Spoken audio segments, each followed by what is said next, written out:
At Jiangcheng's number 2 school, in 3rd year classroom 5, teacher Chen Fan is saying that the exams are already coming and that they have spent all these years studying only for this day. He then emphasizes that those who will take the liberal arts exams should make sure their luggage is ready by night, and that those who will take the martial arts exam should prepare their equipment and weapons. The teacher makes it clear that he will repeat this again and stresses that the martial arts exam has a high risk of elimination, and that if any of them awakened an ability below rank D, he recommends not taking it. This is the MC, Xu Jingming, a transmigrator, who soon questions whether the teacher is really talking about him, since he knows that the world he is in is called Blue Star, and its technology is at the same level as his past life. But here, terrifying fierce beasts exist, and there are also individuals with superpowers who fight against these beasts. He also knows that everyone can awaken their abilities at 16 years old, and the types of abilities are varied and strange, and that according to the Blue Star scale, they are individuals in 9 levels, from rank G to rank A, and most people awaken abilities from rank F to D. The MC knows that his electricity ability is weak, rank E. At this moment, someone comes slamming their hand on the MC's desk and wanting to know if he is not thinking of taking the martial arts exam, even after the teacher's warnings. Then, he makes it clear that if trash like a rank E like him goes, he will only bring shame to the school, and that he thinks he should obediently choose liberal arts and work as a low-level employee in his company, barely being able to buy food. However, a girl shouts asking Huang Tian to mind his own life. The blonde boy looks back and makes it clear to Lin Qingli that he will show who is the best in the exams. Thus, he leaves saying that the sissy, Xu Jingming, will only be eliminated in the exams. She calls the MC and asks him not to mind what Huang Tian said, since she knows that everyone has their own value, and so she wants to know if the MC changing his course to liberal arts and living in the city would not be bad. Xu Jingming, while observing the record of the inter-school exam, thinks that in the Great Xia Kingdom, where he lives, higher education is divided into 2 disciplines, liberal arts and martial arts, and that those with low-level abilities or those without confidence in combat can choose to study liberal arts and become ordinary people. However, he has in mind that those who choose martial arts must enter a designated place during the exam and fight to the death with fierce beasts.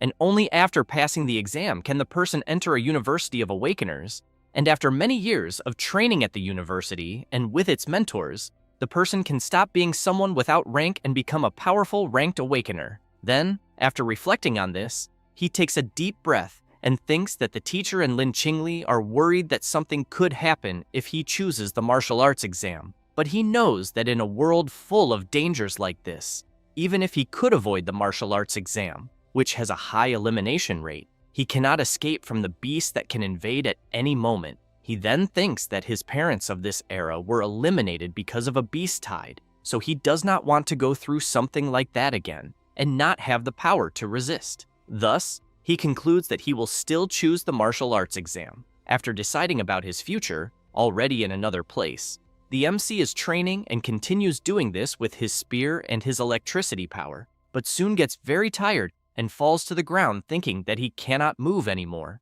He reflects that since he awakened his ability, he chose a spear as his weapon and has been practicing with it for 2.5 years, but thinks he is still at a beginner's level. However, he knows that the spear technique of the Raging Lightning, which costs 300,000, makes up for it in some way, since it makes him a little stronger than normal rank E awakeners. He also knows that martial arts students who awaken something below rank D have had their elimination rate increase every year, so he clenches his fist tightly and thinks that if he wants to enter an awakener university, he needs to fight with everything he has, until a screen begins to appear in front of him, and the screen shows that the system is being activated. The MC is very surprised by this and quickly stands up, and the system warns that it has been successfully activated and wants to know if the MC would like to claim the newbie gift. Jingming wonders if this is the stolen transmigrator system, so he immediately wants to know what is in the gift. The system informs him that the newbie gift contains a super rank S ability and 200 ability points. Jingming wonders if he really received a super rank S ability, since he knows that even in a great country like Xiahua, it takes 3 to 4 years for someone to awaken one, and that when such a person appears, they are fought over by the best universities and receive nearly endless resources until they become the highest level awakener. With this, he shouts that he, a rank E trash, still has a chance to change his destiny and then accepts the gift. The system announces that the newbie gift has been accepted and 200 ability points were given, and the Super Rank S ability, Purple Cloud Thunder God Lightning, is being delivered.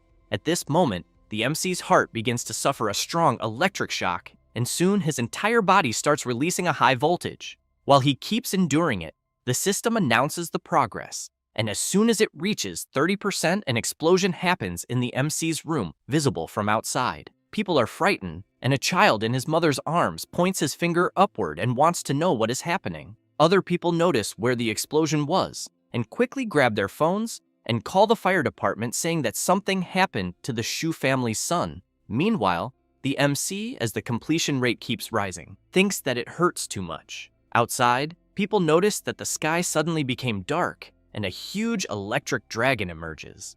A man watching the event from his window comments to another person that the thunder was really frightening and that he feels some kind of gigantic pressure, so he wants to know if it could be a powerful thunder-type beast about to invade. He then calls for Jiang Cheng's 3rd Legion and asks them to raise the alert state. At that moment, the huge electric dragon descends from the sky at high speed and crashes onto the MC's building, striking it directly. After suffering this impact, Jingming starts screaming even more, but the system informs that the completion rate has reached 100% and that the ability transfer has been completed. After that, the calamity subsides, and Jingming clenches his fist tightly and, completely excited with his power overflowing throughout his body, comments that this is the rank S ability of the Purple Sky Divine Thunder, since he knows it is incomparable to the shock baton from before, because he thinks that one strike on someone would be enough to destroy them. However, as he observes his room, he thinks that the destruction was too much, and that it was a good thing he controlled it a little. Otherwise, he thinks it would not have been just the training room that suffered, until he remembers that the system's gift also gave him 200 ability points, so he wants to know what they are for. The system explains that ability points can be obtained by eliminating beasts, and that consuming ability points can increase the level of abilities. It then says that the MC can see his ability points and improvement options on the system panel.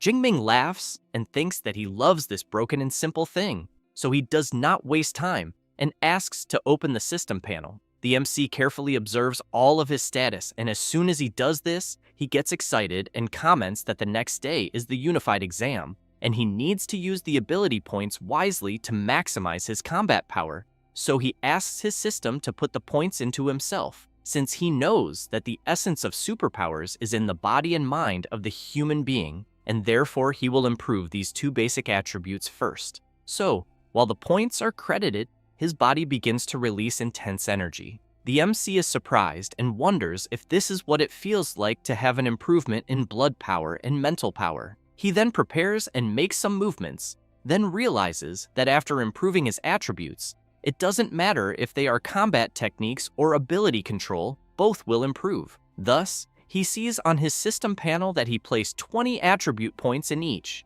and that this means each point is worth 0.2 of blood IQ and 0.2 hertz, and that with this strength entering an Awakener University will not be a problem, but he wonders among the 700,000 students in Jiangnan where he will rank, and how he compares to the prodigies trained by elite mentors since childhood. He then picks up his spear with his foot, and while moving, it concludes that he will go to the martial hall to test these improved attributes. However, at that moment, someone kicks the door open.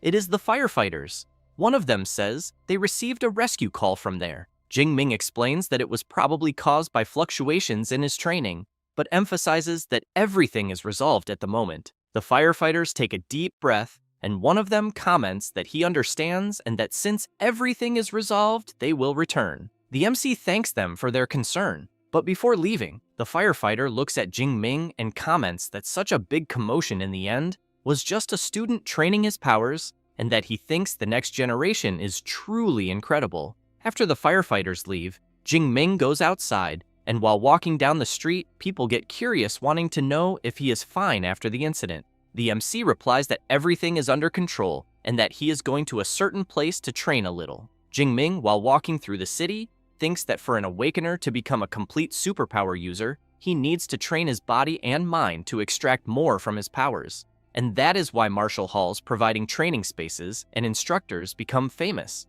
But he knows that not everyone can afford a private room, since the two most famous martial halls in Xia are the Thunder Hall and the Violent Bear Hall, and that of these two, the Violent Bear Hall, with its annual fee of 100,000, is suitable for rich students, but only the Thunder Hall offers free access for high school students. Until he notices someone among other people, and observing more closely, he wonders if it is not Tang Qi, his cousin. So he goes to her and wants to know what brings her to the Thunder Hall. She says she was just with a friend. Jingming says he understands and that he will go to the training room. She is intrigued, thinking that the MC seems different from before. Her friend then calls her and wants to know who that handsome guy was. Tang Qi says it is Xu Jingming, her cousin, and that he is in the 3rd year just like them and will take the martial exam the next day. Then, a guy wants to know why Xiaoya is asking so many questions and if by any chance she is already in love. She replies that yes, and emphasizes that with that face of the MC, as long as he is not weak, he would make a great boyfriend and impress anyone. However, Tang Qi grabs her by the shoulder and comments that she is sorry to disappoint her, then explains that Jingming awakened a rank E ability, which leaves her not believing such a low rank. Their friend makes it clear that competing in the martial exam with only a rank E ability has to be admitted that the MC is courageous. Tang Qi wants to know so what if her cousin is courageous, because she knows it is too risky and she would rather he not take the exam. Then Xiaoya grabs her friend and comments that enough with the small talk, because they are there to go to the Thunder Hall. As they go there, Tang Qi comments that she trained all 3 years of high school only in the Violent Bear Hall, and that it is her first time in the Thunder Hall. The MC, already in the training room, firmly grips his spear and realizes that it feels lighter and that maybe it is because his body became stronger. He thinks that the unified exam is the next day and that he does not have time to find a better weapon. He then prepares his spear and decides to see how his full strength is without using powers. He then takes a deep breath, moves his spear, and strikes an attack at the target. Jingming thinks that the training room is made of memory metal, which can self-repair within its resistance limits. After seeing the result of his strike, he gets excited and comments that his physical strength is twice as much as before, and that most awakeners can only score 100 points on the machine he just used. He then decides to use the Purple Thunder, and as soon as he channels his power, he unleashes an electric blast at the machine. With that, he sees that his strike was 3021 PDA. He then gets excited thinking that this was expected from a rank S power, and that Class 1 Awakeners can only reach 1000 PDA. He knows that he does not have a class, and even so, his power is like that of a mid-level Class 1, but he also knows that this is not even his full strength. And while gathering more power, he thinks that physical strength, ability improvement, and combat techniques, all of that is his power. With that in mind, he prepares and unleashes a spear strike with his power imbued. The power at the tip of the spear begins to grow stronger, and Jingming uses the Raging Lightning technique. The impact is so strong that it makes the Thunder Hall start to tremble completely, and people get scared wondering if it is an earthquake. And on the same floor where the MC is, his cousin and her friends feel this tremor. One of them comments that he is feeling a powerful energy fluctuation and that he thinks it must definitely be a ranked awakener. Xiaoya wants to know if that floor is not only for students, and if by any chance all the monsters that reach that level are not training in the Violent Bear Hall. Her friend speculates that maybe one of those monsters came there to make a change, or that a new power user appeared.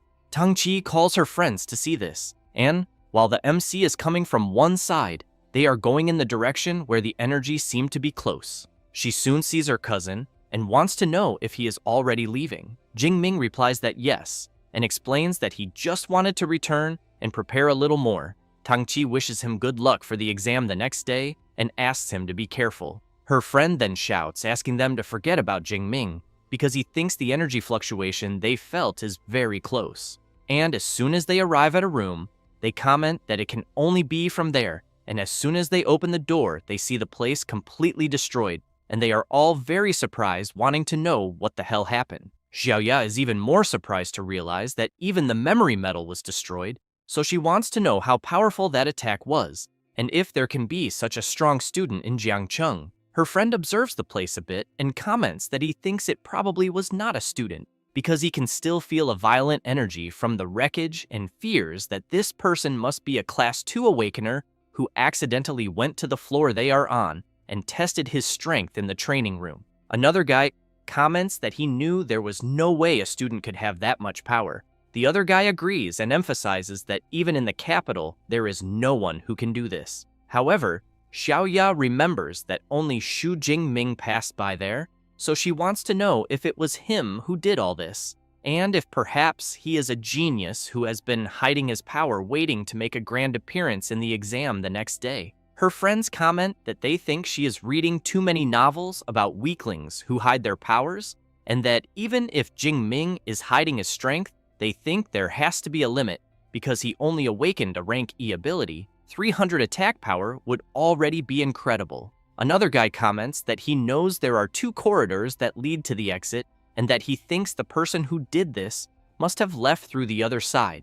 That is why they did not see him, but he wants to know what Tang Qi thinks. While observing the wreckage, she replies that maybe it could be, but thinks that the holes left seem to have been made by a spear. So she becomes apprehensive and questions whether her cousin is really overestimating himself. After that, and already on the day of the unified exam, several participants begin to gather. Jingming arrives at the location. Some people want to know if this will be the exam location because they think they saw a unicorn rhino, since they know they usually used common beasts like shadow cats or iron-haired boars. So they want to know why the exam difficulty is so high this time. Until a guy approaches asking, so what if it is a unicorn rhino?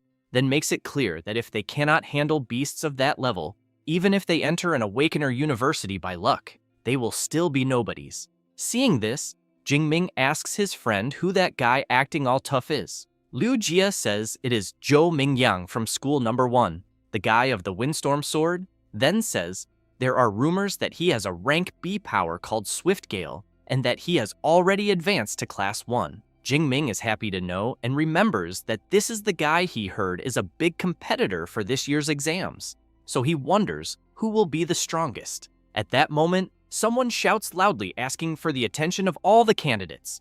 So this person introduces himself as Wang Haiyang, the chief commander of the Jiangcheng Unified Exam, and makes it clear that before the test begins, he will talk about things that everyone there must know. That said, he explains that the exam will last from 9 in the morning until 9 at night, being 12 hours in total, and that the test site will be the ruined city behind them. He also emphasizes that just like in previous exams, the area is divided into outer, intermediate, inner, and central zones, and that killing monsters of different types and levels will give different points, and that the higher the level of the beast, the stronger it is, and the more points are gained. However, the commander becomes serious and makes it very clear to everyone that the central area is like the bonus question in a written exam, meant only for the best students. So he asks everyone to know their limits, and not to risk their lives just for points.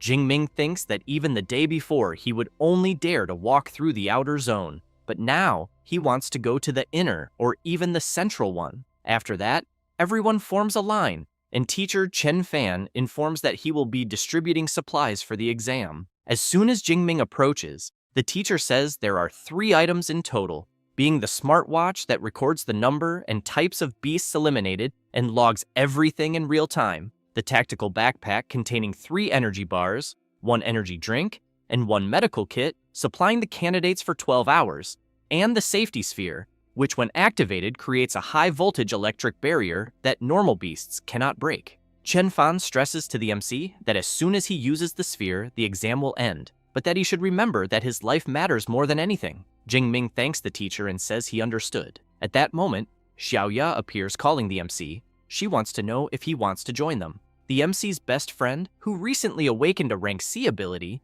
makes it clear to his friend that once they enter the exam, he will protect him. However, One of the guys in the group calls Xiaoya and says that it is good she is kind, but that this is the unified exam. The other guy makes it clear to her that a team can have at most only 5 people, and that if they take the MC, he wants to know how they will get a high score. Liu Jie tells his group that they had agreed before, so he wants to know if they will really want to go back on it. Jingming listens to them arguing and quickly holds his friend back from going at the others, but makes it clear to everyone that he will go alone and that they can form their own team. Liu Jie and Xiaoya want to know if he is serious, then ask him to be careful. After the MC leaves, a guy from Xiaoya's group suggests going to call Huang Tian. Meanwhile, Jingming is thinking that even without them, he can still get a high score. Thus, the examiners announce the beginning of the 2037th Jiangcheng exam, and soon activate the cameras of the exam site and the drone live streams. All the candidates waste no time in advance, and some groups begin following their own routes. Meanwhile, the MC, while moving, thinks that he will go all out in this unified exam, then clicks on his watch, and it announces that the verification of candidate Xu Jingming from 3rd year, Class 5, and School Number 2 of Jiangcheng is complete. It then shows the exam ID and the live ranking of Field 179, in which first is Zhou Mingyang with 7 points, second is Li Lan with 5 points, and third is Zhao Hu with 4 points. After knowing this, Jingming thinks that this was already expected from the best student of School Number 1, since he is already eliminating the beasts, so he knows it is time to do his part as well. He then thinks that there is still a long way from the outer zone to the central one, and that he will go straight to the central, until while running, he notices something that catches his attention and sees a fallen body of one of the candidates. And soon, he is frightened to realize that the guy's injuries are serious, and that apparently he did not even have time to use the sphere. Then he realizes that this is exactly why teacher Chen Fan asked not to take the exam.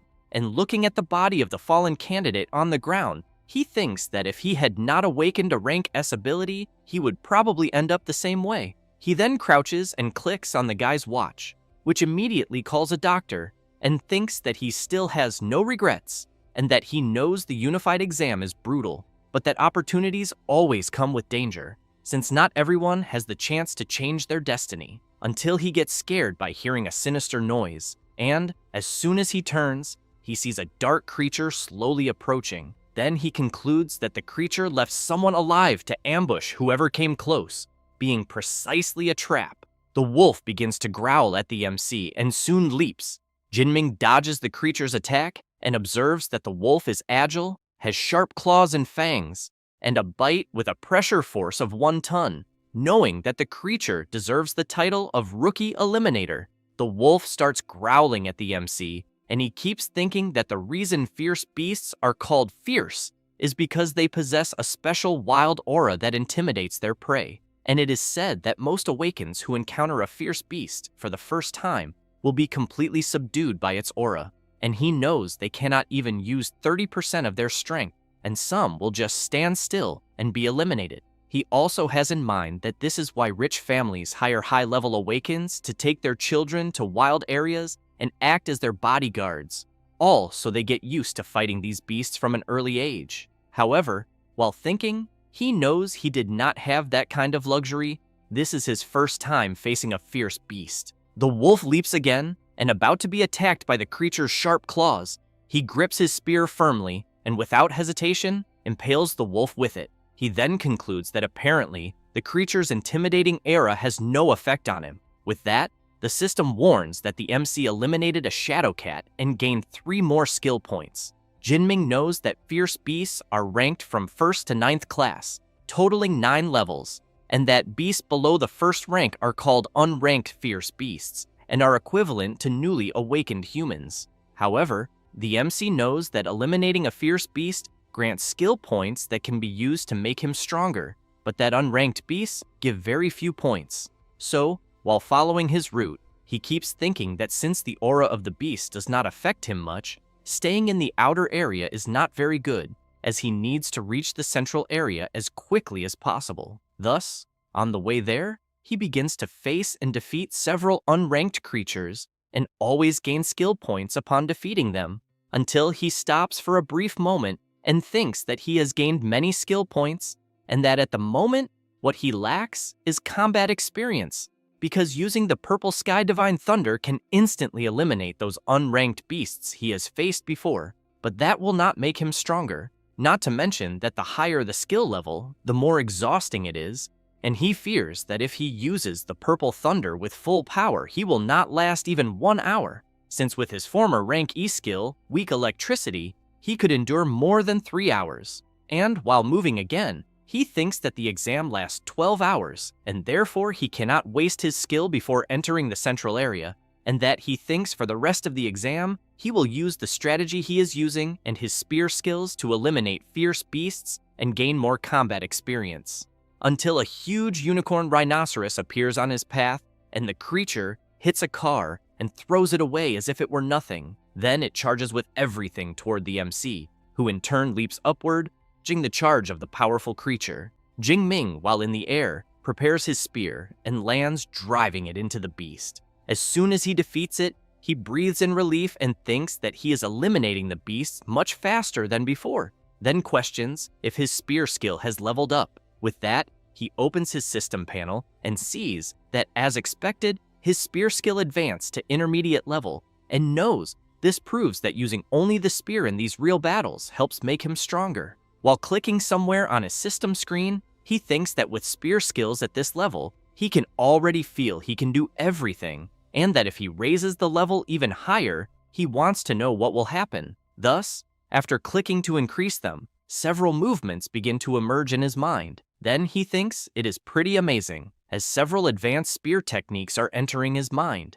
Next, he gets excited and concludes that he can hardly wait to find a first-class beast to test them. Meanwhile, Xiaoya's group is walking through the area, and she comments that she thinks she just saw Jingming. One of the group members says he thinks she is seeing things, and another emphasizes that it is impossible to be him, because he knows that with his strength being there is like asking to be eliminated. She is intrigued and questions if in the end she saw wrong, but she is sure that from behind it looked exactly like Jingming, until one of their group members shout, asking them to take a look at the unicorn rhinoceros that was defeated recently. As soon as they approach, Xiaoya comments that apparently the blood on the wound has not dried yet, which means the creature was eliminated a few minutes ago. One of the members explains that what eliminated the beast was the wound he is seeing on the head, and that, judging by the shape, it seems to have been pierced by something of medium range, and that if he had to guess the weapon, he thinks it would be a spear.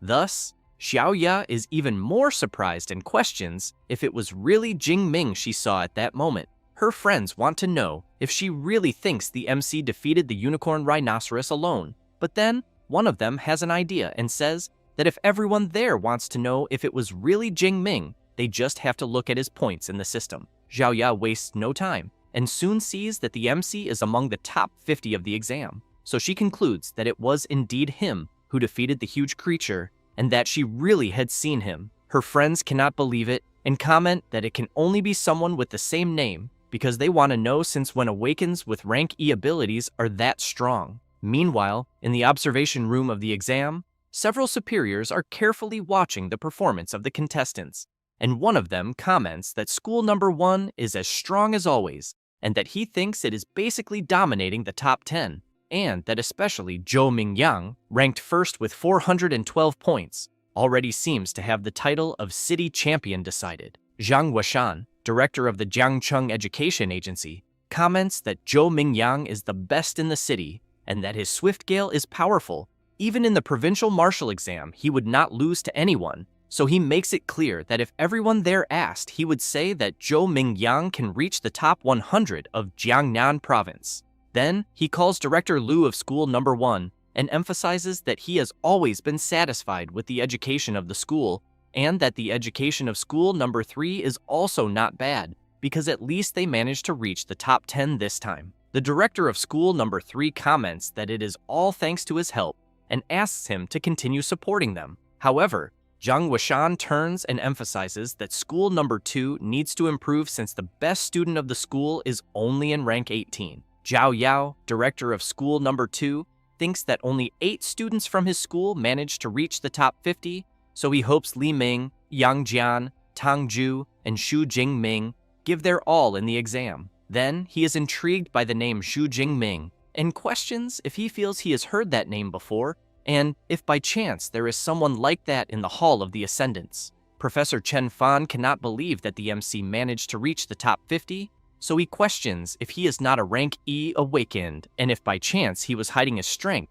but he knows that even if he had hidden it, he wants to know if a rank E ability suddenly turned into a rank S1. And while he observes Zhou Mingyang, he reflects that only the top 10 have cameras especially for them, and that it is not possible that there is anything of Xu Jingming at this moment, and therefore, he really wants to know how he managed such a high score. Back in the exam and in the central area, which has a very high danger level, someone is walking through the place. It is the MC who, while eating a cereal bar, thinks that upon reaching the central area, it is noticeable that the number of beasts has decreased, but he knows that ranked beasts possess intelligence and territorial knowledge, making them much more difficult to face than unranked beasts. However, he soon hears a noise and sees a huge tiger striking cars with a single swipe and throwing them far away. The creature, as soon as it notices the MC, lets out a huge roar.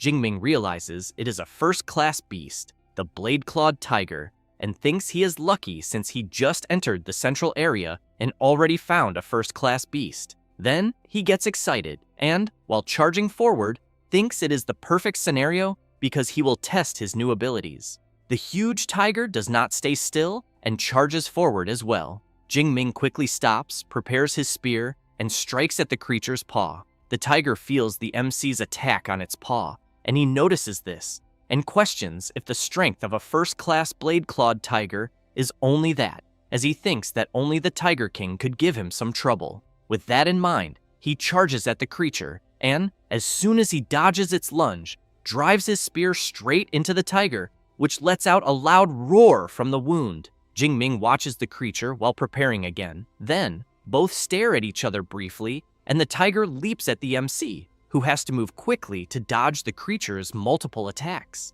And as he moves to the side, dodging the tiger's paw strike, he thinks this was already expected of a first-class fierce beast, whose vitality is very high since it keeps attacking until its last breath. Then, after creating a bit of distance, while channeling part of his power, he thinks he does not care how much the creature attacks, as he knows it is all in vain. Thus, he applies his multiple spear attack technique and brutally strikes the blade-clawed tiger, which cannot even defend itself. As soon as he defeats the creature, the system informs that he eliminated a blade-clawed tiger and gained 14 more skill points. Jingming, pleased for having easily defeated the tiger, comments that he thinks the skill points gained by killing a first-class beast are practically double those of unranked ones. And, while continuing on his way, he thinks that the stronger the beast, the more points are gained, and that what others see as a dangerous challenge field, he knows is a treasure land for leveling up. Moreover, it is such a rare chance, and therefore, he must take full advantage to gain as many skill points as possible. Meanwhile, in the exam supervisor's room, everyone sees that Xu Jingming just rose to rank 32, and several directors go to Professor Chen Fan and want to know if the MC is really from his class, since among all the parallel classes, only the student from his class made it into the top 50, and therefore, they think the professor's classes are incredible. He feels embarrassed and tries to explain that it is all the student's effort and that he did nothing special, until someone points to the big screen and asks everyone to look because Jingming rose again in the ranking, and now he gained 44 points at once. Zhang Weishan emphasizes that according to the martial exam scoring system, eliminating an unranked beast gives 6 to 8 points, and eliminating a first-class one gives 14 to 16 points. Zhao Yao says that the clock counts eliminations every 4 seconds, but he is interrupted by the student agency director, who comments that whoever Xu Jingming is, in just 4 seconds he eliminated 5 unranked beasts or 3 first-class beasts. Then he calls director Zhao Yao and says that his school has a very good seed and therefore wants to know how he has never heard him mention Xu Jingming before. He replies that, to be honest, he just found out, and makes it clear that if director Zhang Weishan wants details, he will need to ask Professor Chen Fan. Then Zhao Yao goes to the professor and asks him to explain Xu Jingming's situation to the student agency director. Chen Fan, as soon as he approaches Zhang Washan, a little afraid to say, comments that the MC awakened a rank E ability, weak electricity. Zhao Yao shouts, wanting to know if it really is a rank E ability, and if by chance he is not mistaken. A bit embarrassed, Chen Fan replies no, and emphasizes that before the exams he specifically told Jingming not to attempt the martial exam. Zhang Washan, while drinking his coffee, comments that reaching so far with only a rank E ability makes him believe that the MC must be incredibly skilled in other areas, which makes him even more interesting. He then makes it clear that for now, they will just wait and see, because he thinks that at this pace he will soon reach the top 10. However, he becomes serious and emphasizes that then they will find out he got there by cheating. Hearing this leaves both the director of the second school and the MC's teacher quite frightened. Meanwhile, the exam board is updated and rank 8 is occupied by the contestant Li Ziyi, rank 9 by Xu Jingming, rank 10 by Ma Yuwem, rank 11 by Ye Li, and rank 12 by Tang Qi. And she, as soon as she sees the updated board, realizes that it was her cousin who after all caused all that commotion earlier. Zhou Mingyang also sees the board and a little surprised questions if really, with only 6 hours left for the exam to end, someone just entered the top 10 and, upon seeing the contestant's name, thinks he has never heard of him. With his entry into the top ranks, a drone begins to follow the MC and observe his every movement. After the system notifies that he eliminated a first-class shadow cat, the MC thinks he already knew that, because hunting beasts in the central area is much more efficient, until he notices a drone flying overhead and questions if by chance he just entered the top 10. Then, he gets excited and thinks that the martial exam was made to test the strength and potential of the candidates, and that the better the results, the more attention the person will receive. But he knows he never thought of hiding his strength. However, he thinks that before going deeper into the central area, he needs to increase his strength more, and as soon as he sees his skill points in his system panel, he is quite surprised, thinking that he already has more than 300 skill points, and even so, it is not enough to level up, and that he thinks it seems that the only way to go beyond a first-class awakened is to learn a cultivation method. Thus, he decides he will continue improving his basic attributes, and as soon as he credits some points into the physical and spirit attribute, the MC feels an incredible sensation, and thinks it is time to go to the core area. It does not take long to get where he wanted, and he sees several blade-clawed tigers eating a unicorn rhinoceros. From afar, he notices there are 9 blade-clawed tigers, but knows that among them, there is one with an impressive aura and size and with extremely large blades on its paws, and therefore thinks it must be the blade-clawed Tiger King. Then he decides it is time to make a big harvest, but soon notices something and turns to see what it is, and sees that it is Zhou Mingyang, who in turn thinks the MC was quite sharp, since he even managed to notice him, and that he did not expect him to be Xu Jingming, the one who invaded the top 10. The MC is impressed and wants to know if he knows him. Zhou Mingyang smiles and makes it clear that he knows everyone who reached the core area except for the MC, so he emphasizes that seeing a new face so suddenly only made him guess that he was the one who was climbing the ranking. Jingming comments that he understood, but Mingyang puts his hand on his sword and stresses that he has been keeping an eye on the group of blade-clawed tigers for quite some time. The MC immediately wants to know if he wants to steal his prey. Mingyang comments that it seems the MC did not understand, so he explains that the blade-clawed Tiger King is an intermediate first-class beast, and that hunting 9 blade-clawed tigers without a team, no matter how strong he is just impossible, and that is why he thinks they could cooperate. However, the MC comments that they will not need to cooperate because he alone can defeat all the creatures. He says this and jumps on top of the bus, facing the creatures. They quickly notice the presence of the MC, who thinks that it was already expected of beasts led by a commander, in which they can even use battle formations. The leader of the blade-clawed tigers growls to the others, and they charge at the MC. Zhou Mingyang is watching from afar, and thinks he wants to see if Jingming really has extraordinary abilities, or if he is just heading for his defeat. The MC starts spinning his spear and increases the speed of the spin, and as soon as the tigers leap at him, his spear begins to strike the creatures. Then he delivers a circular attack hitting several tigers at once. With that, The system notifies that he eliminated some first-class blade-clawed tigers and gained more skill points. The creatures are thrown away, and the leader goes to them. Jingming regrets realizing he is still weak because he could not eliminate them all, but soon notices that the tiger leader is coming at full speed in his direction and then lets out a powerful shrill roar that shatters several building windows. Zhou Mingyang tries to cover his ears because of the beast's loud roar. Jingming is prepared and wants to know if the tiger leader is trying to intimidate him, as he thinks maybe other people would be afraid. But that is not his case. Thus, he charges at the beast, which immediately tries to strike him, but the MC manages to block with his spear. Jingming jumps high while blocking, but the tiger quickly turns around. However,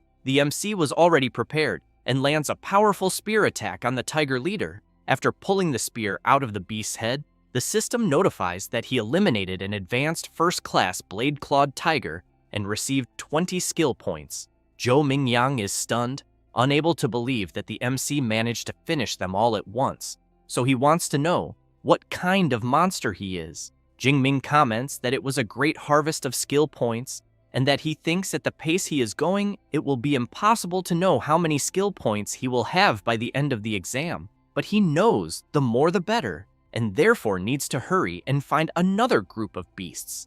At this moment, Zhou Mingyang runs to the MC shouting, wanting to know how he managed to defeat an entire group of those tigers with only a spear, and if by chance he is an enhancement type awakened. Jingming does not want much talk with him and jumps away saying no, that he is electricity type. Zhou Mingyang becomes furious, wanting to know if the MC is mocking him, but knows that even if he does not want to reveal what his ability is, he did not need to be so rude. However, he realizes that the MC just killed a bunch of beasts, so he questions if he managed to surpass him. And as soon as he sees the updated exam ranking, he realizes that first place was taken by Jingming with 1,122 points, then shouts saying it is not possible that he was surpassed. Meanwhile, the superiors, after watching everything, are in disbelief. Zhang Weishan claps and emphasizes that the MC's spear technique is overwhelming and that Jingming is only 12 years old and already possesses advanced spear skills, being a true genius. He then comments to director Zhao Yao that with Xu Jingming, Jiang Cheng will certainly enter the top 100 of the province, so he suggests that after the exams, he will try to reward school number 2. The director is excited and thanks Zhang Weishan for the kindness, but becomes so happy that he starts crying and thinks that the MC really is a gift from the heavens and that finally the day has come for school number 2 to shine. After that, 3 hours pass, and in the central zone, Zhou Mingyang is walking around wanting to know what is happening, since he is not seeing any more beasts in the central zone, until some people appear saying that he will need to ask whoever is in first place. He turns around startled, and when he sees who it is, he wants to know why they are walking together. They are Wu Hao, 3rd in the exam ranking, Tang Qi, 9th in the ranking, and Meng Di, 4th in the ranking, who becomes nervous and says that the MC eliminated all the beasts in the central zone and that they could not find any, so they had no choice but to join him. Zhou Mingyang is left open-mouthed and comments that he thinks this is impossible, since he knows there are many beasts in the central zone.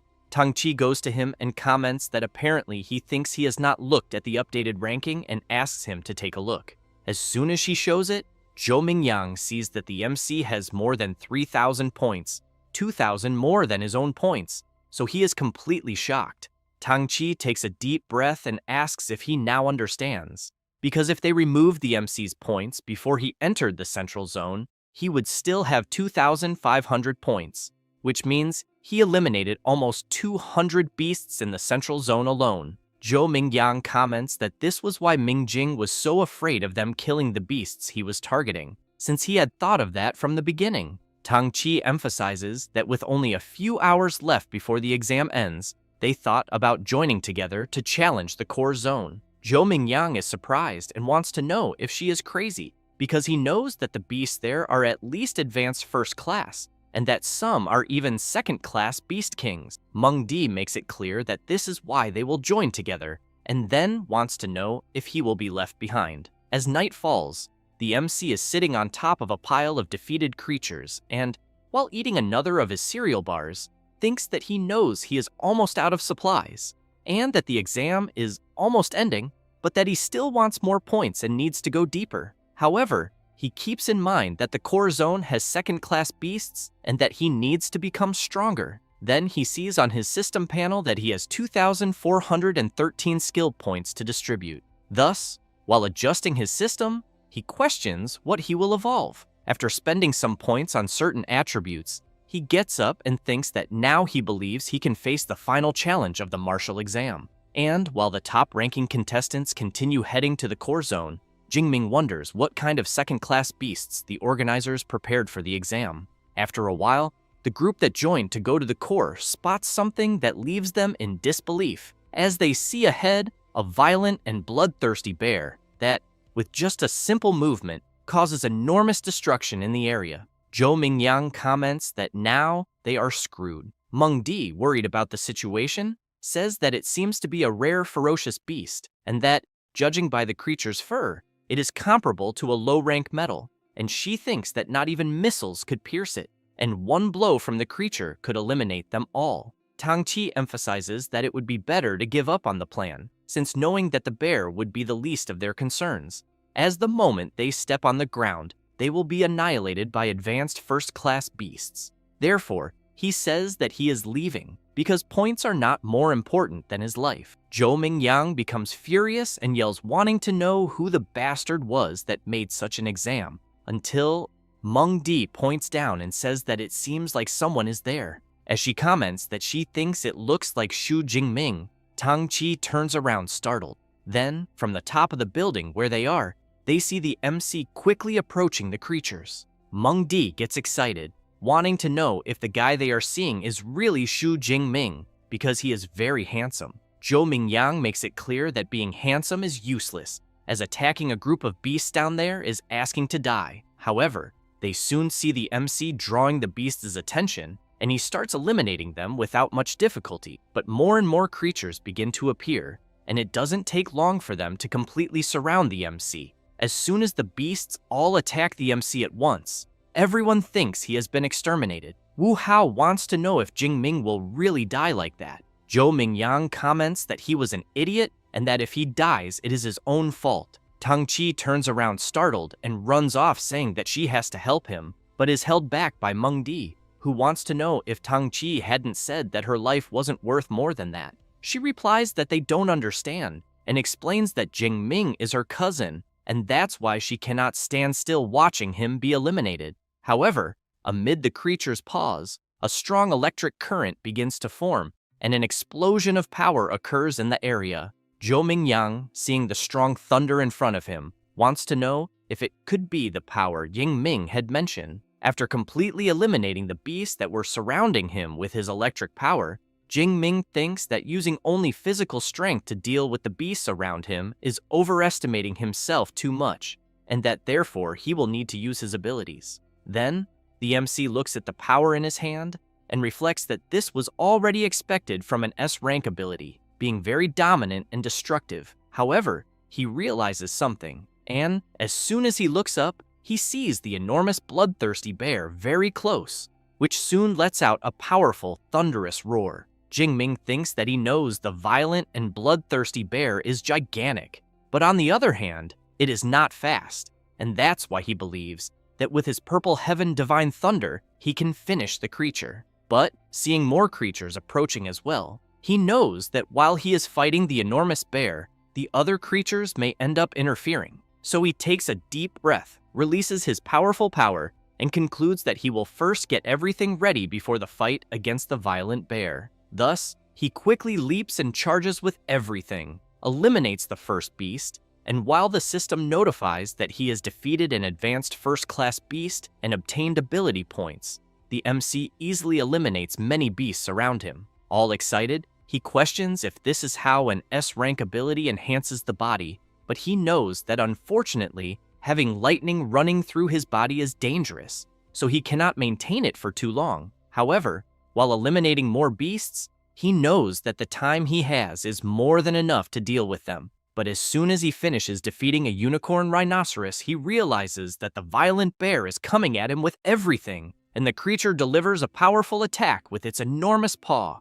But as soon as it lifts its paw from where it struck, it realizes that the MC managed to dodge at the last moment. The bear becomes furious and charges at the MC again, who in turn leaps over the bear and uses the creature's back to gain momentum and quickly continue eliminating the creatures that are in the way. The bear roars loudly in rage.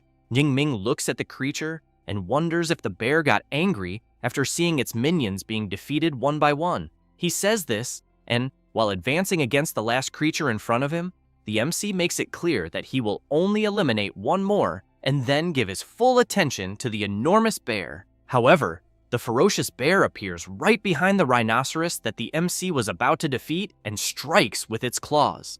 Close to being hit, Jingming is surprised and thinks that the bear predicted where he was going. With that, the bear manages to clash its two paws together and, due to the powerful impact of its attack, everything around is thrown far away. But as soon as the bear opens its claws, it realizes it only eliminated the rhinoceros and the MC is high up. And while channeling his power, he gets excited and comments that now there are no more useless creatures to get in the way, and that he really wants to see if the fur of the bloodthirsty bear will be able to withstand the strength of his thunder. He says this and immediately attacks, and a huge electric explosion occurs. The group of competitors on top of the building feel the strong impact of the MC's attack, and even the supervisors are surprised to witness such power. Zhang Wuxian calls for director Zhao Yao and wants to know if he was really saying that what they just saw is an E-rank ability, because he thinks he must be joking. One of the directors emphasizes that just by releasing the power they saw,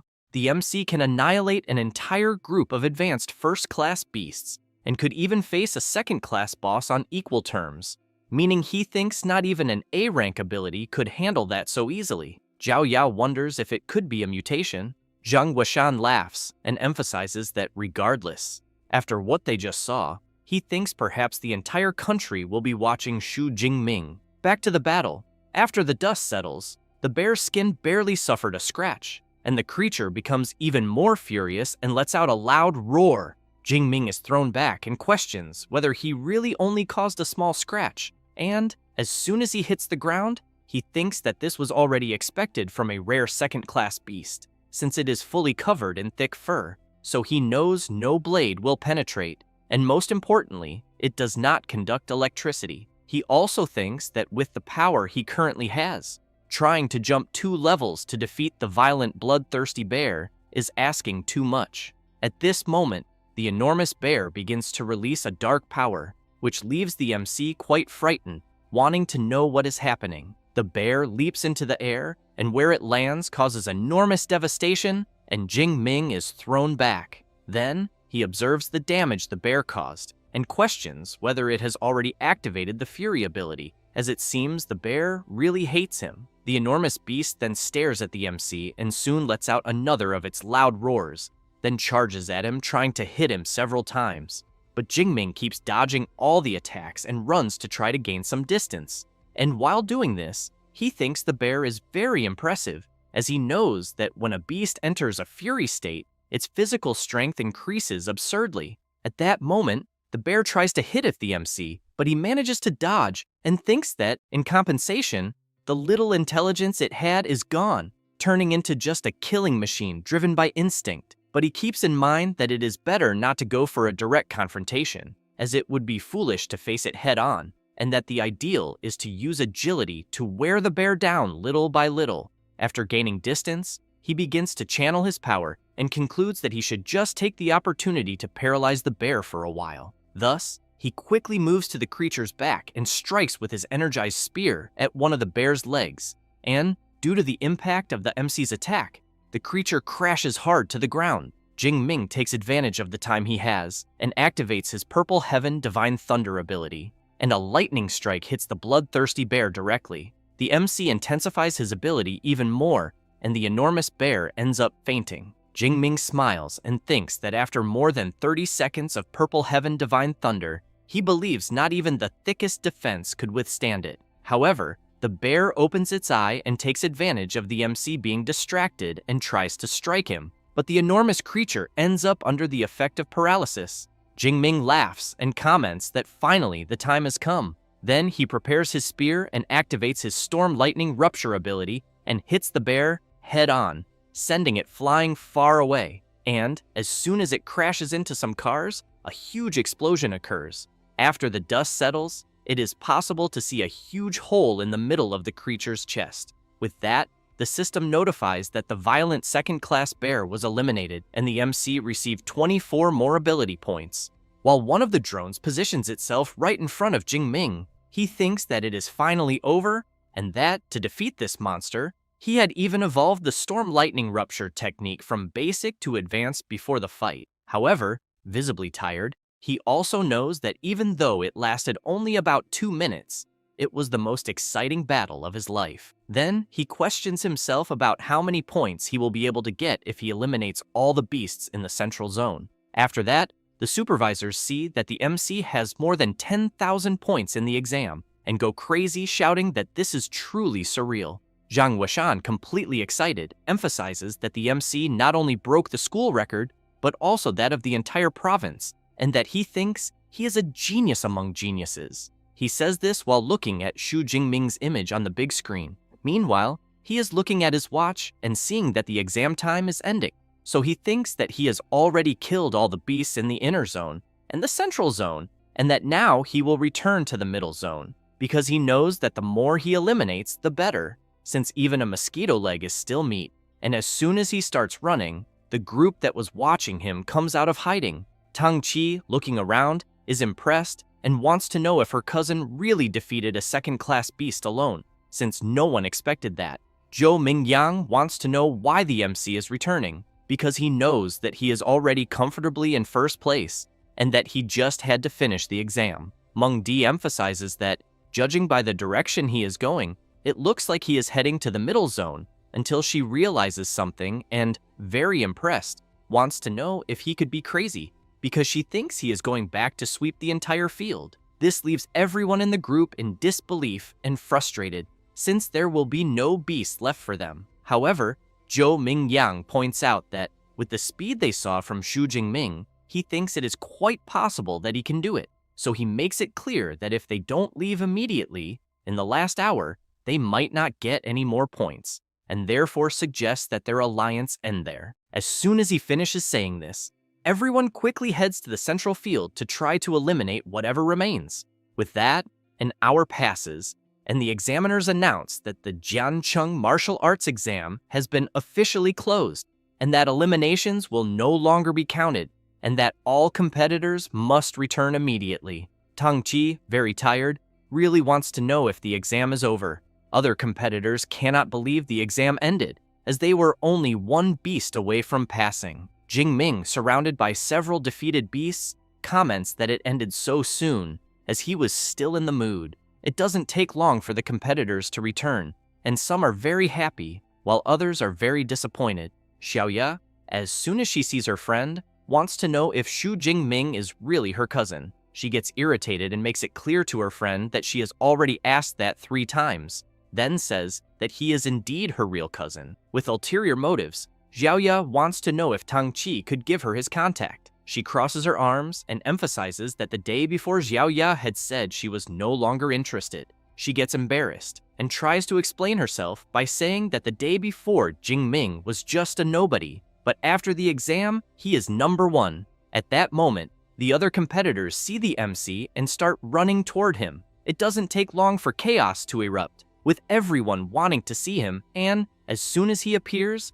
some people congratulate him, and others ask for some points. Jingming greets everyone. Wu Hao puts his hand on Zhou Mingyang's shoulder and comments that the only one who should be standing there was him, but he emphasizes that with the MC's monster, he is satisfied with his results. At that moment, Director Zhao Yao goes to Jingming, congratulates him, and introduces Director Zhang Weishan from the Education Department. Then he says that the MC will not need to take the bus back, as the director will personally give him a ride. Jingming looks back and thinks that it is fine, since he knows that if he takes the bus, they will bombard him with questions the entire way. So, while being taken back, Zhang Weishan wants to know if the MC has already decided which superpower university he will go to. He replies that, to be honest, He focused so much on improving his strength that he hasn't even thought about it yet. The director points out that with the score he obtained, he thinks any university in the country will want him. So he makes it clear that among hundreds of colleges,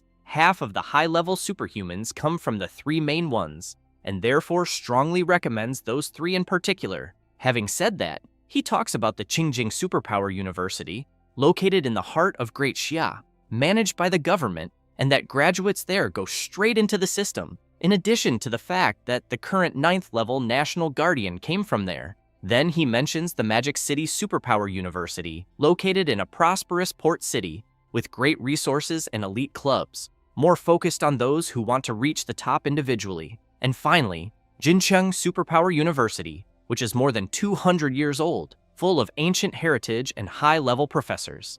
After explaining this, the director stresses that the 3 universities he mentioned have extremely high-level secret cultivation methods, making them the dream of generations. Jingming says that he knows Awakens need these methods to become superhumans, but he wants to know exactly what a high-level method is. Jiang Weishan explains that cultivation methods have levels. With basic methods, most Awakens take 3 to 4 years to become superhuman, and with the highest level ones, it can be done in just 6 months. Then he tells the MC to rest assured, because with his score he is sure he will receive a special invitation, and also thinks that even the 3 great universities will make good offers, and that afterward the MC will just have to choose the one that suits him best. Jingming says he understands and thanks the director. After that, the next day, the MC is taking a shower, and as soon as he opens his system panel, he sees that he has 2,534 ability points. So he thinks that this amount should last until he enters university. However, he questions whether there will also be a beast hunting tournament there, because if not, he thinks he will have to go straight to the wild zone. Meanwhile, outside, 2 women are wondering why the door is broken, but end up thinking it's perfect, because that way they can scare the MC. And as soon as they open the door, they shout surprise. It is Tang Qi and her mother Shu Qingwan. However, the MC has just gotten out of the shower and is very startled, wanting to know what the hell they are doing there. Then he runs off embarrassed, saying it wasn't his fault. While putting on clothes, Jingming thinks that in the year his parents died, his aunt was by his side the whole time and gave him family affection, and she also became his guardian and sometimes made bamboo with pork. After sitting at the table, his aunt comments that she doesn't understand much about these martial arts exams, but stresses that since she learned he was going to take it, she was worried for days. But now that she sees him well, she thinks she can be at ease. She also makes it clear that results don't matter. Even if she thinks he didn't pass, it's all fine. Jingming wants to know if his cousin didn't tell her anything. Tang Qi winks and comments that she thinks it's better if he tells her himself. Thus, the MC tells his aunt that he actually did very well in the exam and that he surpassed 10,000 points. As soon as she hears this, she spits out everything she was drinking. Then she wants to know if he is really telling the truth. Her daughter says it is true and that her cousin scored more than 10,000 points. The MC goes to her, and as soon as they hug, she starts crying and thinking that the Shu family finally has someone to carry the name forward and that she is sure her nephew's parents, wherever they are proud of him. Meanwhile, some people are watching the MC's performance in the martial arts exam, and a woman says that Shu Jingming, 18 years old, awakened with a weak E-rank natural type electricity ability. A guy comments that if the score the MC achieved is real, they urgently need to recruit him. A bald man points out that with that talent on paper and that level, he doesn't think it is possible for him to have done it. Then another guy says that judging by the way the MC fought this ability, cannot just be level E, as it is at least A and maybe even S. The blonde one wants to know how a forgotten place like Jiangcheng produced the first place, as he thinks that maybe Shu Jingming cheated, used someone else, or took some drug. At that moment, the woman asks them to stop the discussion, then slams the table and makes it clear that for now, they will classify Shu Jingming as a special S-level recruit and that, to know if the score he achieved is true, she will personally go to Jiangcheng to investigate. Meanwhile, Jingming is receiving a message from the education department saying that his result in the martial exam is out and that he ranked first in the Jiangnan province with 11,124 points. He is happy and celebrates upon learning that he is first place in Jiangnan province. Thus, it does not take long for several reports about him to come out, making him the main topic. And at this moment, there is a press conference with the director and teacher of the second Jiangcheng school. Reporters asked director Zhao Yao about all these doubts on the internet regarding the MC's score, what he has to say, since many comment that this was covered up, so they also want to know if they are questioning whether the results are real. He replies that the official website of his school has already uploaded the video of Xu Jingming's exam, and that everyone can access it to check and draw their own conclusions, in addition to the martial exam being completely fair, leaving no room for doubt. As soon as the reporters see the video, they cannot believe the performance.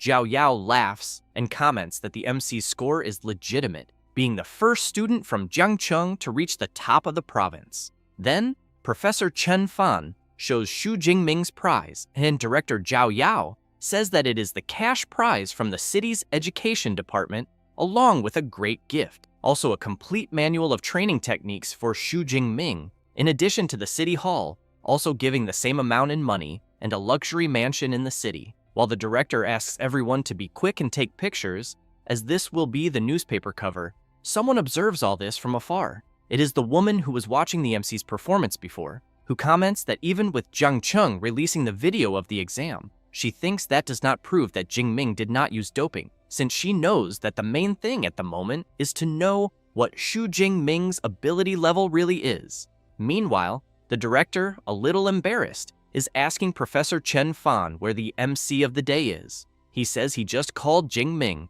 and that he said he is still training in the martial hall and will arrive soon. Zhao Yao gives an awkward laugh and wants to know if he is really training after the exam. After that, the director goes to a reserved room with some people and brings them tea. Trembling all over, Zhao Yao has in mind that the people there have already gone through real battles, and that their presence imposes respect and makes his heart tremble. Then he thinks of several sinister beasts and leaves trembling, wondering if the people there are not going to start fighting. Thus, Zhang Zhaoyue, admissions director of the Magic City Superpower University, comments that it has been a while since everyone there gathered, so she wants to know which genius caught their attention this time. Su Yun, admissions director of Qingjing Superpower University, asks director Zhang Zhaoyue to stop pretending not to understand, then emphasizes that if the MC's results are real, they at Qingjing University already consider him part of them. Wu Yuan, admissions director of Jincheng Superpower University, laughs and asks Su Yun if she thinks that just because she said that the MC will go to her university, because he thinks that they at Jincheng University will be the ones to take him. While Wu Yuan and Su Yun stare at each other with deadly looks, Zhang Zhaoyue takes a deep breath and thinks that this is as always. At the time of recruiting a provincial first place, the universities are always clashing. At that moment, someone opens the door. It is the MC, who immediately greets everyone. They are surprised by his entrance, and Zhang Zhaoyue notices that he is full of energy and that he and the spear seem like one. And it is also clear that he continued training hard after the exam, and that, even in front of 3 advanced ability users, the MC did not even tremble. Director Zhao Yao introduces the people there to the MC and emphasizes that they are all very important people. Zhang Zhaoyue stands up, calls the MC, and says that they all watched his exam video, then says that his combat ability is impressive, as well as his incredible techniques. However, she makes it clear that his ability does not seem to match the weak E-rank lightning he has, so she wants to know if he can tell everyone there what happened. Jingming thinks he had already imagined that they would ask about this, so he says that before the exam, while training at his house, he was struck by natural lightning, and that after that, he realized his ability became stronger. Both Wu Yuan and Su Yun comment at the same time that it seems like an ability mutation occurred. Then Zhang Zhaoyue calls the MC and comments that he probably does not yet know what his ability has become. So she says that by coincidence, she brought an ability detector and that they will test it. While the director tries at all costs to hold the MC's spear, he approaches the device and Zhang Zhaoyu asks him to just release power. Thus, Jingming begins to channel his lightning power into the detector. Soo-yun is very surprised to see that the lightning is very violent, as it was even able to accelerate her heartbeat. It does not take long for the device to notify that the ability detection has been completed, and, just as it was about to announce that the Purple Heaven Divine Thunder ability is classified at a certain level, the device begins to suffer very high fluctuations and tries to analyze again. However, the power is so great that it shatters the detector into several pieces, and everyone tries to protect themselves. The director wants to know what the hell just happened. Woo Yuan and Soo-yun get excited and comment that now it is confirmed, because the small detector short-circuited and that this means the MC's level is at least S rank. Zhang Zhaoyue looks excitedly at the MC and thinks that, as expected, they bet on the right person. Thus, Wu Yuan shouts, calling Xu Jingming, and says that Jincheng University offers him 4 million in entrance bonuses and a complete set of C-rank equipment, and that for 4 years, all training methods and combat techniques will be free. Soo-yun laughs and wants to know if that is all Jincheng University has to offer. Then she steps forward and makes it clear to Xu Jingming that if he chooses Qingjing University, they will offer 6 million in entrance bonuses, plus 4 years of equipment, methods, and techniques, all from their school at no cost. Jingming is completely shocked, thinking that all the proposals are very tempting. However, Zhang Zhaoyue says that Magic City University does not offer entrance bonuses or equipment, but in terms of training methods and combat techniques, they will offer everything the others offer. And in addition, every year the MC will receive an S-rank cultivation resource. Wu Yuan and Soo-yun cannot believe that she is really offering S-rank resources. Jingming, on the other hand, wants to know what that would be. She goes to him and wants to know if he has ever heard of dragon-type beasts, because they are extremely powerful, and beasts with a dragon-like appearance are called dragon class.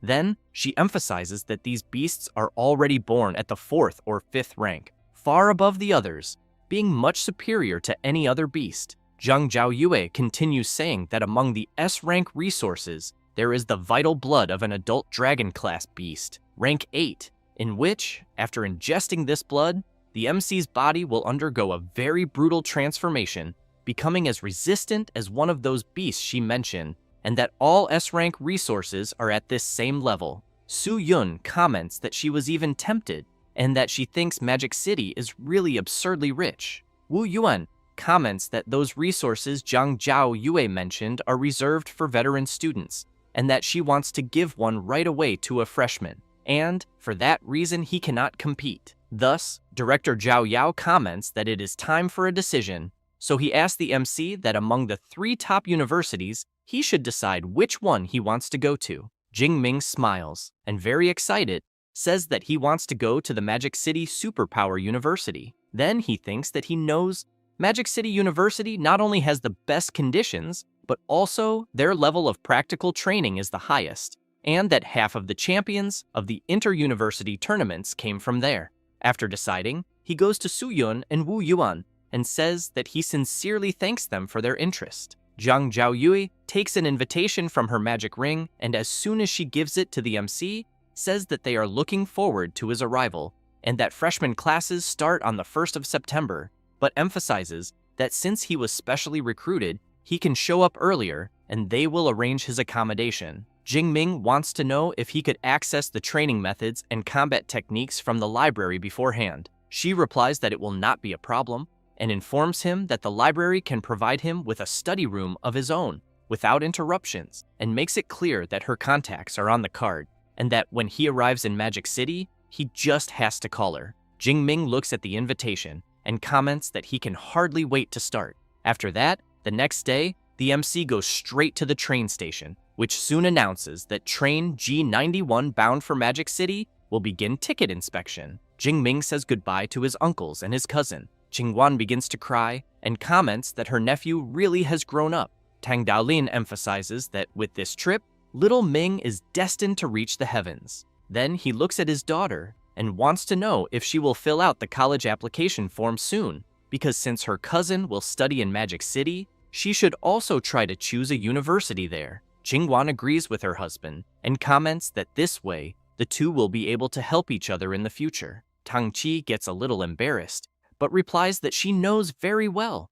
After boarding the train, while reading a book, the MC thinks that it will take 6 hours to reach his destination and that he will use this time to review some training methods, and that, among the exam rewards, the most important is the training method called Abyssal Sea Technique that he is reading, since he has in mind that, just like abilities, training methods also have different levels, and there are 4 categories: basic, intermediate, advanced, and superior, and the higher the level, the faster the cultivation. Thus, he thinks that what he has there is an intermediate method, and that with his 180 spiritual power points, he managed to memorize everything in half a day. Then he reflects that, according to the manual, there is a special energy floating between heaven and earth, and that, following the steps of the method, he felt this energy already on the first day, and at the same time, his system panel showed an advancement symbol. But he does not intend to advance yet, because according to the book, when advancing to the next level from awakened to ability user,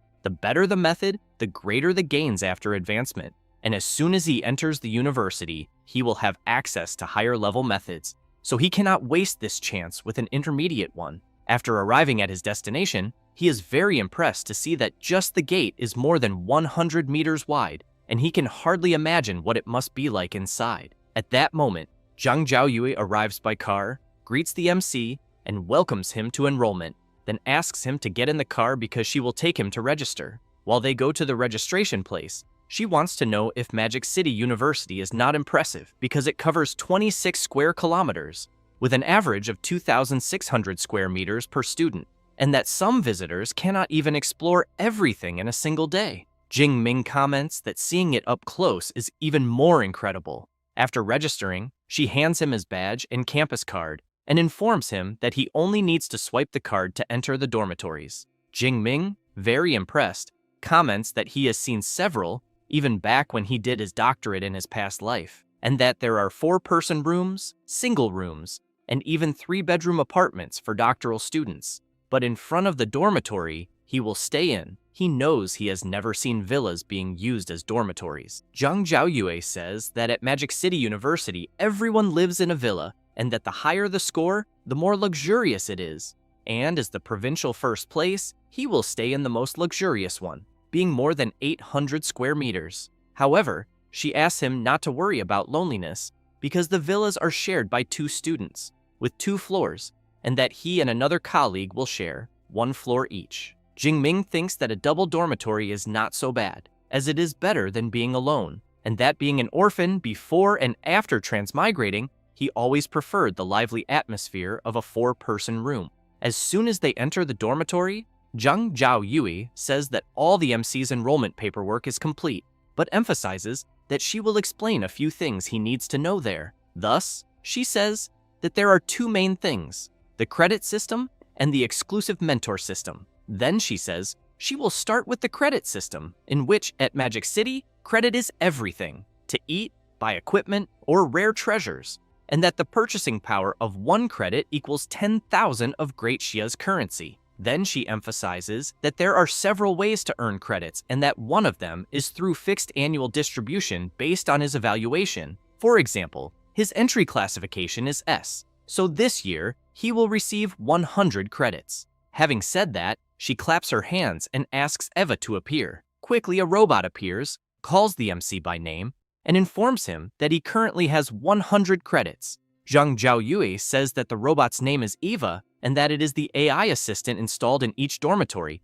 and that Eva's true body is the school's central AI. The ones in the dormitories are just sub-bodies. But she emphasizes that even as a sub-body, it has already reached the standard of rank 4 AI, being able to help a lot in daily life. Jing Ming is very impressed to know that a sub-body is rank 4, since he has in mind that AI technology on Blue Star is much more advanced than in his previous life. Zhang Zhaoyue says that she will now explain about the exclusive mentor system, where every student can choose a mentor they admire and become an apprentice, but obviously only if the mentor accepts. Jing Ming wants to know if even as a freshman he can have individual guidance. She replies that yes, and says that the university's mentors are all high-level ability users, and that almost all of them have unique and secret combat techniques and training methods, and that you can only learn them after becoming an apprentice.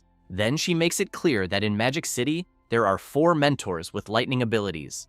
Among them, the Dean of the Academy of Weapons, Yang Gentian, being the person she most recommends for the MC, until Eva shows some information, stating that Yang Gentian is 52 years old, Dean of the Academy of Weapons at Magic City University, a high-level 7th rank ability user, possesses an A-rank lightning ability called True Thunder of Wind and Fire, is a master in martial arts, sword, spear, longsword, and various weapons, earned the nickname Thunder Spear, and once faced alone the 8th rank Tremor Demon Serpent for 3 days and 3 nights before defeating it. Zhang Zhaoyue says that the information on the other 3 mentors is also with Eva, and that 2 are from the Elemental Academy, and the last is also from the Academy of Weapons, but uses a sword. Jingming gets excited and comments that since his focus is lightning and spear, he thinks Dean Yang is indeed the best option. Thus, after some time, he goes to a mansion and thinks that, as expected, a mentor's house is much more advanced than the students' dormitories. Then a guy approaches, wanting to know if the MC is there to become someone's apprentice, but then realizes something and wants to know if the MC is still just an awakened or a special recruit. Jingming simply replies yes, and the guy says that in previous years, the special recruits were at least rank 1 intermediate or high, and that he did not expect an awakened this year. Then he says he is from the Academy of Weapons, and that his name is Tan Mingyang, a 3rd-year student. The MC introduces himself and says that he has just entered the university. Mingyang emphasizes that the MC is quite fast in learning about the mentor system on the very first day, as most only find out after the freshman tournament. Jingming gets curious about this tournament he just heard of and asks Mingyang to be clearer. He says it is a tradition at Magic City University and usually takes place 3 or 4 days after official enrollment, and that all teachers watch, and the freshmen who stand out are contested by the academies and sometimes become direct disciples. However, he makes it clear that for special recruits like the MC, it is not possible to become an apprentice before that, but he thinks that becoming Dean Yang's apprentice right upon arrival is almost like winning the lottery, and that he will probably just be making the visit for nothing. Jingming thanks Mingyang for the explanation, calling him senior, but wants to know if he is also there to try to become Dean Yang's apprentice. He replies yes, and says that he has already tried several times this past semester, but has always been rejected, and that is why he is almost giving up. But deep down, he still cannot let go of it. At that moment, someone opens the mansion door and then welcomes the 2 and informs them that Dean Yang is already waiting for them and that they are to follow him. Mingyang is intrigued because he has in mind that in previous times the butler was never so welcoming. As soon as they enter, the dean is with another person waiting for them, and the MC immediately realizes that the presence of the Dean of the Academy of Weapons, the 7th rank ability user known as Thunder Spear, Yang Gentian, is indeed quite impressive. The old man comments that the black-haired boy must be Xu Jingming and says that director Zhang Zhaoyue has already informed him, then asks the MC to accompany him because he will take him to the training room. As soon as they arrive in the training room, the principal says that he watched the video of the MC's martial arts exam and that his combat ability is impressive, in addition to having advanced level marksmanship. However, he emphasizes that before anything else, he wants to see with his own eyes the special rank S superpower, the divine thunder of the purple sky. Jingming says he will show it and quickly begins to focus. Then he releases his powerful power, unleashing lightning throughout the place. The principal is impressed when he sees the divine thunder of the purple sky and thinks that although he also has a lightning-type power, the true thunder of wind and fire, he knows that the difference between rank A and rank S is something that cannot be overcome with effort, and therefore thinks that if the MC really dedicates himself, maybe one day he will reach his level. Then he calls the MC and says that with his potential, becoming his disciple would not be a problem. But he makes it clear that throughout his life he had many friends and also many enemies, and that if he decides to be his disciple, he cannot guarantee that he will not be involved in this, as some may even try to attack him because of it. Then he wants to know if he still wants to move forward. Jingming quickly kneels down and, full of confidence, calls the principal master and answers that he does. Then he thinks that he has always admired those who grew up in the midst of bloody battles, since the more enemies defeated, the more the master's combat strength is proven. Gentian begins to laugh and shouts that from this day on, the MC is his 32nd disciple and the first with a rank S superpower. Thus, while taking a book from his magic ring, he asks his disciple to stand up and says that there is the most advanced cultivation method, being the extreme training for superpowers, along with the combat body technique he developed, the indestructible body of thunder. As soon as he takes the book, Jingming becomes very excited, thinking that it is a combat technique that strengthens the body. The principal emphasizes that this cultivation method does not even need much explanation, since it is one of the top 3 in the academy, but that the real highlight is the body technique, the indestructible body of thunder, which represents all the hard work of his life and which was recognized both by the Martial Hall of Thunder and by the Martial Hall and evaluated as a rank S combat technique. Jingming is very surprised when he hears that it is a rank S combat technique, as he knows that just like superpowers, techniques also have their classifications, and that the higher the classification, the harder it is to master, but the final power is incomparable. He also knows that most 7th rank masters are respected for creating rank A techniques, but that Master Gentian created a rank S1, and on top of that, the most complex type, being a body technique, and therefore thinks that the talent required for this is something frightening. The principal explains that the technique he passed on to the MC only works for those who have lightning-type powers and has 13 stages, where each advancement transforms the body, but to cultivate it, one must have already awakened a superpower. Thus, after advancing with the extreme method, the MC is to look for him again, as he will personally help him build the foundation of the indestructible body of thunder. Jingming quickly thanks his master several times, and thinks that with a mentor guiding, everything is easier,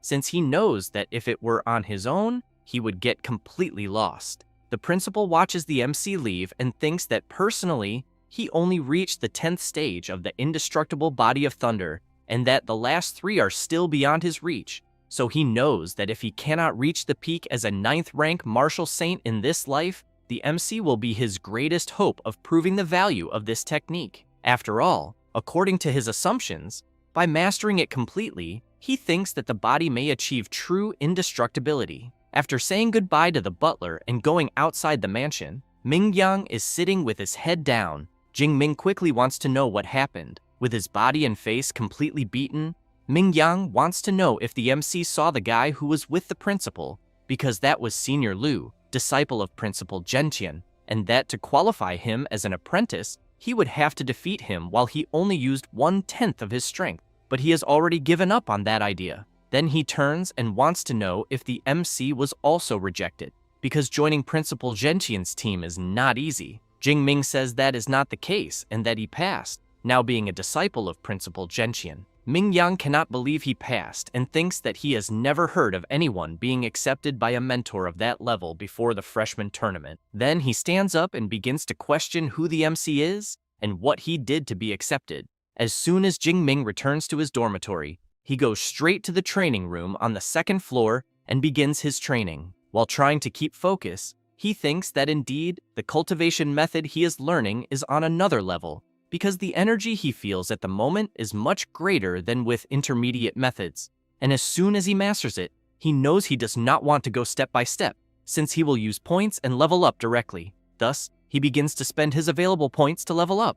At the same time, his body begins to release a gust of wind around, and Jingming starts to feel discomfort, grabs his clothes tightly, and a tremendous power is released from his body. The MC breathes a sigh of relief and thinks that he managed to advance to the lower stage. Then he feels the power in his hand and decides to make a small test, releasing a bit of that power. Thus, he clenches his fist tightly and thinks that, as expected from a high-level method, his body and powers became at least 4 or 5 times stronger, and he even thinks that if that violent bear from the exam appeared again, he would not even need a weapon, because his thunder would finish it easily. Then he opens his system panel and thinks that now he understands why all superpower users seek stronger cultivation methods, since if he had used the Abyssal Sea technique, his vitality and spirit would have only increased by 30 or 40 points, but at the moment, he gained almost 100 points at once, being a huge difference. Jingming goes to the table where the book he received from the principal is and keeps thinking that to advance he only spent 300 points and that it is better to save the rest, since he has to economize to learn new combat techniques.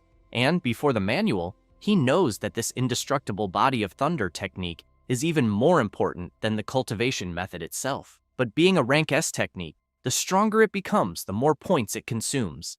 And that is why he thinks it will take some time to understand everything. Thus, the next day he goes to the principal's mansion, and as soon as he sees the MC, he is very surprised, wanting to know if it was really that fast. Then he laughs and says that he has been teaching at the Magic University for 20 years and has seen many geniuses, and that even the best took quite some time to complete the transformation. And the MC, from the moment he took the manual until now, has not even spent one day. Jingming laughs and says that maybe the only thing he does fast is advancing, because when cultivating his master's indestructible body of thunder, he got stuck right at the foundation forging part. Gentian wants to know if it is true, because he knows that forging the foundation means using the blood of a lightning-type beast as a guide and channeling one's own electric power to strengthen bones and muscles. And how strong the indestructible body of thunder can become depends greatly on the quality of the blood used at the beginning. However, he makes it clear that since he has already advanced, he will help him forge the foundation, then takes from his magic ring and says that high-level electric beasts are too rare, and he had kept the blood essence of a 7th-rank storm bear that he personally defeated. But he emphasizes that he heard from Zhang Zhaoyue that the MC receives a rank S resource per year, so he took the liberty of negotiating with the director and obtained a rank SS resource for him, being the blood essence of an 8th-rank storm dragon. As soon as the principal shows the dragon blood, Jingming stands up and, all excited, makes it clear that because his master did all this, he will repay this gratitude 1,000 times. The principal says that he is happy to see his determination, but that for now, they cannot delay anymore, because they will begin immediately. Thus, they go to the training room on the 2nd floor, and the principal immediately pours the essence into the MC's body. Then he asks him to hold on, because for low-level superpower users, storm dragon blood is like poison, and feeling pain will be the most normal thing in the world. That said, he explains that now he will use his true thunder of wind and fire to help him forge the indestructible foundation, and that how much the MC will be able to absorb will depend exclusively on him. Then he applies his technique to Jingming's body, which quickly begins to take effect, helping him create the foundation. However, the MC begins to feel an immense pain never felt before. Meanwhile, a few moments earlier, Senior Liu calls his uncle and wants to know if that day is already the 5th day, because this new disciple is more resilient than they expected. Then he says that he has to admit that in his case he only lasted 2 days and still used the blood essence of an inferior 7th-rank wild beast, but that the MC's performance truly matches the blood essence of this 8th-rank draconic beast. Next, he emphasizes that moreover, combined with a rank S lightning superpower, he is starting to get curious to see this so-called indestructible body of thunder, until they hear a loud scream coming from the 2nd floor training room, and quickly go there wanting to know if the MC managed to forge the foundation. As soon as they open the door, they are surprised to see Jingming releasing an intense power, but they think that this threatening sensation they are feeling is the same as that of a high-level wild beast, and it even sends chills down their spine. However, the MC, completely out of control, charges at Senior Liu, but the principal shouts loudly asking Jingming to wake up, and at that moment, the MC stops advancing. Completely sweaty and confused, he wants to know what just happened to him and why he had such a strong urge to destroy everything around him. Gentian comments that it was probably the influence of the storm dragon blood essence, since such a creature is known for being extremely dangerous, and that, as the MC's compatibility and absorption were too high, this ended up generating that side effect. However, the principal asks him not to worry, and explains that as long as he does not have intense emotional fluctuations, there will be no problem, and that, with time and the increase of his strength, these effects will fade away. Jingming looks at his hands and says that it is a relief to know that, but that he does not want to be controlled by emotions and end up doing something he will regret later. until the principal shouts asking him to be excited because the construction was perfect and the absorption rate reached 98%, and that of the more than 20 disciples he trained with the indestructible body, the maximum someone achieved was 92%. And after all these years of records, the MC has just broken the record. Liu is happy, congratulates his junior brother for managing to forge the foundation of the indestructible body of thunder, and then emphasizes that his path in martial arts will be much smoother. The principal tells the MC that the person next to him is his senior brother, Liu Ming, a superpower user at the peak of the 3rd rank, and that if the MC has doubts about training, he can seek him out. Jingming smiles and says that it is a pleasure to meet him. Liu Ming says that he did not prepare anything for the MC, and that is why he will transfer some credits as a welcome gift. As soon as he sees that he transferred 200 credits, he is very surprised and says that it is a lot, since he knows that they are talking about 2 million great Xia coins just as a gift. The principal says that it is only 200 credits, and that it is not much for Liu Ming, because a veteran needs to take good care of the juniors, and that when the MC has his own juniors, he should remember to do the same. Jingming says that he understands and thanks them both. Then, Gentian says that the foundation was forged, and, after 5 days without eating or drinking, he thinks it is better for the MC to go rest. So he asks him to return the next morning to learn boxing and shooting techniques with Senior Liu. After returning to his dormitory, the MC is confused to see a guy playing video games there, and as soon as the guy notices Jingming, he says that he must be his roommate, then introduces himself and says his name is Liu Wentao, and that it is a pleasure to meet him. Jingming introduces himself, and the guy is surprised to learn that he is Shu Jingming, because he knows he is the one who ranked first in Jiangnan province. While the MC wants to know if he knows him, Liu Wentao keeps walking back and forth observing Jingming and saying that of course he knows him, because his nickname is Know-It-All, and he knows almost all the freshmen of their year, but emphasizes that he did not research the MC, because his arrival caused such a stir that it was impossible not to hear about him, since an unexpected champion from Jiangnan ended up being discovered as his roommate. Then, he pats the MC on the shoulder and wants to know if it is true that he came from Jiangcheng, which is in the middle of nowhere in Jiangnan, and if he also awakened his power during the college entrance exam. Jingming thinks that his new roommate is a chatterbox who makes friends easily, but to be honest, he ended up liking it, because he always hated loneliness, both in his current life and in his previous one. Then he begins to remember his past life, where he grew up in an orphanage and was never adopted, never knew what it was to belong somewhere, and that in school it was fine. He made many friends, but the happiest time he kept in his heart was college, the pranks with his roommates, playing video games together, and later he did a master's and doctorate, but then he drank too much at the graduation party and woke up in the world he is in now. But to his surprise, even there he is still an orphan, but with a roommate like Liu Wentao, he thinks that at least he knows he will not feel alone. For his part, Liu Wentao tells the MC that he ranked in the top 20 of Chuan province with a rank A psychic power and chose the Tactics Academy, and that in the future, he wants to lead an army of 1 million soldiers and wipe out all the wild beasts of Blue Star. Jingming asks him to calm down a little and says that he is going to the martial arts hall. Liu Wentao says that he also wants to go because he has never visited the Hall of Magic City University. Thus, after arriving at the Thunder Martial Hall, a branch of the university, the MC's roommate is very impressed with the busy place, since there are several guys with superpowers training there and boasting about having advanced their abilities.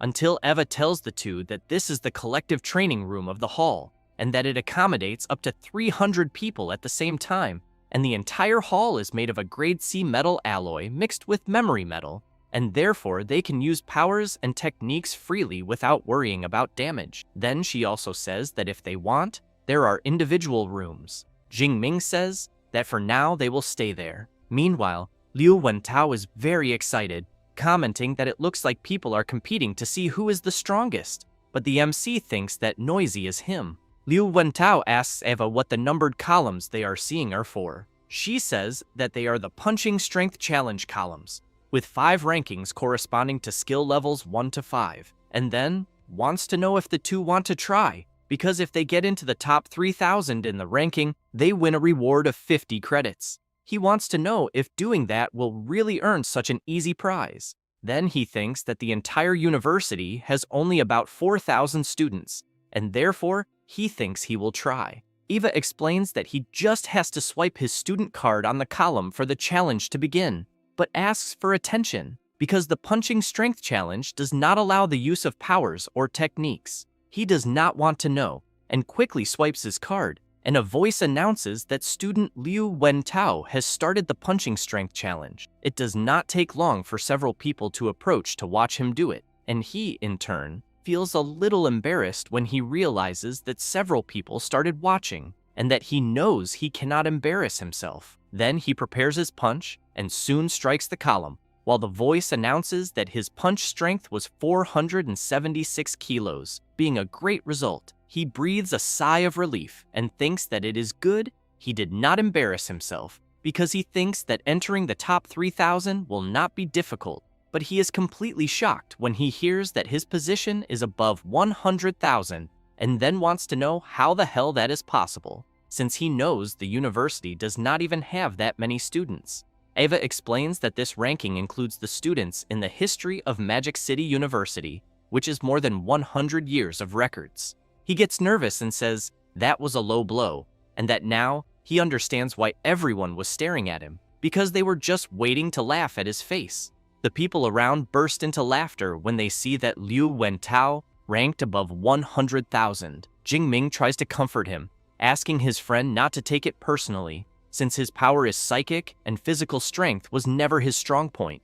Liu Wentao thanks the MC for trying to console him, but wants to know if he will try the challenge too. Jingming takes his card and says that he will try, and as soon as he swipes the card on the column, the machine announces that Xu Jingming has started the punching strength challenge, and more people approach to watch. While the MC stretches his arm, some people comment that apparently the next participant seems to be even weaker than the last, and that they think his punch will be below 400 kilos. Jingming has in mind that he advanced to the first rank, spent 5 days and 5 nights forging the foundation, and achieved the tempered body, so he really wants to see with the punch he is about to throw what the true level of his physical strength is. Thus, he prepares his strike and delivers it with full force to the column. The people watching are quite surprised since it was announced that the MC's punch reached an incredible 4,589 kilograms, achieving the highest recorded strength, breaking the record, and taking first place. People start to question whether they are really seeing and hearing correctly. A girl comments that she heard the top 1,000 on the list are people who can lead an era, so she wants to know how far the MC can go. Her friend emphasizes that this record for the first pillar had lasted for over 10 years, and that's why she needs to record this moment. Liu Wentao gets excited and shouts that the MC just became his idol, and that from that moment on, he will follow him everywhere. Jingming feels embarrassed and asks him not to exaggerate, but thinks the result was even better than expected since the Thunder Tyrant Dragon and he really match, as the boost was immediate. Ava goes to the MC, congratulates him, and points out that he broke the record and 400 points were credited to his student account. Jingming is pleased and asks if breaking the record again would earn him more points. Ava makes it clear that within the same level, it only counts the first time, but he can challenge the other pillars and receive other rewards.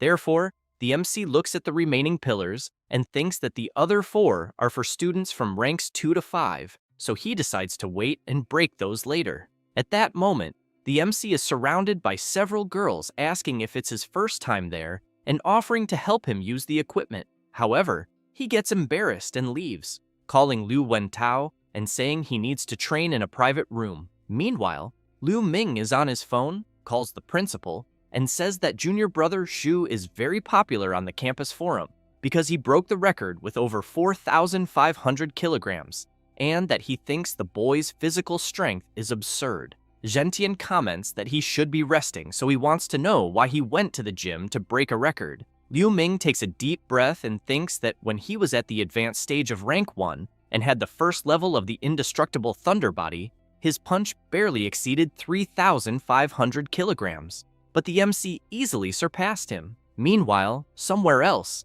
a guy is looking at his phone, gets furious, and releases a bit of his power, breaking things on the table when he realizes Xu Jingming also went to the Magic City. Furious, he thinks that because of the MC, he lost first place in Jiangnan province and became a laughingstock in Ning'an, but he knows that this time he will regain all the honor that belongs to him. Meanwhile, in the private training room, the MC is thinking that with the indestructible Thunder Body, he can endure 5 days without eating or sleeping. Then he tries to cut himself with a small knife, but it easily breaks upon contact with his body. He thinks that the physical training he underwent made his skin as resistant as a lower-rank metallic alloy. He also knows that for an ordinary person, it would be like armor against blades, and that, apparently, this rank S body combat technique truly lives up to its name. At that moment, Liu Wentao calls the MC and says that the news of him breaking the record is blowing up on the forum, and that a lot of people want to challenge him. Jingming gets excited and comments that apparently the university's martial spirit is really strong. Liu Wentao starts to get nervous and asks the MC to leave things to him because he will deal with those arrogant people.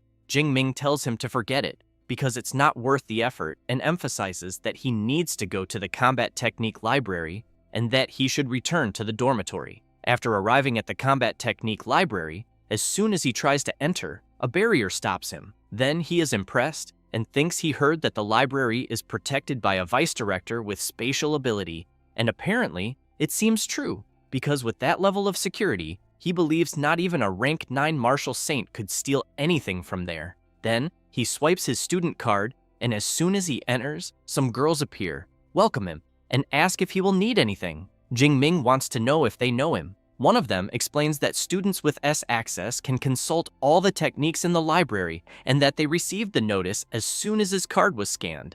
Then she thinks that rank S means unlimited potential, someone who has everything to become at least a grandmaster, and therefore she believes she must get along very well with him. Jingming says he understands and says he wants to see combat techniques with electrical affinity, so he wants to know which floor they are on. She says that rank B techniques and below are on the 2nd and 3rd floors, and the more advanced ones are on the 4th floor, and that he can enter by swiping his card. Thus, she shows the direction to the MC, who soon thanks her. After arriving where he wants, Eva says that after he chooses the combat technique online, they will bring him the original manual, and that original manuals of rank B or above are valuable, so she asks the MC to handle them with great care. Jingming asks to show all electrical techniques from rank B and above. Eva immediately shows several abilities, and one of them is the Great Call of the Celestial Thunder of rank SS, which creates a storm domain up to 80 kilometers in diameter,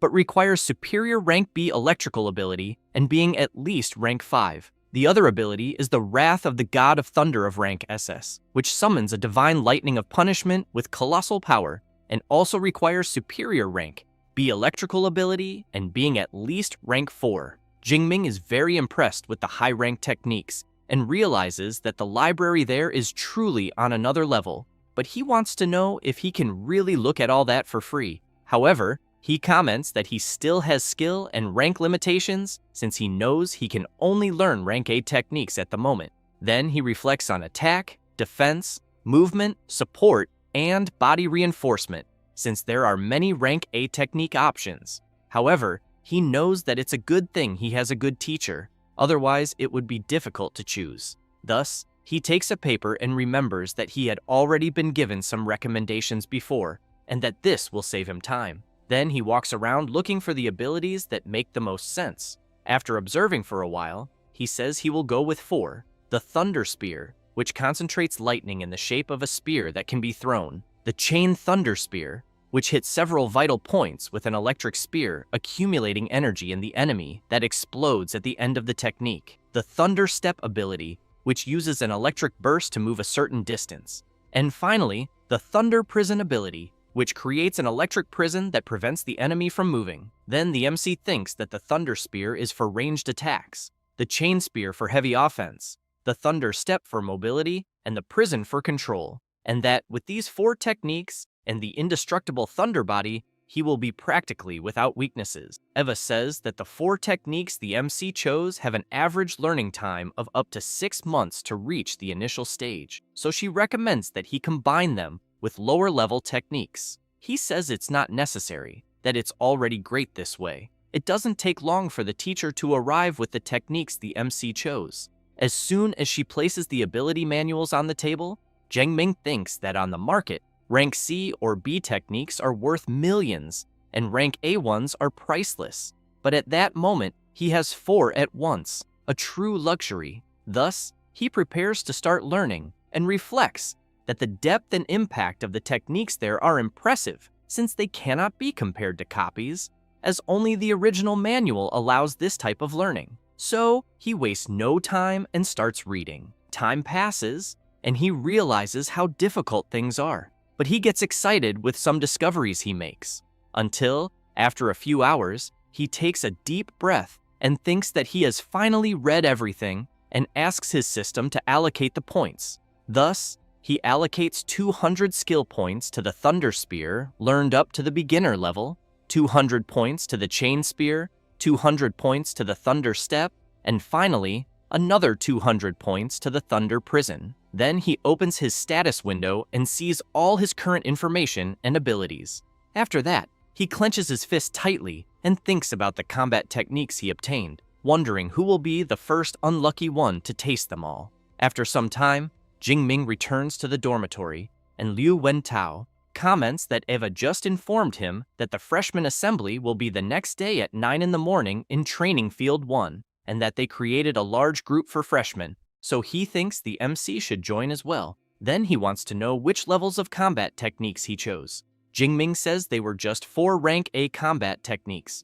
His roommate is shocked thinking about the 4 rank A abilities, since he knows it would normally take until the 2nd or 3rd year to master them all, and that this is typical of the MC, always straying from the common path. Liu Wentao comments that if the MC can access rank A techniques, he wants to know if that means he also has rank A authorization. Jingming replies that he doesn't and says that his is rank S, which leaves Liu Wentao even more astonished, wanting to know if the university they are in has anything above rank A and why he has rank S authorization, then asks if he is the student everyone was talking about online. Jingming comments that apparently the know-it-all just learned something new.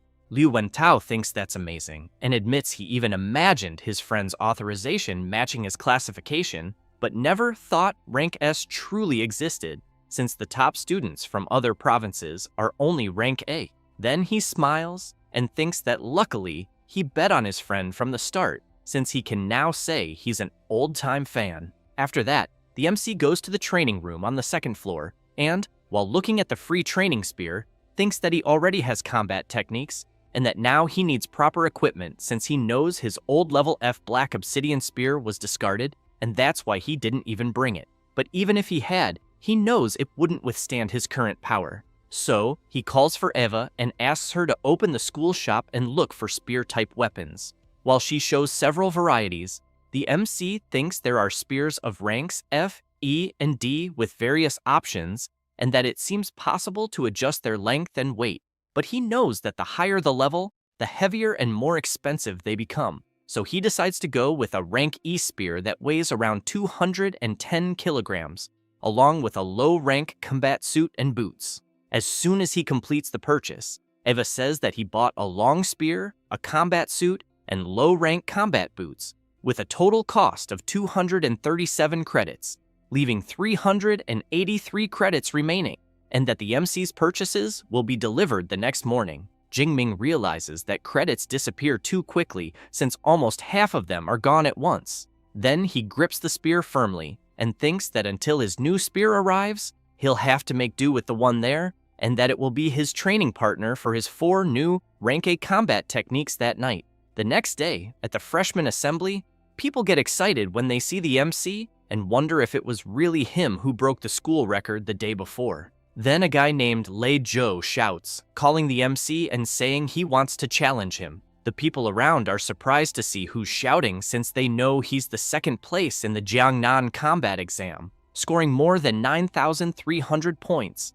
And they've also heard that he comes from a wealthy family and that both his parents are 4th rank awakened. Jingming apologizes to Lei Zhou and says he's not at all interested in his challenge. He approaches and asks the MC not to refuse so quickly, then says that, as far as he remembers, the MC's aunt works with rare and exotic plants. Then he gets even closer and makes it clear that his family is her biggest buyer and that they still owe a good amount, so he thinks that if the payment is delayed, the MC's aunt's family might have problems. Jingming becomes serious and wants to know if he is really threatening him. Lei Zhou quickly jumps back and, quite worried, wonders why the MC suddenly seemed like a wild beast ready to attack, but replies that he wouldn't call it a threat, but rather a friendly reminder. Jingming gives in to Lei Zhou's provocation and asks for the time and place. He replies that it will be within the next 7 days at noon in Battle Arena 3. The people around are surprised since apparently the first place will fight against the second,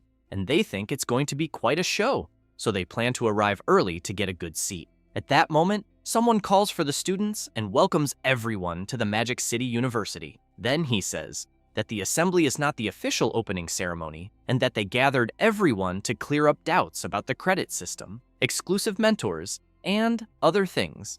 But first, he wants to present the school's combat power ranking. He also emphasizes that they will use a virtual immersion capsule to fight in a holographic simulation, and that the final placement depends on how many stages they can clear. So he asks everyone to give their best to climb the ranking since the rewards are very generous. After some time explaining everything and with the students talking about what they heard, the MC, a bit bored, thinks that it's finally over since it lasted more than an hour, and the only interesting part he heard was about the virtual capsule because he needs to test it as soon as possible. But he keeps in mind that in the coming days, it's better to look for Mr. Liu Ming and his mentor to start daily training. Thus, the next day, he starts new training with Liu Ming and also with Principal Gentian. He follows his training rigorously for a few days until, 7 days later, Liu Ming, quite impressed, wants to know if the MC has really reached the intermediate level of the first rank and how long it's been.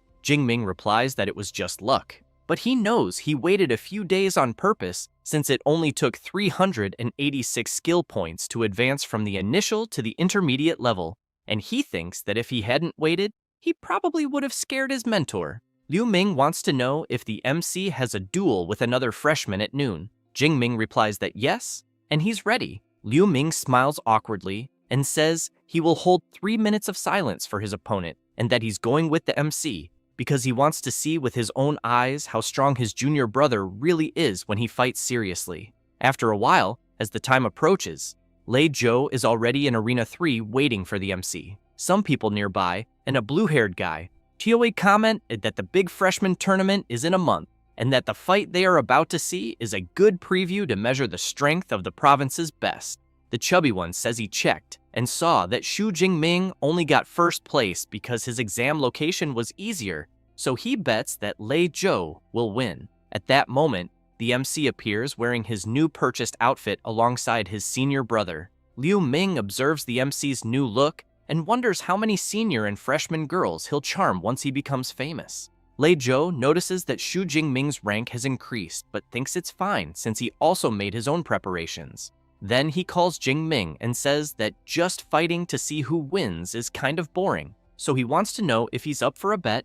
It can be all the credits they both have. The MC agrees and says he currently has 370 credits. Lei Zhou comments that the MC has quite a bit, then makes it clear that he will pay the difference in Great Xia currency, and that, to ensure no one goes back on their word later, they'll transfer everything to Professor Zhou's account. Thus, he points to the arena referee, Zhou Yun, who has a healing-type superpower, is rank 6, and is at the intermediate level. After transferring his credits, Jingming thinks that fights between awakens are dangerous, and that apparently the school wants to avoid deaths on campus. People go wild upon learning that the duel is worth 3,700,000. It doesn't take long for the referee to announce that she received the credits and transfers, then asks both fighters to get ready. She emphasizes that when one side gives up or loses consciousness, the other cannot continue attacking, and anyone who violates the rules will be severely punished.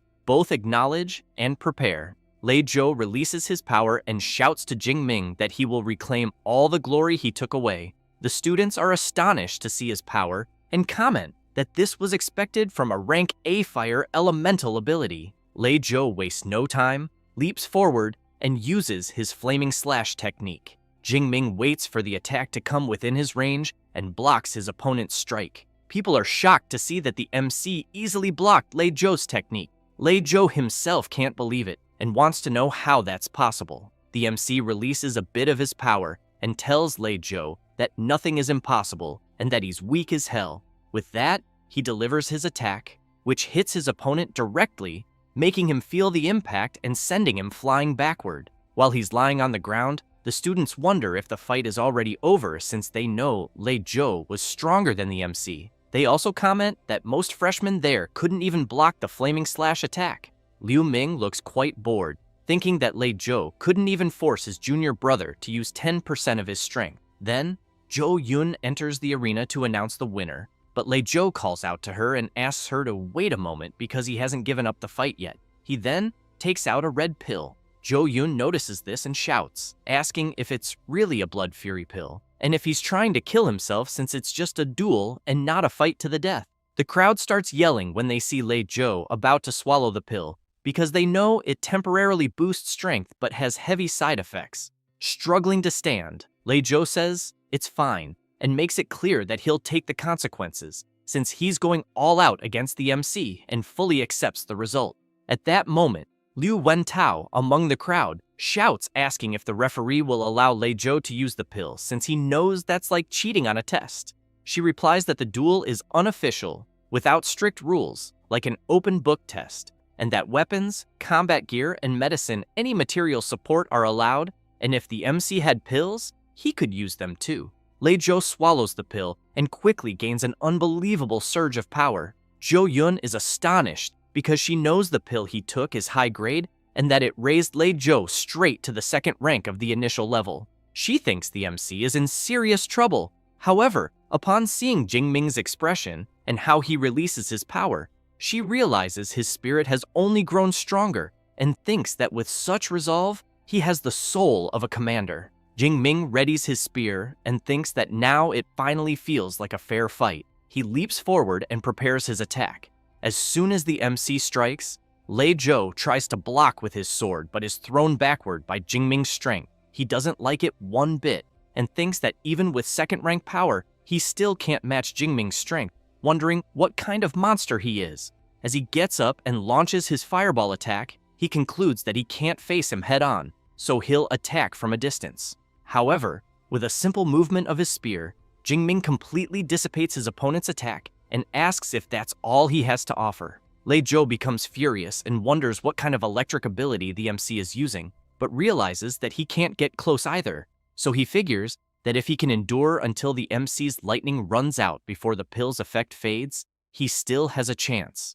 Thus, he tries once again with his multiple fireball attack, but the MC doesn't stay still either and launches one of his electric abilities, which grazes Lei Zhou, but is enough to make him worried, wondering if the MC also has long-range attacks. However, he soon realizes there's electric energy above his head and shouts to know what the hell is happening. Jingming activates his Thunder Prison, and as soon as Lei Zhou is trapped, he wants to know if it's a restraining technique. Then he tries to use his flame barrier to break free from the electric prison and, while intensifying his ability even more, makes it clear to the MC that he knows he can't get out, but the MC won't get in either. However, Jingming, with a completely sinister aura, wants to know how many thrusts his opponent's fire barrier can withstand. Thus, he jumps up and uses his Chain Thunder Spear technique, easily breaking Lei Zhou's fire barrier. Lei Zhou, seeing the MC's attacks coming his way,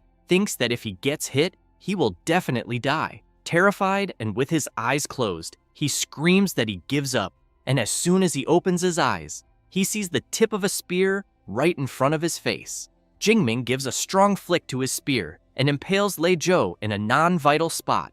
As soon as he withdraws the spear, Zhou Yun announces that the winner of the fight is Xu Jingming. People comment that it was a crushing victory and that the MC used 4 combat techniques in just 4 or 5 seconds, and the transitions between them were so smooth that they think no freshman should be capable of something like that. The students keep talking about the fight, and one of them comments that Jingming's techniques seemed really powerful and bets that each of them is at least rank B. Liu Ming hears that, takes a deep breath, and thinks they're underestimating his junior brother since he knows those are 4 rank A combat techniques and that he was quite bold to choose them. But he knows the most absurd thing is that he can already use all of them in real combat. Then he reflects that, in his time, he only had the courage to choose 1 rank A technique, the instant lightning, and even then, it took him 4 months to master it. So he knows having a junior brother like the MC is a lot of pressure. At that moment, Lei Zhou calls for the MC, thanks him for holding back and sparing his life, then says that the credits and money are all his, and that he will also make the payment to his aunt within the deadline. Zhou Yun tells the MC that 50 credits and 3,200,000 great Xia coins have been deposited into his student account. He, in turn, thinks that dueling is quite a fast way to make money. Liu Wentao shows up shouting that his friend did great and that he's rich now, then asks if the MC wants to go out at night to relax. Jingming replies that it's better not to, since he has training with his senior brother later. But Liu Ming says he thinks the MC can go since the balance between training and rest is the secret to longevity, and that the MC has been working too hard lately, so he believes he should relax a bit. Jingming smiles and says he'll follow his senior brother's advice then. Liu Wentao is surprised to see a rank A superpower user with the true Jade Thunder ability, the famous Liu Ming, vice president of the Grey Society. Then he comments that seeing him in person, he has much more presence than in the photos. After leaving the arena, the MC's friend says it's set for the night since he'll handle the program. Jingming becomes intrigued by this talk of a program and immediately asks his friend to be clearer. Liu Wentao explains that it's a program the MC simply can't miss when entering the university, a social event between the male and female dorms. After that, night falls and the event serves a delicious banquet. The MC's friend says that he became super popular and that he posted an invitation for the gathering on the campus forum, then asks Jingming to guess how many people signed up. He replies that he doesn't know, so Liu Wentao says it was over 100 and that he almost went crazy trying to choose a partner among so many people. Jingming comments that his friend really gets excited about this kind of thing, but that he's quite curious to know who he chose. Liu Wentao laughs and says he'll keep it a secret, telling him he'll find out soon. Then a girl arrives, and the MC's friend asks her to come closer. She greets everyone and introduces herself, saying her name is Qi Dongxia. Her roommate also introduces herself, saying she's her friend, and her name is Song Qiu-yun. Liu Wentao says that Qi Dongxia has a rank A beast-type reinforcement ability, and that Song Qiu-yun is a rank A user of natural light-type ability at the advanced stage of the first rank, and that she even got the highest score on the Sichuan State Entrance Exam. The MC smiles and introduces himself. Song Qiu-yun is surprised to learn that he's the famous Xu Jingming, and immediately asks if he's up for a friendly fight. Qi Dongxia feels embarrassed, calls her friend, and asks her to stop being a fight addict since it's a date. She looks confused and says she thought she was going to spar with student Jingming. The MC laughs, asks them to sit, and explains it was just a misunderstanding. Liu Wentao agrees and emphasizes that tonight is only for having fun, that they'll eat first and then stroll around the commercial street. As soon as they finish eating, they go to the center of Magic City, to Huaihai Commercial Street. Everyone is impressed to see how lively the place is. Then, they pass by a store with stylish and modern clothes. They also see a weapon shop, and the MC thinks that it's no wonder it's one of the biggest commercial centers in the country, since the armors, weapons, and pills are far more complete than in Jiangcheng. They stop to eat some snacks, and afterward, the girls start doing some shopping and soon hand their shopping bags to the MC, who just watches them. He notices that they've already spent several million that night and thinks that Song Qiu-yun seems quite modest in her way of dressing, but didn't expect her to be so wealthy. Liu Wentao wants to know if his friend didn't know since she's famous for being rich and for having a very powerful family. At that moment, Qi Dongxia shouts asking if they can carry just a few more bags. After a while, they return to the dorms, and the girls say they can leave them there. Song Qiu-yun remarks that they had an amazing night and thanks them for it. Jingming smiles and says goodbye to them. However, a bit embarrassed, Song Chu-yoon calls for the MC and emphasizes that what she said earlier was serious because one day she really wants to challenge him to a real duel. He's impressed by her attitude, so he turns and makes it clear that he'll be waiting for that day. She becomes even more embarrassed, and Chi Dongxia notices it and says that since classes started, she's never seen her friend treat a guy nicely, but with Jingming, she was even kind, so she points out that she was right to drag her to the date.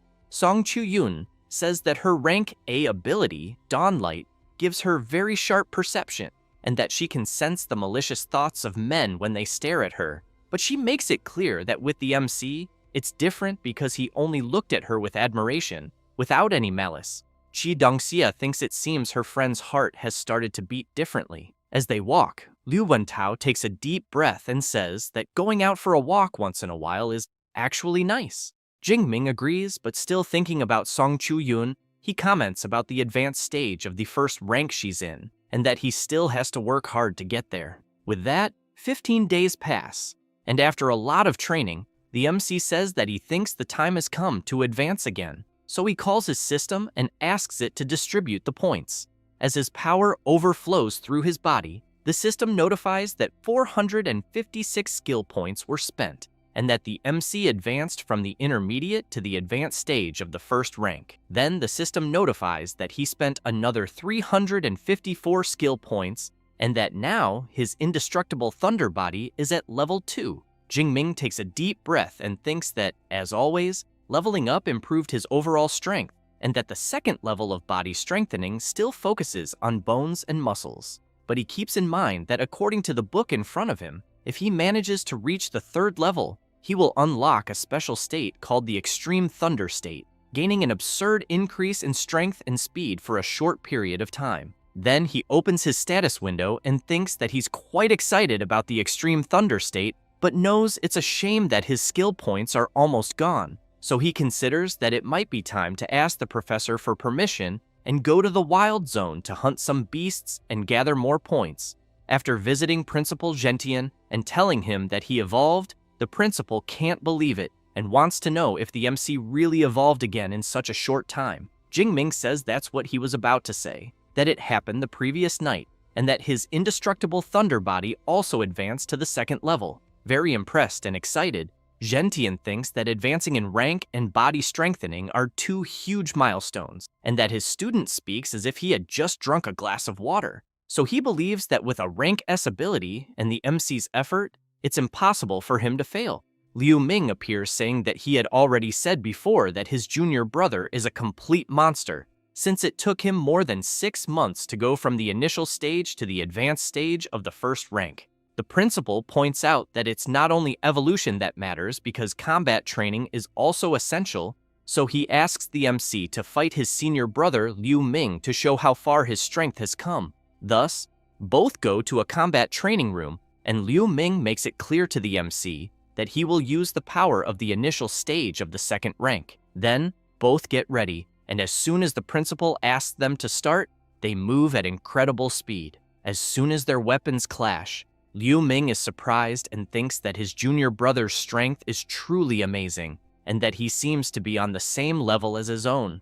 On the other hand, Jingming thinks it's the first time since he got the system that he's facing someone as strong as himself. After thinking about this, he activates his Thunder Prison technique and traps Liu Ming. Then he leaps toward him with his Chain Thunder Spear technique. Liu Ming, in turn, smiles and tells the MC that the combination he's using is the same one he used to defeat Lei Zhou, then emphasizes that it's a pity he's not that freshman. Thus, he activates his True Jade Thunder ability, blocking the MC's attack. After fighting for 20 minutes, Jingming is exhausted, commenting to his senior brother that his Divine Thunder ran out, and that, because of that, he admits defeat. Liu Ming makes it clear that he didn't lose due to lack of technique, but because of the energy of his ability. The principal comments that the fight wasn't bad at all, and that the MC's performance exceeded all his expectations since he thought Liu Ming would win easily, but it was so close that he had to rely on physical endurance to win. Liu Ming smiles and wants to know if the MC knows what his strength level was moments before. Jingming asks what it was, and his senior brother says that he was invincible in the second rank. The MC is very surprised to hear that, but the principal says that the training is over and that both can rest a little, then explains that the fruit there is of the clear spiritual type, which helps to recover energy, making it perfect to eat after intense training. Jingming goes to the principal and says that he wants to ask for something. Thus, he explains that he is thinking of leaving the university for a while and going to the wild zone. Gentian wants to know how long the MC intends to stay away. He replies that a little over a month, but makes it clear that he will return before the freshman tournament. The principal is intrigued, as he knows that the wild zone is not like the admission test area, because there is no army there to protect anyone, and beasts roam freely and appear randomly. One mistake and someone might run into a high-level beast. Then he puts his hand on the MC's shoulder and lets him go, but emphasizes that he should remember that if things get tough, he must run without thinking twice, as every specialist goes through moments of danger. He then worries that if his disciple wants to surpass himself, he won't be the one to stop him. Jingming bows his head and thanks his principal. However, he wants to know which wild zone the MC was thinking of going to. He replies that it's the one on the outskirts of Yuanshui City. Gentian says that one isn't the worst, that it's near the Magic City, and that the strongest beasts there are of the 4th or 5th rank, so the risk is lower. He also says that he will ask Liu Ming to give him some tips. Then, while activating a storage ring, he makes it clear that out there he won't be able to help him much, but will prepare a very good weapon for him. Thus, after taking something from his magical warehouse, he hands it to the MC. After that, Jingming returns to his dormitory and immediately asks Eva to open the university's mission system. While observing some missions, he thinks that, according to what his senior brother said, it's best to accept some field missions before leaving the university to collect some credits. After checking the missions, he knows they involve collecting beast materials, rare herbs, hunting fugitives, and military campaigns. He concludes that the missions that give the most credits always involve combat, and that it's basically throwing students into the fire. He also concludes that now he understands better why they say that the best students of the Magic City University are not on campus but outside, and therefore he thinks he will take 1 rank A mission and 3 rank B1s. Thus, after accepting the missions and preparing for them, he says that he can't keep delaying. As soon as he arrives at the supply base in Yuanshui City, he sees that the place is quite busy, but on the other hand, he feels quite excited, and as soon as he enters a place, a woman approaches him, welcomes him, and asks how she can help. Jingming says that he wants to register as an adventurer, but thinks that to enter the wild zone, he first needs to register as a nationally recognized adventurer. As soon as she takes the MC's card, she is very surprised to see that he is a student from Magic City University, as it's quite rare to see a first-rank person going to the wild zone. Then she says it will take a little while to prepare his ID, so she suggests that he can go rest a bit. As soon as the MC turns to go wait somewhere for his ID to be ready, he hears some euphoric people shouting that the goddess Jiang Chuyi is there. This is Jiang Chuyi, a second-year student at Magic City University. As she walks through the place with her guards, people comment that it seems like she will record more content in the wild zone. Jingming wonders if she is from the same university as him, as he thought she was as beautiful as Song Chu-yun. At that moment, the woman arrives with the MC's ID and also gives him a smartwatch with satellite, then explains that it already comes with the wild zone map and shows the beast's movements and the danger level of each area. While the MC is talking to her, someone from afar is lurking, watching, and as soon as the woman walks away, the guy approaches Jingming and wants to know if it's his first time in the wild zone, because if he doesn't have pills, he suggests that he shouldn't even think about entering. Then he asks if he wants to buy some. Jingming asks the price. The guy opens his coat and says that first-grade healing pills are 20,000 each, and first-grade antidotes are 15,000, but emphasizes that second-grade ones are better, though more expensive, costing around 30 to 40,000 each. Jingming wants to know if that's really the price because he didn't find it that expensive. The seller laughs and says that apparently the MC has good taste, then makes it clear that the pills he sells there are known for being good and cheap. However, Jingming knows that first-grade pills usually cost 30 to 40,000, so he realizes something is wrong, guessing it's a scam, and that the seller must trick rookies who seem clueless. The guy quickly asks how many the MC wants. Jingming laughs and asks if the seller has already fooled many beginners with that cheap talk.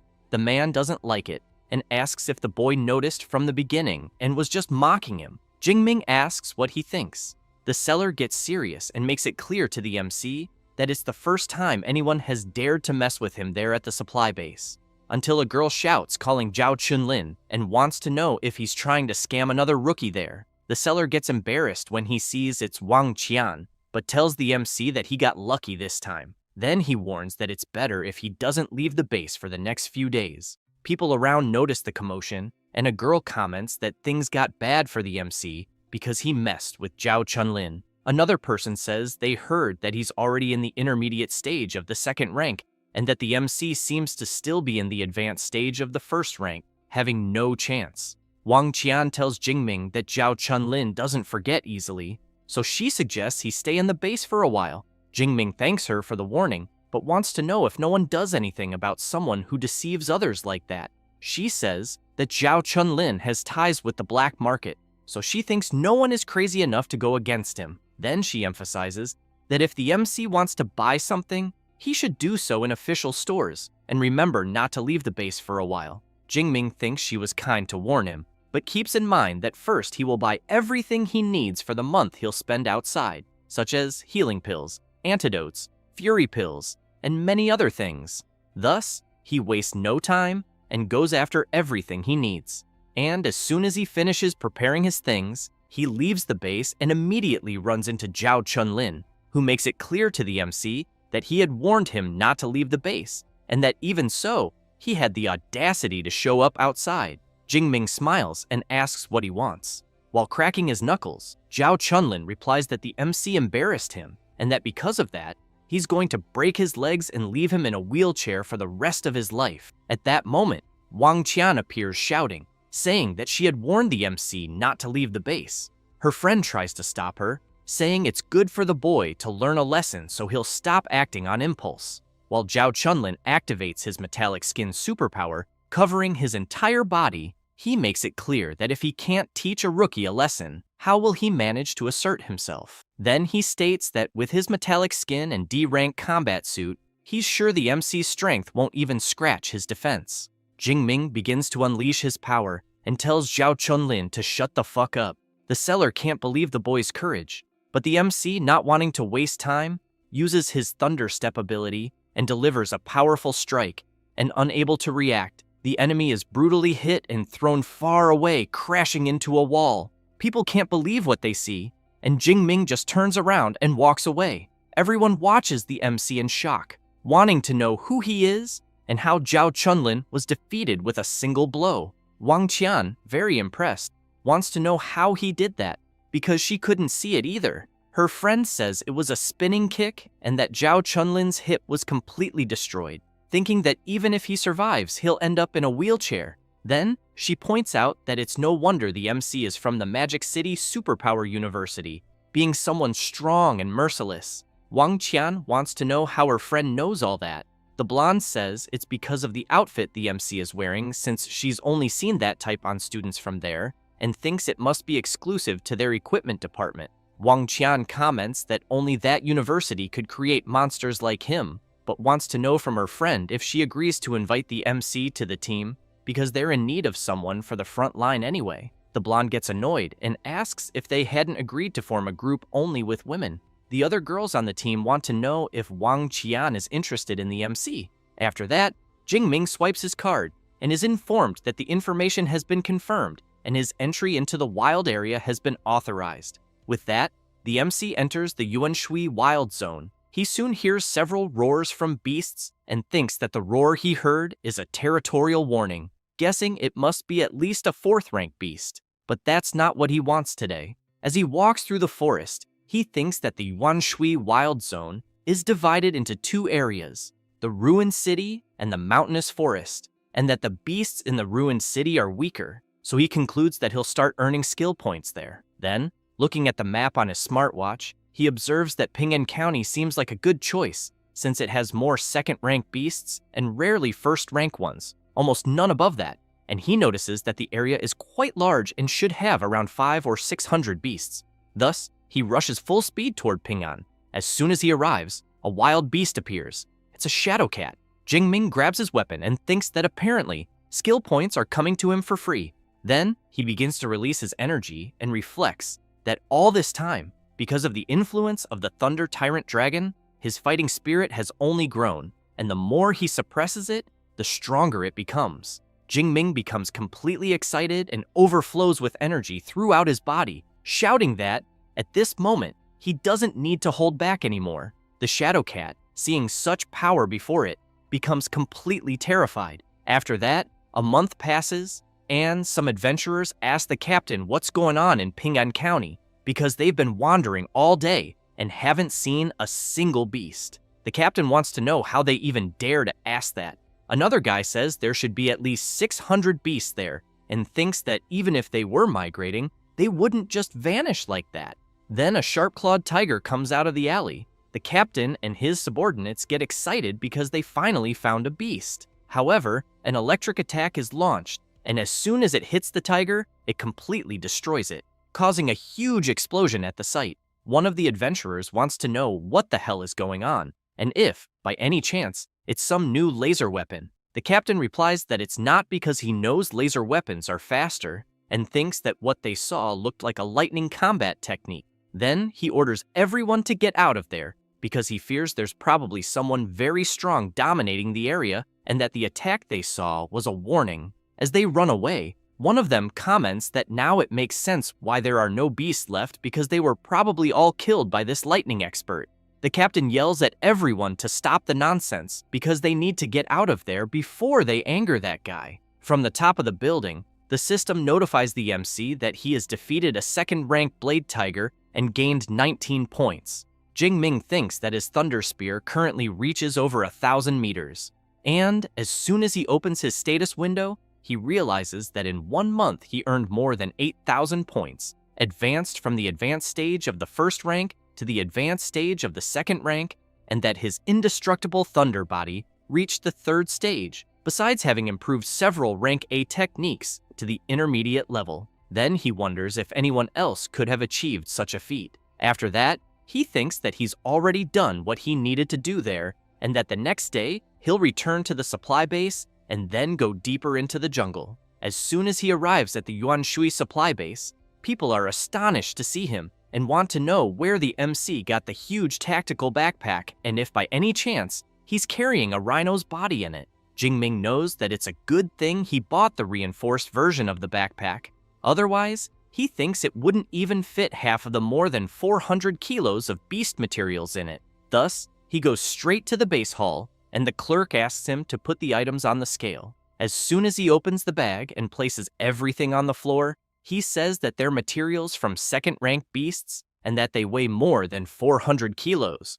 The woman can't believe the amount of stuff he brought.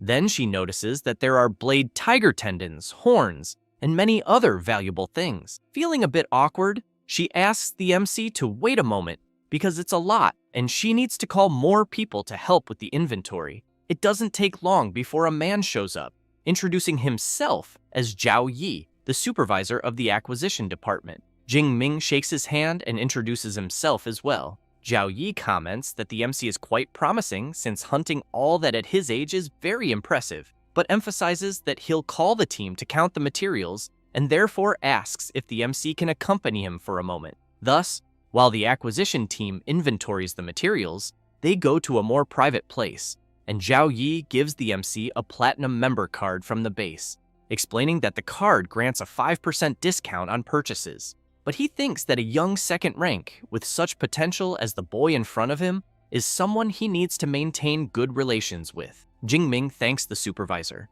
until one of the employees shows up calling Zhao Yi and informing him that the count has been completed, totaling 90 pieces from second-ranked beasts in the advanced stage, 107 in the intermediate, and 221 in the initial stage. The supervisor is quite surprised, wondering if the boy wiped out an entire nest. Thus, Zhao Yi informs that the total value came to almost 25 million, but they'll round it up.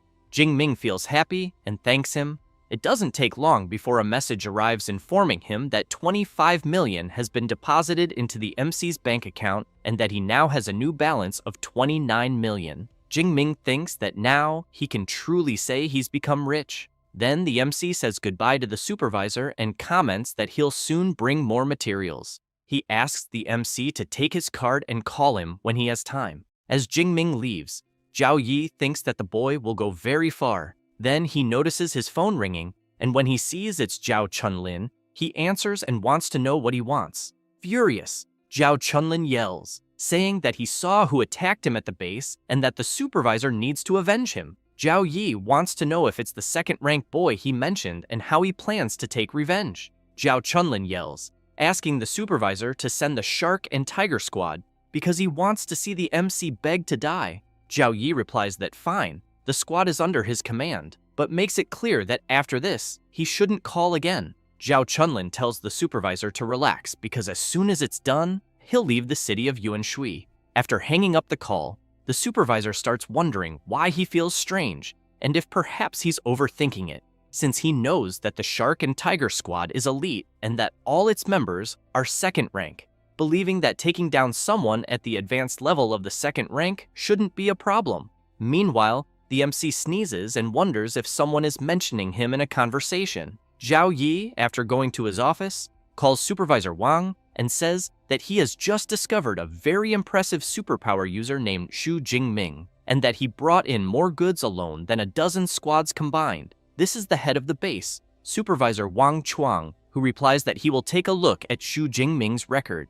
As soon as he sees the results, he's very impressed and shouts to Supervisor Zhao that this Xu Jingming is extremely important and that if he shows up at the base again, he's to be informed immediately. Zhao Yi replies that he understands and thinks that he would never have imagined that the MC would make old Wang so excited. So it seems that the boy really is someone significant. Wang Chuang, seeing Xu Jingming's record, comments that he never imagined another disciple of Principal Yang Zhentian would appear at his base, and that apparently the MC's talent is even more astonishing than Liu Ming's, being a true monster. Meanwhile, Jingming is walking and thinking that the dimensional rings for sale there cost more than 10 million and only hold the equivalent of a suitcase, which is absurd. But he knows that considering how practical they are, he's almost buying one, though he keeps wondering how much one that could hold a spear would cost. At that moment, his phone starts ringing, and when he answers, he sees it's Liu Wentao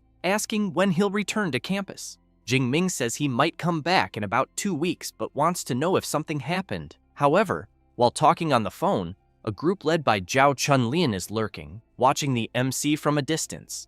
The seller says that the boy ahead is the one they're looking for, so he tells the squad to break his legs and bring him. Liu Wentao tells the MC that during the time he was away, a new student joined the university and that the guy is very arrogant. However, the MC senses something strange, and his friend wants to know what happened. Jingming replies that it's nothing and asks Liu Wentao to continue telling the news. Meanwhile, the squad leader tells everyone to get ready because the target just entered the alley. Then he asks Heji to analyze the MC's power level. One of the squad members calls his captain and comments that he thinks sometimes he's too cautious since the MC is only at the advanced stage of the first rank, so he wants to know what kind of trouble he could cause. However, Heji is shocked when she analyzes the MC's power level and says that she thinks it can't be real. The captain immediately wants to know what happened. She replies that she'll show everyone so they can see it with their own eyes, since her ability works in a way that the stronger the superpower,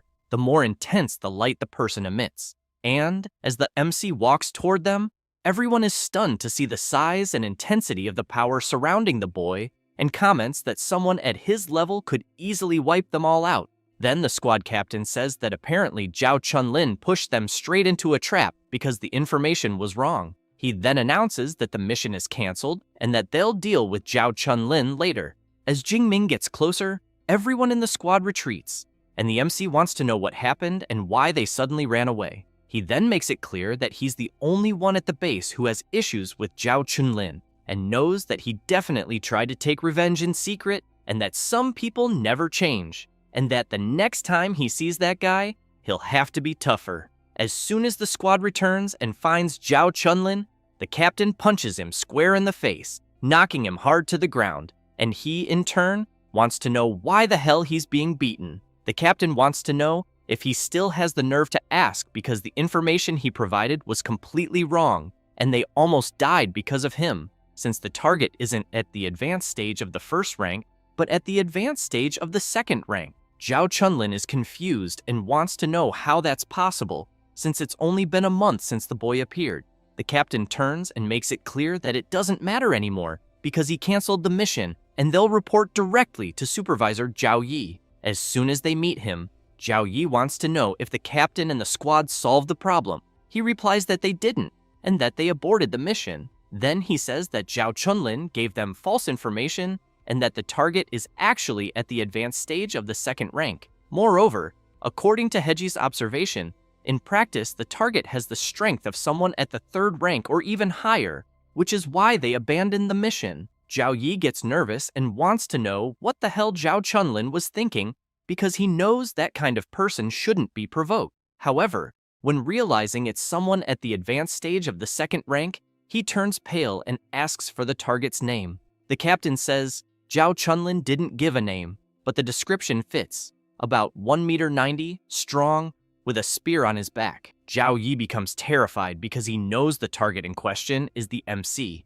Thus, after telling everything to Wang Chuang, he goes crazy with rage, wanting to know if Zhao Yi has lost his mind for trying to kill Xu Jingming. Supervisor Zhao gets embarrassed and says that the MC is still only at the advanced stage of the second rank, and therefore thinks there's no reason to overreact. Wang Chuang calls Zhao Yi an idiot and tells him to check Xu Jingming's file.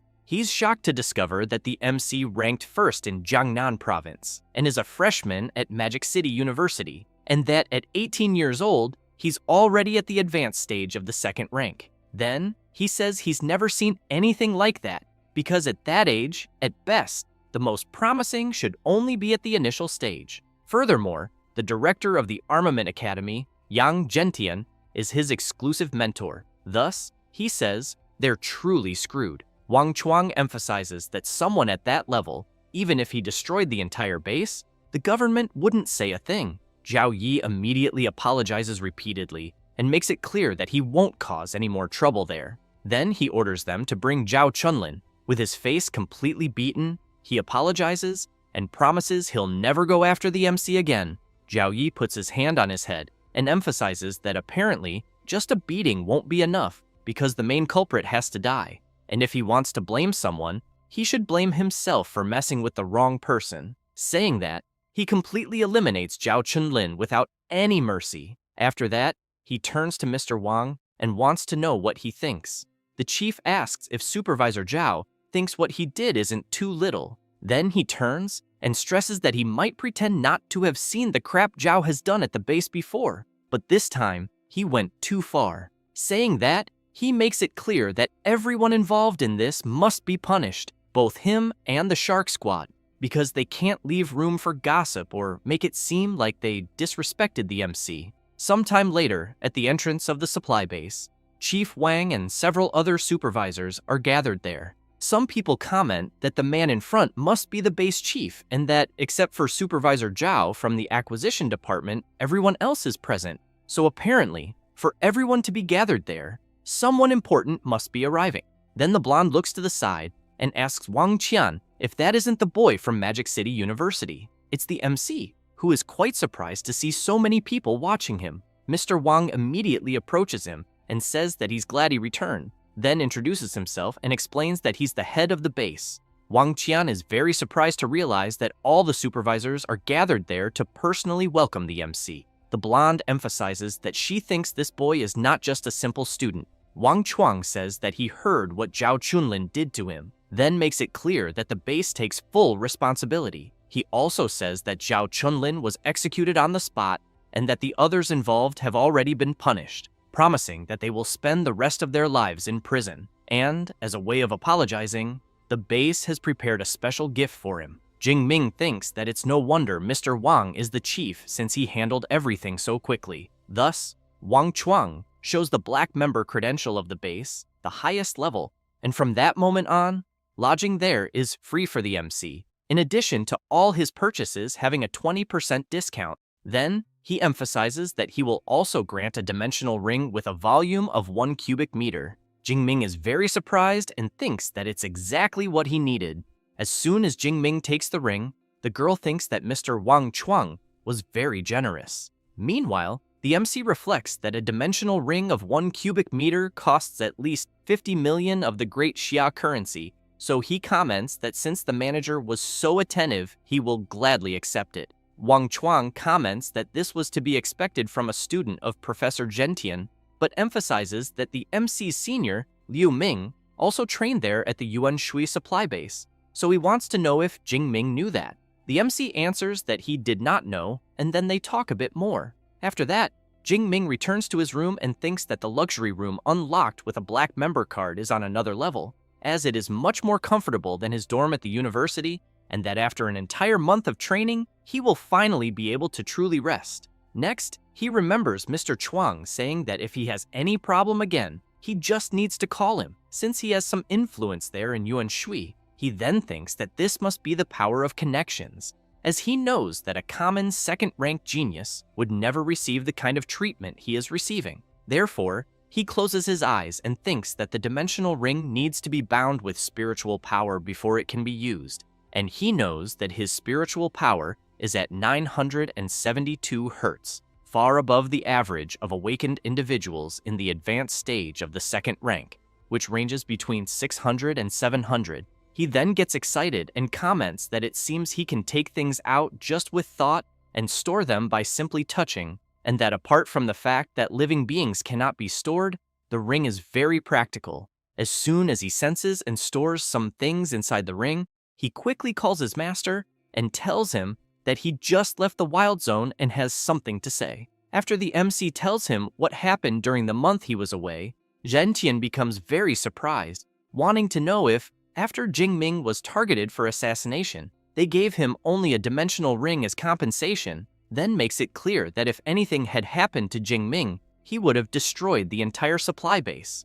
The MC feels a bit embarrassed to hear that, but Gentian wants to know if Jingming had said that the elite shark squad of second rank followed him into an alley and gave up in the end. He answers that maybe the squad realized that he was also in the advanced stage of the second rank, which did not match the information they had, so they went back to confirm. Gentian becomes very surprised and shouts, wanting to know if the MC is really already in the advanced stage of the second rank, because he knows that he trained in the wild zone for only about a month. Jingming answers yes, and says that he advanced a few days ago. Gentian bursts into laughter and emphasizes that he knew his student, his disciple, would amaze him, and that he thinks the MC's cultivation speed is even faster than his own back in the day. But he wants to know when the MC plans to return so they can celebrate in person. Jingming says that he will be back before classes start, as he is planning to go to the advanced level wild zone during the last term. He also says that he has already mastered the Thunder Step well,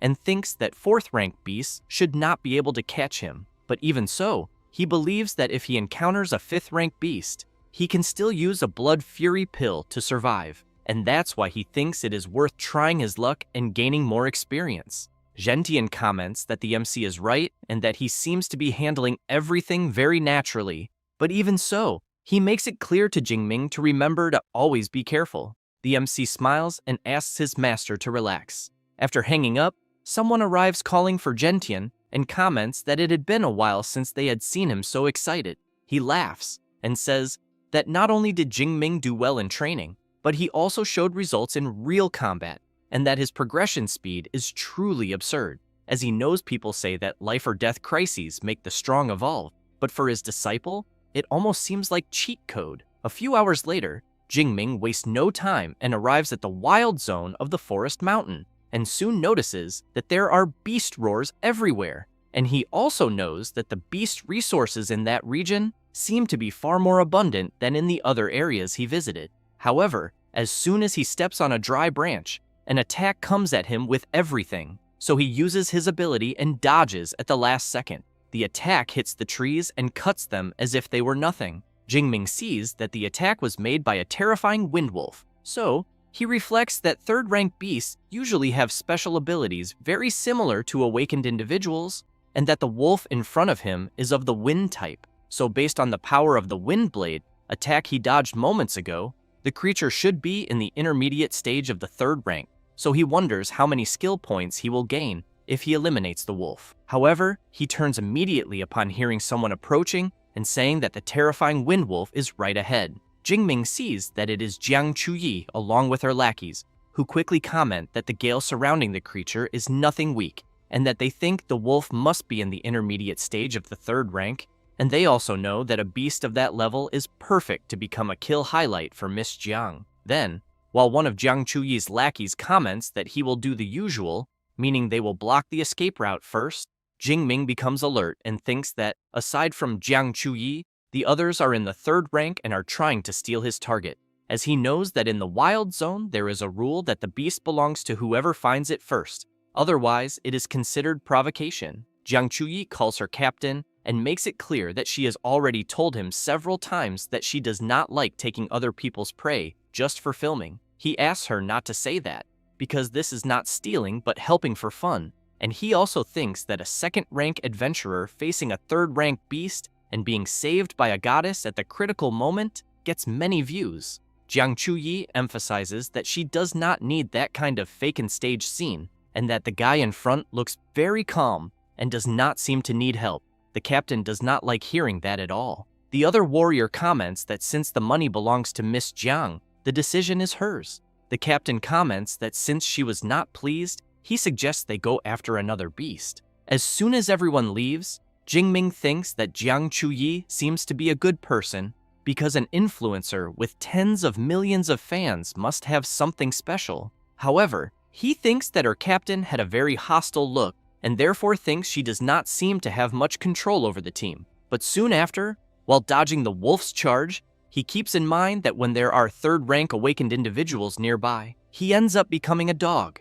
But he wants to know when they will leave. The wolf charges at him. He also wants to know if the wolf is underestimating him, thinking it will defeat him easily. Therefore, without any mercy, he uses his technique of the lightning rupture of the gale directly on the wolf. With that, the system warns that the kill of a beast in the intermediate stage of the 3rd rank has been made, and the MC has gained 34 skill points.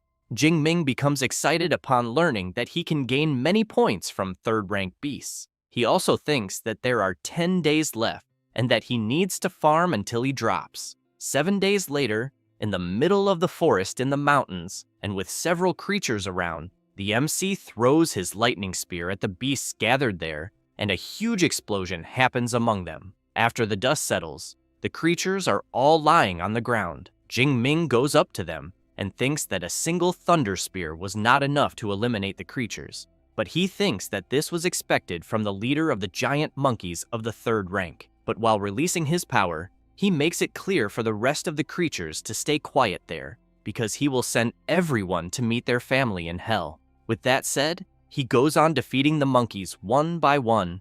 As soon as he finishes, Jingming sees in his system that he has already surpassed 3,000 skill points, and therefore thinks he should be able to return and learn an S-rank combat technique, until he sees his watch beeping, and, upon tapping it and seeing the map of the location, he realizes it is a distress signal. Meanwhile, Jiang Chuyi is running at full speed, jumping from tree to tree as an enormous creature is coming toward her. Very frightened, she reflects that her team scattered because of a 4th rank beast, and that she has now run straight into an earth-burrowing dragon in the initial stage of the 3rd rank. As she keeps fleeing, Jiang Chuyi has in mind that every beast with dragon in its name is always extremely cruel and difficult to deal with, and she knows she is still only in the intermediate stage of the 2nd rank, and that even with a blood fury pill, she will not be able to win. She then looks back and concludes that all she can do is hope some awakened team sees her signal and comes to save her.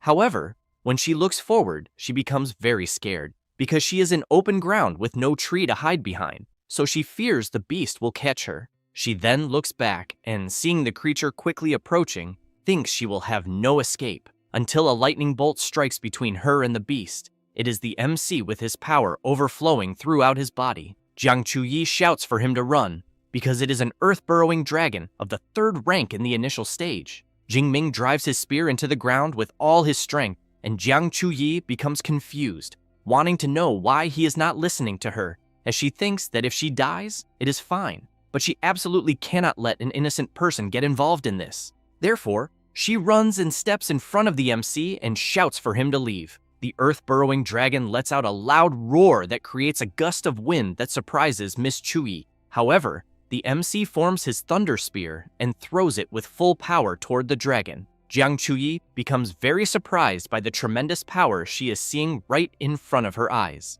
The MC's attack travels rapidly toward the creature's head, and as soon as it hits directly, the earth-burrowing dragon is brutally defeated. Jiang Chuyi, seeing the creature in front of her be easily defeated, falls to her knees on the ground, thinking about how an earth-burrowing dragon was eliminated with a single blow. She then looks at the MC, thinking about his overwhelming strength, but wonders if the MC was not only in the advanced stage of the second rank. The system notifies that the earth-burrowing dragon has been defeated, and the MC gained 36 skill points. He, in turn, smiles and thinks as expected of a beast with dragon in its name, since it yielded more points than a common beast. Therefore, he wants to know if Jiang Chuyi is okay. She takes a deep breath and replies that her legs are just a little shaky, but she is very grateful that he saved her. Jingming extends his hand to help her and says it was nothing, as he believes anyone would have done the same.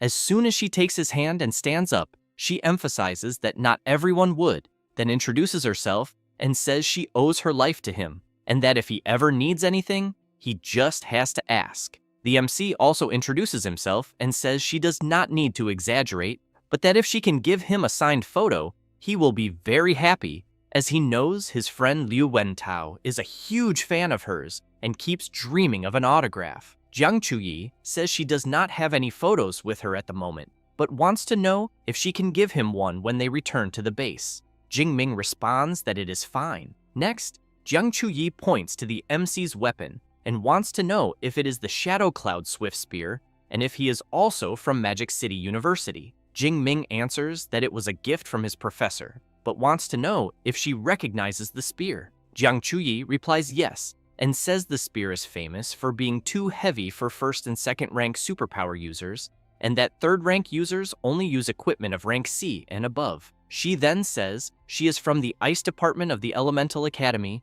and is in the second year of Class 3. She says this and calls the MC a senior.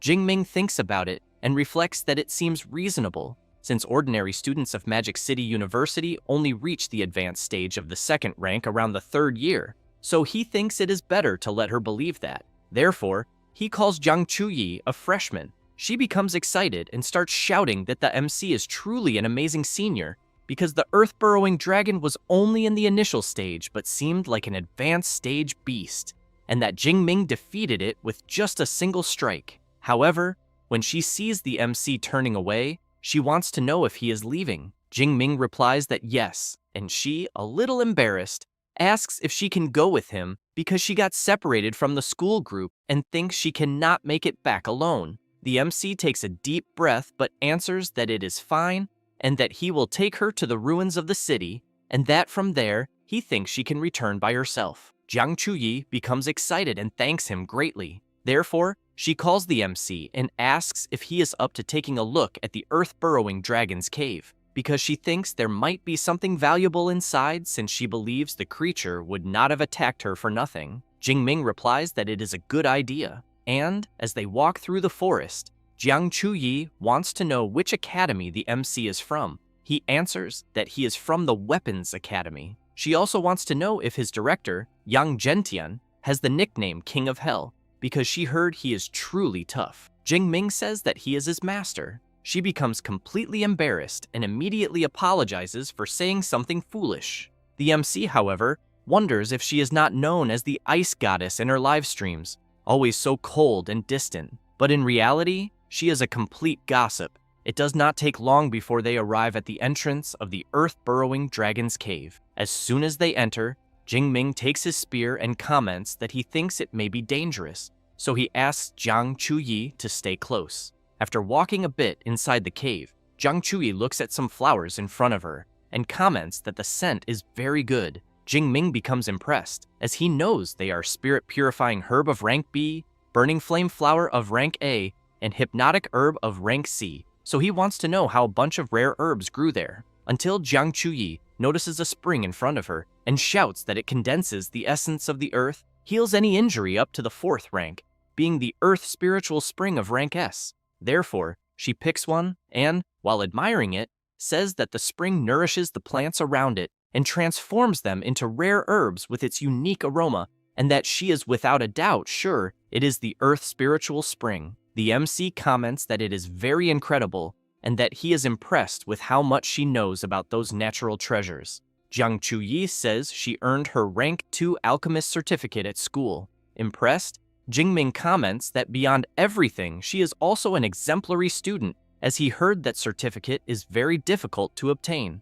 She laughs and comments that he is praising her too much, but explains that the spring there can make at least 5 bottles of S-rank medicinal healing water. The MC says he will take 4 portions and she can keep one, and that the rare herbs will be split half and half. She becomes excited and thanks him. Meanwhile, her team is walking nearby, and one of them comments to the captain that he thinks there is no monster inside the cave, but wants to know if there will be anything good, until Jing Ming and Jiang Chuyi hear the conversation. The captain answers that there might be something interesting, because from what he can see it looks like the lair of a 3rd-rank earth-burrowing dragon. Then they encounter Jiang Chuyi and the MC. She says she was startled, but in the end, it was just her team and her captain. Jing Ming, however, has in mind that a team of peak 3rd-rank superpower users discovering the earth spiritual spring there will be very bad. The captain smiles, calls Miss Jiang, and says they were looking for her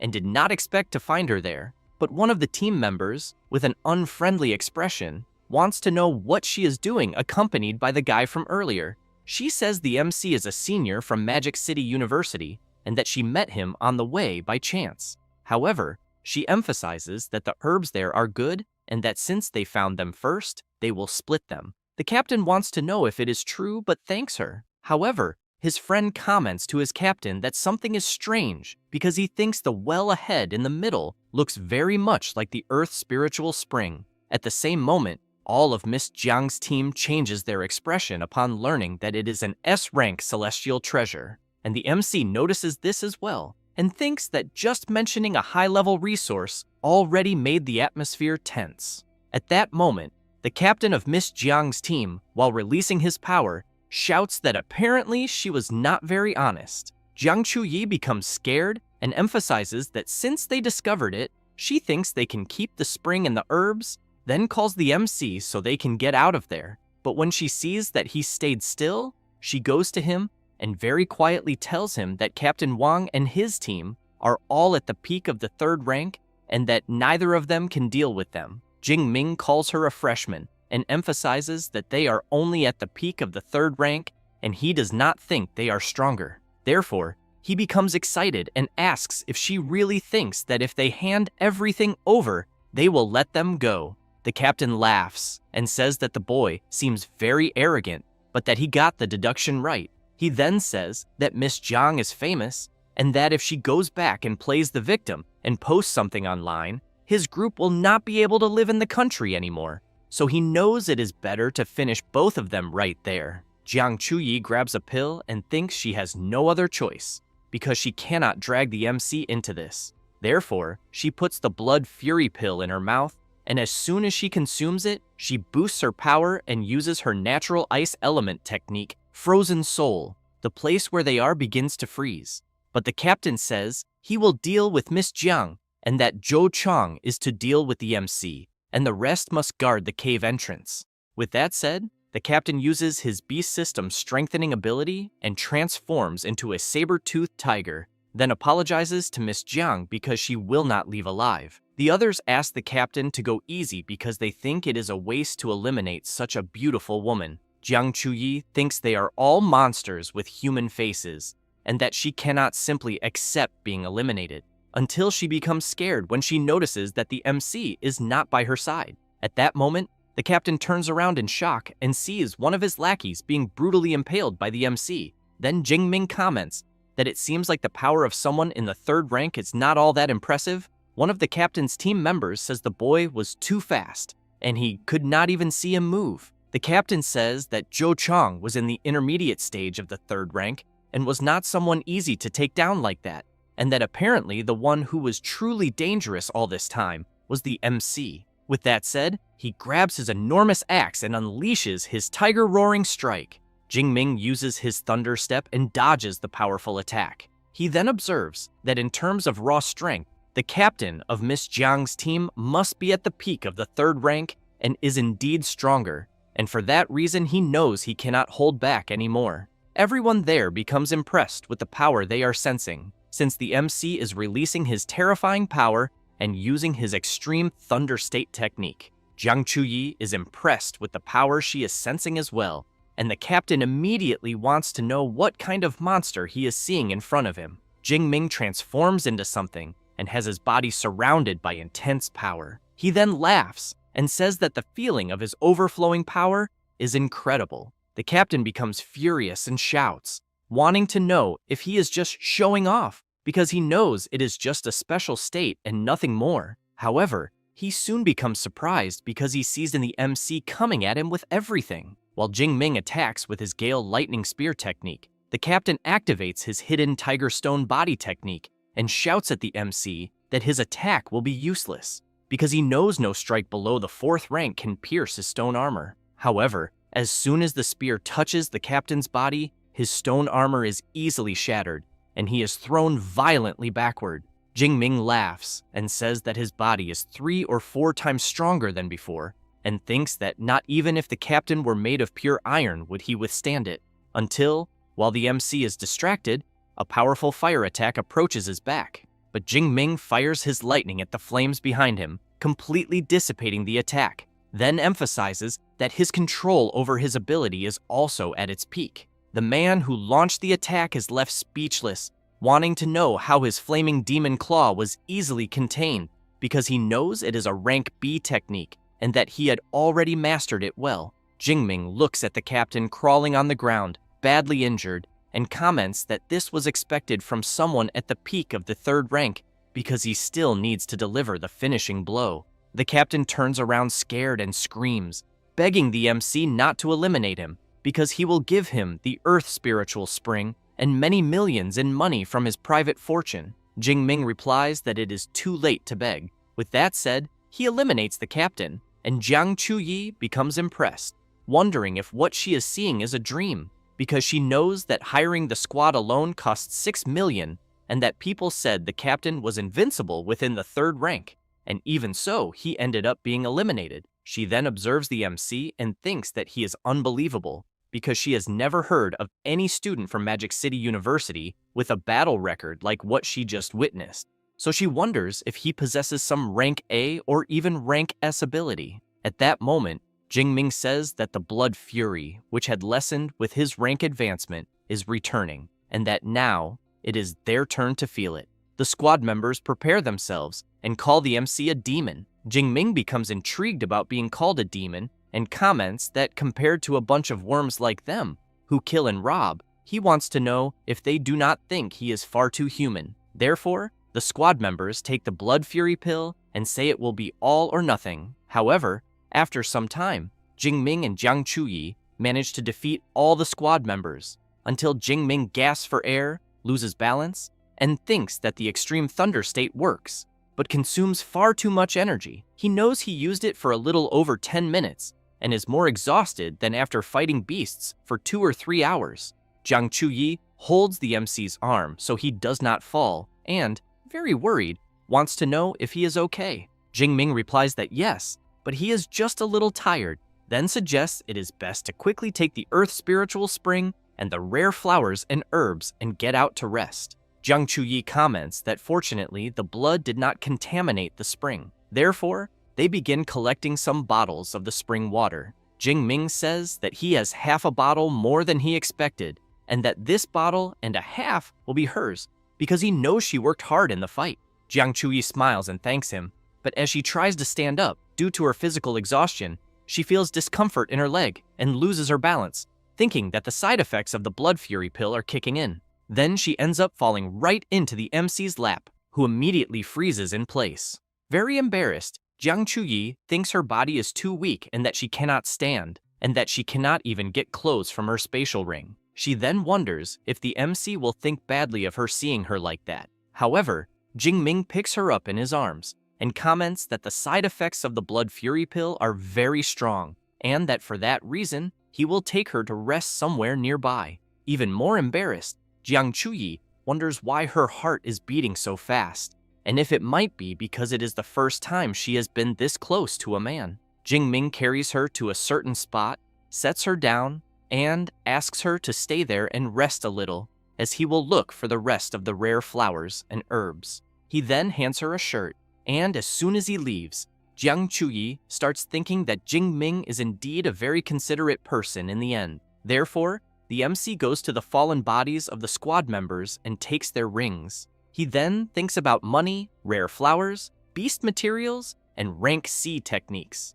and concludes that the elite 3rd rank squad had nothing of real value. But he hopes to trade the 2 1 cubic meter rings for a 2 cubic meter one, because he knows carrying that giant spear all the time is a pain in the neck. Jiang Chuyi calls the MC and says that the Earth Spiritual Spring can ease his weakened state caused by the blood fury pill, so she wants to know if he can give her a little, because she thinks it will help. Therefore, Jingming pours a bit of the spring's liquid into her mouth, and Jiang Chuyi exhales in relief and, very excited, comments that she is already feeling much better, but that she thinks to fully recover it will still take about 3 or 4 hours. Jingming emphasizes that he had never heard that it was possible to neutralize the effects of the blood fury pill like this, so he thinks this S-rank Earth Spiritual Spring is impressive in the end. However, he points out that in 3 or 4 hours it will already be night, and he thinks it is better for them to spend the night there, since it is a relatively safe place.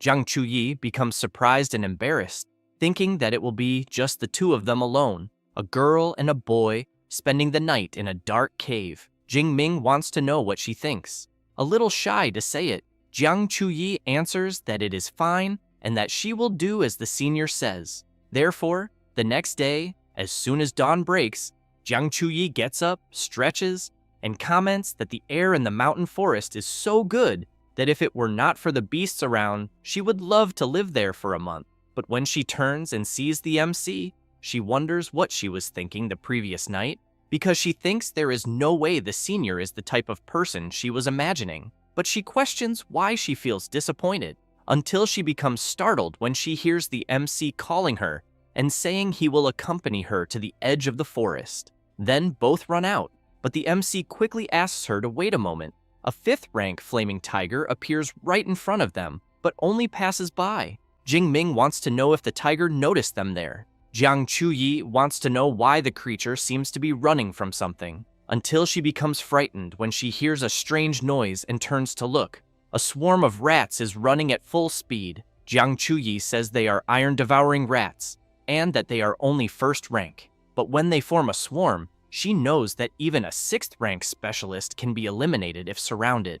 Jingming grabs his spear and comments that now he understands why the 5th rank tiger was running. With that said, he takes her hand and shouts that he thinks they should run too. Then, he runs at full speed while the rats chase after them. Jiang Chuyi explains that iron-devouring rats have absurd stamina and can run for 5 or 6 hours straight, so she wants to know if they will be able to escape. Jingming replies that they will only be safe when they reach the supply base, but that it is at least 90 kilometers from where they are, so he suggests that they need to find a way to go faster. Then the MC says that the spear is too heavy and he will have to drop it. Jiang Chuyi says that her spatial ring has space and she can store his spear. Therefore, Jingming hands over the spear and Jiang Chuyi stores it in her ring. With that, the MC grabs her arm and comments that now he is lighter, but that running hand in hand like that is slow, and so he thinks it will be better to carry her. He then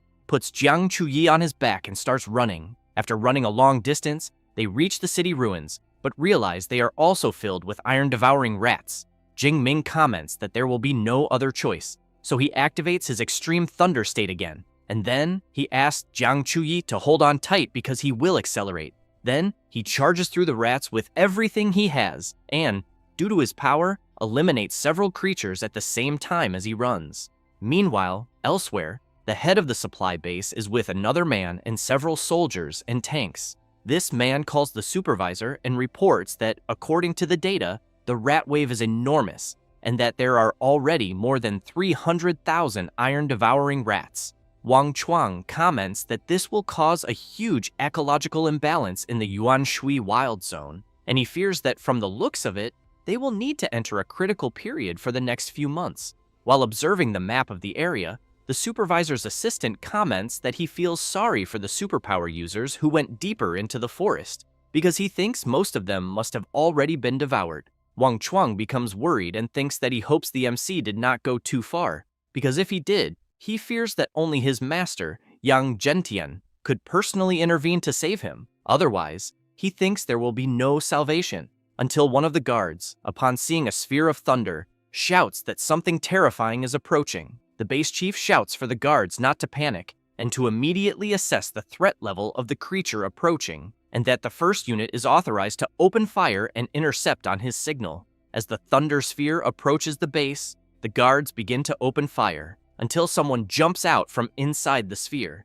It is the MC along with Miss Jiang, who screams in terror. Jingming passes through the soldiers and tanks and crashes heavily in the middle of them. Immediately, the soldiers become confused upon realizing it is a person, because they thought it was a thunder elemental beast, until one of them notices that the MC is carrying a very familiar woman. Jingming returns to normal and says that they arrived at the supply base, so he thinks they will be safe. A little embarrassed, Jiang Chuyi agrees with him and emphasizes that it was quite a journey and she managed to survive thanks to him. Wang Chuang runs over shouting, wanting to know if the person there is Xu Jingming and how he survived the rat wave. The MC says he ran for more than 45 minutes from the mountain to there, and that because of that, he is very tired and needs a room to rest. The base chief is impressed as he thinks about the distance Jingming mentioned, because he knows that is more than 90 kilometers, and that not even a 4th rank user could run all that,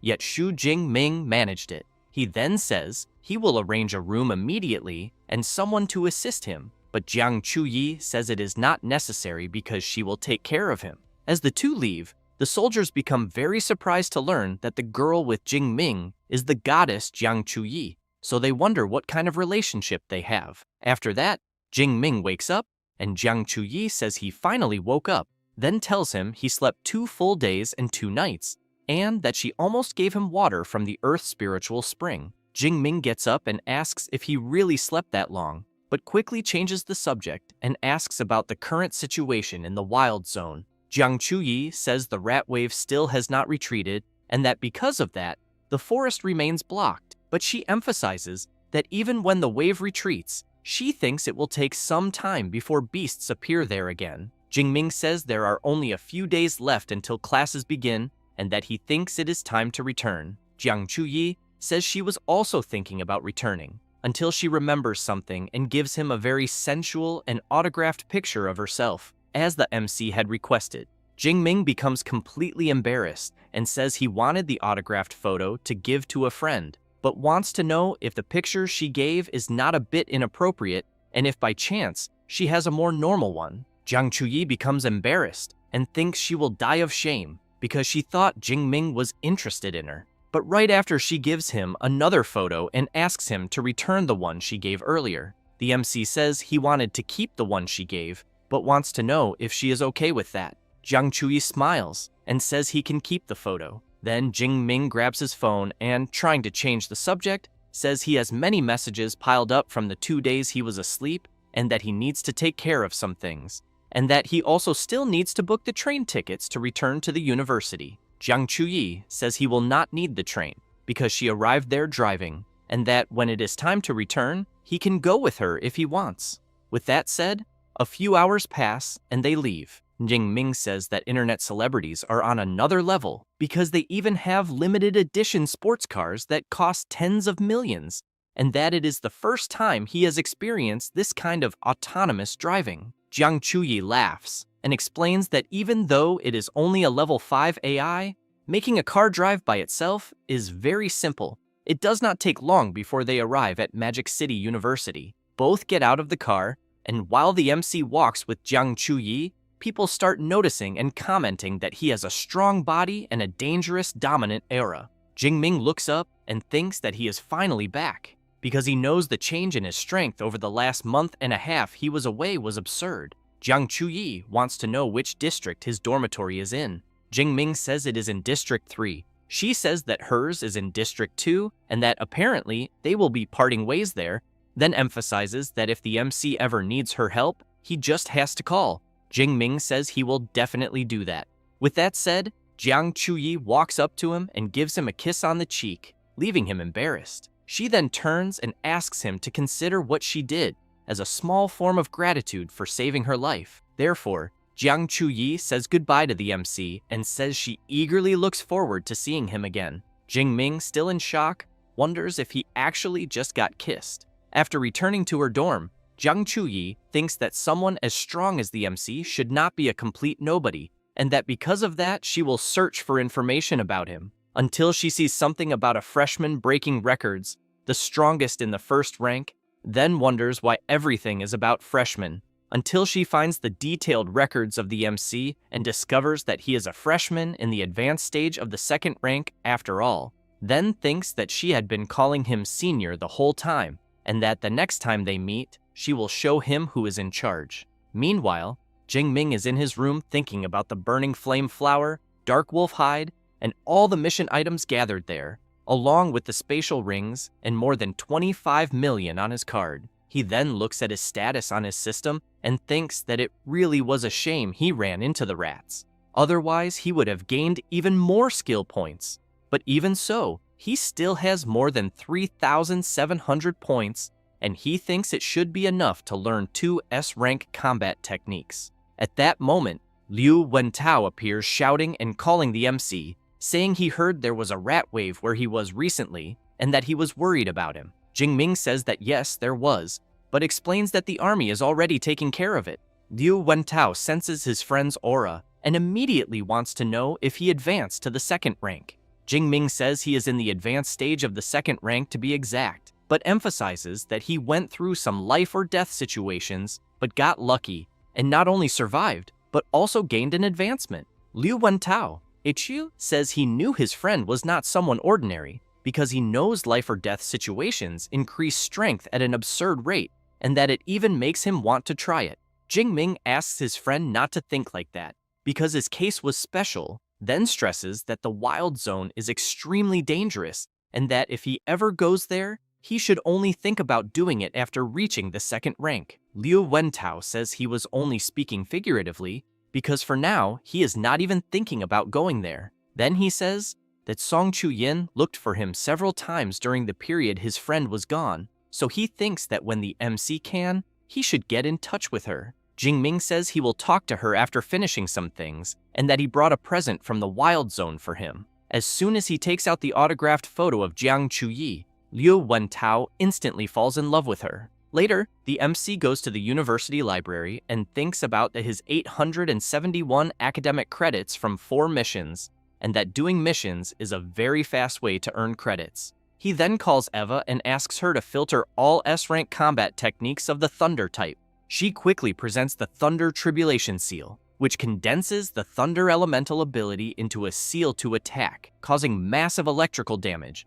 but which can only be learned by ability users of second rank or higher, with a Thunder type ability of rank C or above. It also shows the Thunder Fist, which maximizes the user's Thunder type ability by concentrating it into the fist to attack, and finally, the Thunder Prison Domain technique, which creates a thunder barrier around the enemy while firing continuous lightning inside the barrier, but which can only be learned by users of the third rank or higher with a Thunder type ability of rank B or above. After seeing all the abilities Eva displayed, Jingming thinks that even in a top institution like Magic City University, there are only a little more than 20 Thunder-type combat techniques at rank S. But he keeps in mind that S-rank techniques are crucial for increasing his strength in the future, so he knows he needs to choose carefully. Then Eva shows a few more, and Jingming decides it will be 2, one for long-range magical attacks and the other for defense, being a good balance between offense and defense.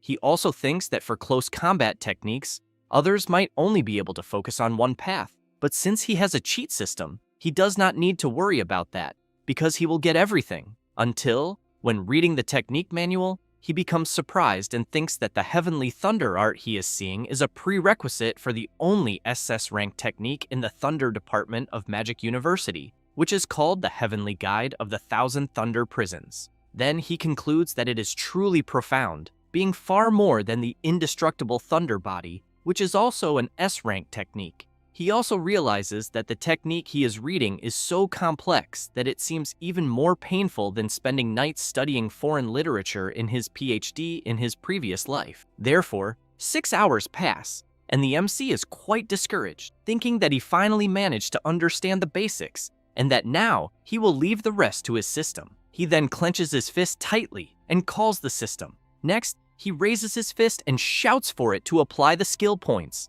His body immediately is surrounded by electrical energy, and very surprised, he wonders if evolving an S-rank technique to the initial stage really cost 1,600 skill points. Points he nearly died collecting in the wild zone, until Eva approaches Jingming and informs him that it is already almost 1 in the morning, so she suggests he return to the dormitory and manage his time better, and that he should please avoid using abilities inside the library. Jingming thinks it is already so late, and that learning the underworld thunder armor will take even longer, so he thinks it is better to come back another day. Meanwhile, elsewhere, some people are training their running, and one of these people is Song Chu-yun, who thinks that she trained late every night for the last month and is even surprised by her own progress. So she thinks that when Jingming returns, she will challenge him and show who is the true #1 among the freshmen, until she looks up after seeing a bird flying and realizes it is a black feathered falcon. Song Chu-yun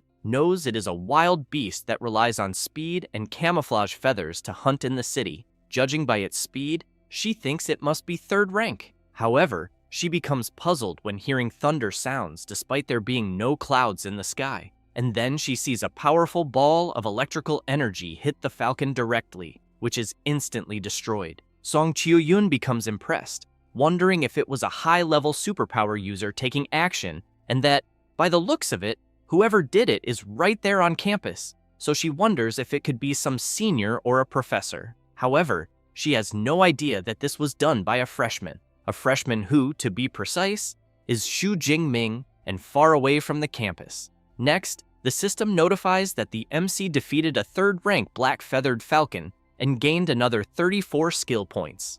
Jingming becomes excited, thinking that the Heavenly Thunder art is even stronger than he imagined, because it simply pulverized the beast, and that the best part of all was the range, which reached almost 1,000 meters. Meanwhile, someone is watching the MC, thinking that the guy he is seeing can only be the famous freshman. The next day, Liu Wentao sees his friend and asks if he is going out that early. Jingming says that the Great Freshman Tournament begins in a few days, and that because of that, he is going to the Combat Technique Library again. Liu Wentao thinks that his friend just came back from the Wild Zone and is already training again, so he thinks he is not human, but in contrast, he thinks that after eating breakfast, he will also train. As soon as he steps out of the dormitory, the MC hears someone calling him. It is Song Chu-yun, accompanied by her friend Chi Dongxia. Jingming sees the outfit Song Chu-yun is wearing and says that apparently she is also training. Song Chu-yun walks up to the MC and wants to know if he remembers that he promised to fight her before.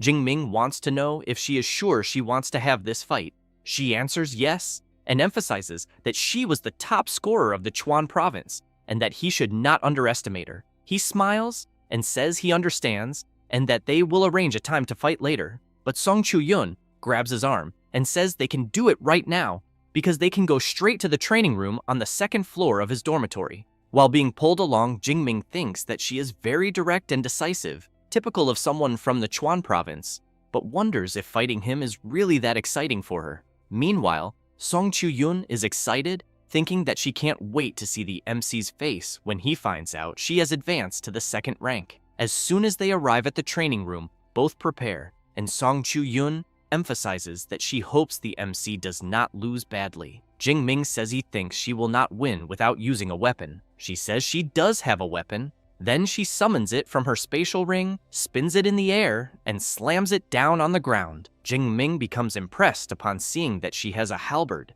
because he knows it is very unusual for a girl to use such a weapon. Song Chu-yun positions herself and asks to begin quickly, because she will completely defeat him. Chi Dongxia becomes excited and thinks that Song Chu-yun will definitely win. Jingming, while releasing his power, notices that his opponent advanced to the initial stage of the second rank, and that now it makes sense why she is so confident. But he keeps in mind that he also has not been idle all this time. Chi Dongxia becomes impressed upon seeing that the MC is in the advanced stage of the second rank, and immediately wants to know how that is possible. Liu Wentao laughs and says he had already said that Song Chu-yun would have no chance against his friend. Meanwhile, Song Chu-yun becomes worried upon discovering her opponent's advancement because she wanted to impress him with her level. But in the end, she was the one who ended up surpassed because she knows they are each the best from their respective provinces, so she wonders how he advanced so quickly. Jingming wants to know if Song Chu-yun still wants to continue. She replies yes, but asks him to go a little easy. The MC thinks that this was to be expected from the best of Chuan province, because she knows when to retreat and when to advance. So he asks her to relax and go all out, because he will not attack first. Song Chu-yun activates her ability and says she hopes the MC will not regret his decision. Jingming becomes surprised when he sees her A-rank light superpower, Morning Sunlight, because he knows that like thunder, it is a natural type ability. Song Chu-yun does not stay still, jumps up, and uses her technique, Burning Light. Jingming sees that it is a technique that enhances the power of the weapon and that it is the first time he has witnessed something like that. Song Chu-yun also uses her other ability, Heavy Slash of the Light Flame, but the MC manages to block her attack. While blocking, Jingming gives a slight smile and strikes his spear against her halberd. This forces her to retreat.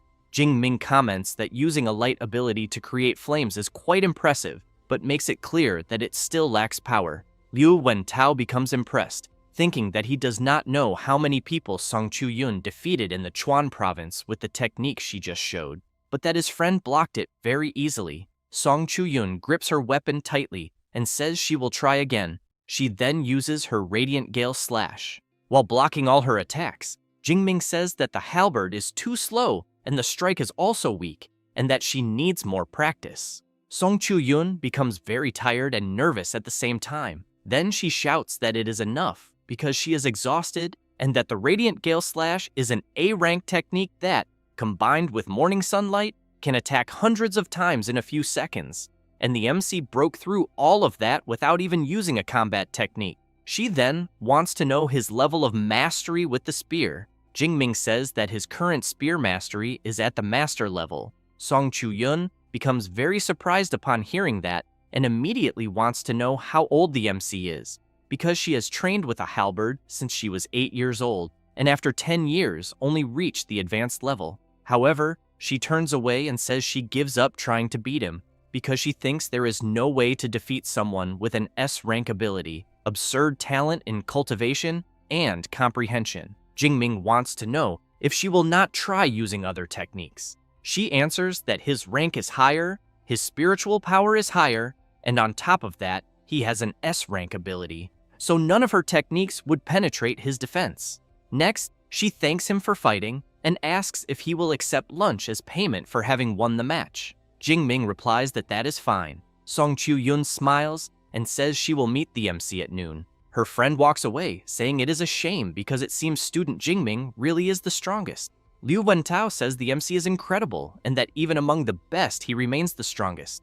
Jingming laughs and says it was very easy because Song Chu-yun's strength is not that great, but that her progress is very fast. Liu Wentao finds it funny to hear his friend say that and comments that only he would say something like that, and he wants to know if the MC does not realize it, because Song Chu-yun is the great-granddaughter of Song Daoyuan, the 8th rank grandmaster of the light element who appears in the history books. Jingming becomes very surprised, wanting to know if it really is that specialist from 80 years ago, because he remembers the book dedicated an entire chapter to him. Liu Wentao explains that in the Chuan province, Grandmaster Song Daoyuan is a legend, and since Song Chu-yun is his favorite, of course she would evolve quickly. Jingming says that now everything makes sense, and that he thinks that is why she compared everything during the spar and had that ring capable of storing a 2-meter halberd. Next, he says he has to go, since it is time to learn more combat techniques. Therefore, Jingming goes straight to the university library, and while channeling his power into his ability, he thinks that condensing the underworld thunder armor consumes 1/5 of his energy and lasts half an hour,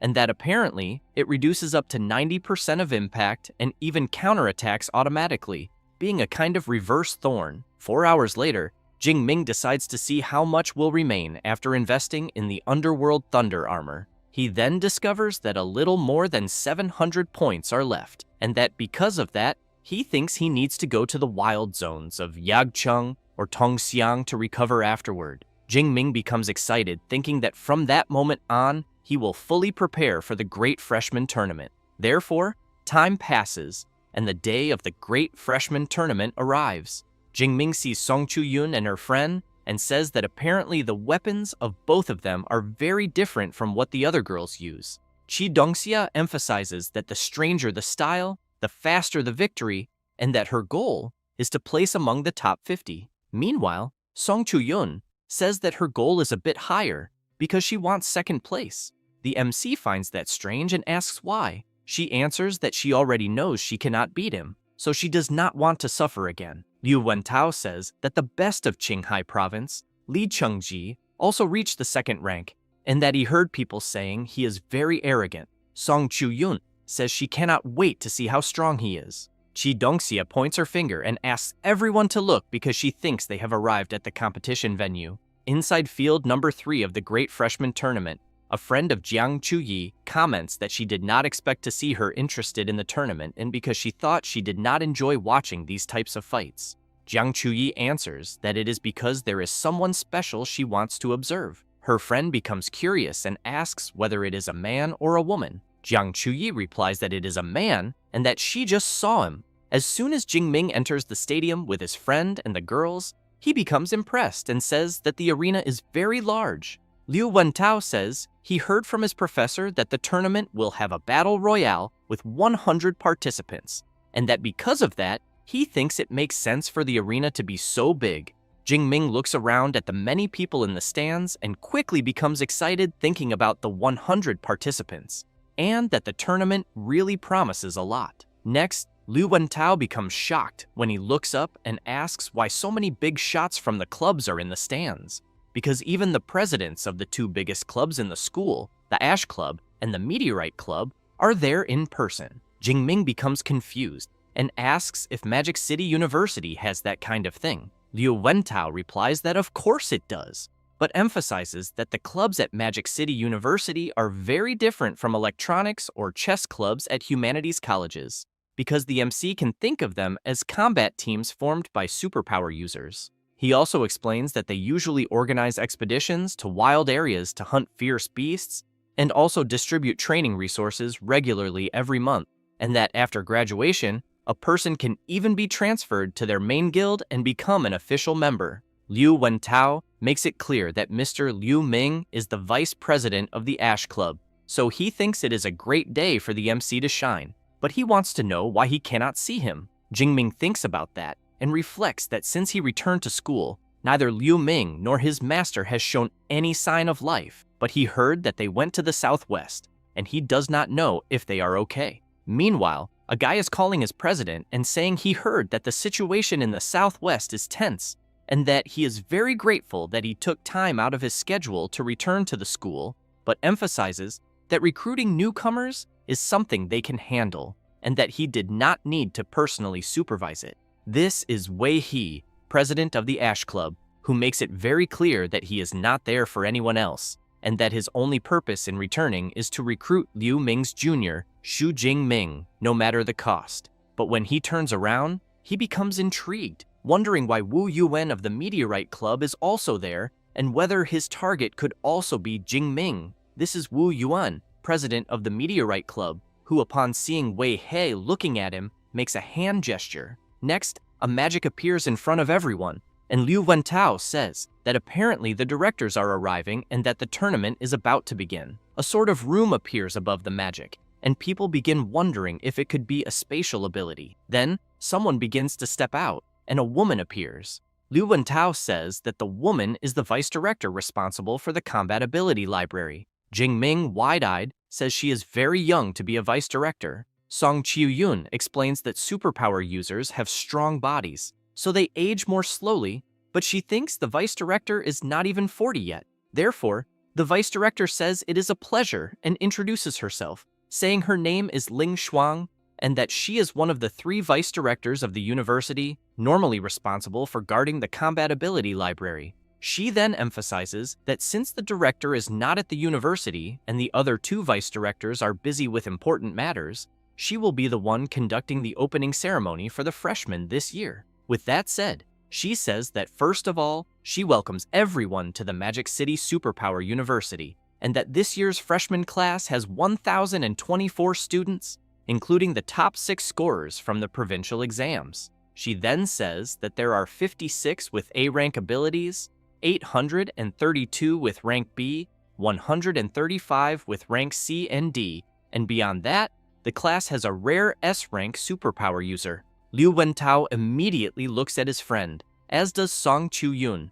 Ling Shuang explains that to help them grow, the university distributes resources each academic year based on their level, and that there are 5 levels in total, from D up to S. Then the Great Freshman Competition will determine their training during the first year. The vice director explains the ranking system, credit system, combat power ranking, mission system, and that competition at Magic City University is extremely intense, until someone in the audience comments that they think it would be better to cancel these systems because it would be fairer. Ling Shuang hears this and shouts, demanding to know when she ever said Magic City University was fair. She then becomes serious and, releasing her overwhelming pressure, makes it clear that the university's goal is to train elite specialists and that the birth of a specialist requires fierce competition, and that everyone needs to fight for it. While everyone is frozen in fear from the vice director's crushing pressure, Jingming becomes excited, thinking that this kind of competitive culture is exactly what he wanted, and that it seems he made the right choice by coming to Magic City University. Ling Shuang concludes that in summary, at Magic City University, they had better not even think about hiding their strength, because the stronger they are, the more resources they will receive, and that she will now focus on explaining the Great Freshman Competition. Therefore, she explains that the competition will be divided into 2 phases. The first is a battle royale with 100 people, and Eva will record the number of enemies defeated by each participant. The top 5 of each round will advance to the second phase, and there will be 10 rounds in total. Eva shows the rewards, where first place will receive a spatial ring with a capacity of 10 cubic meters, a set of A-rank training resources, and 1,000 academic credits. Second place will receive an A-rank combat armor, a set of B-rank resources, and 900 credits. And third place, a B-rank armor, a set of B-rank resources, and 800 credits. Liu Wentao becomes impressed and asks how much a 10 cubic meter spatial ring would be worth. Qi Dongxia answers that it probably cannot even be bought with money. Then, while Eva shows the privileges of the ranked students, Ling Shuang says that the competition will determine each person's level and that the S-rank privileges will be evaluated separately by the university itself. With that said, she says she has said all she needed to say and informs Director Sun that the rest is up to her, who quickly steps forward and announces that she officially declares the Great Freshman Competition open. She emphasizes that students with exceptional performance can be accepted as personal disciples of professors, so she suggests everyone do their best. This is the director of the Elemental Academy, Sun Qing-shui. The participants begin talking among themselves about doing their best and hoping some professor will notice them.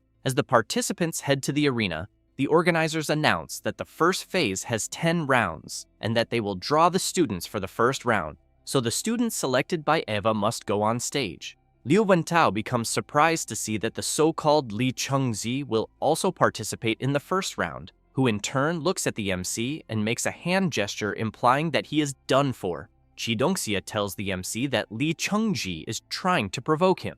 Liu Wentao laughs and thinks that of all the people Li Chengzi could have provoked, he picked one of the ones he least should have. and that the second person he should not have provoked also turned against him, so he hopes Lee Chung-ji does not get beaten too badly afterwards.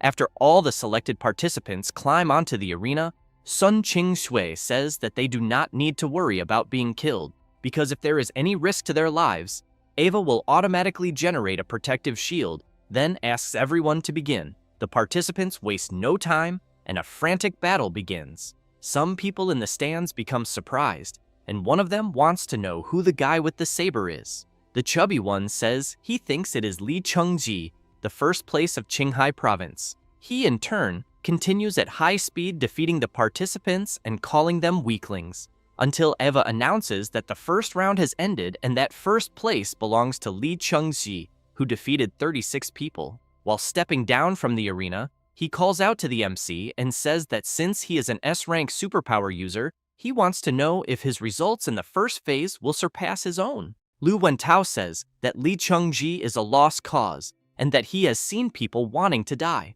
but never someone trying so hard to do it. Meanwhile, one of the members of the Meteorite Club calls the president and says that Lee Chung-ji has advanced to the second rank, so he wants to know if they should make him the main target for recruitment. Wu Yuan replies that it will not be necessary, because the main target is still Xu Jingming. The club member wants to know if the president has some kind of privileged information. He says that it is not exactly privileged information, because he saw it with his own eyes one certain day. At that moment, Eva announces that they will start drawing the participants for the second round. After being called, Jingming says that he was lucky to be selected for the second round. Liu Wentao and Song Chu-yun shout that they will be cheering for him. As soon as he steps onto the arena, the other participants become surprised to find out that they will have to face Jingming, and that by the looks of it, the only thing they can do is fight for the other 4 spots. Jingming looks around and wonders if the participants think they are safe just because they are far away.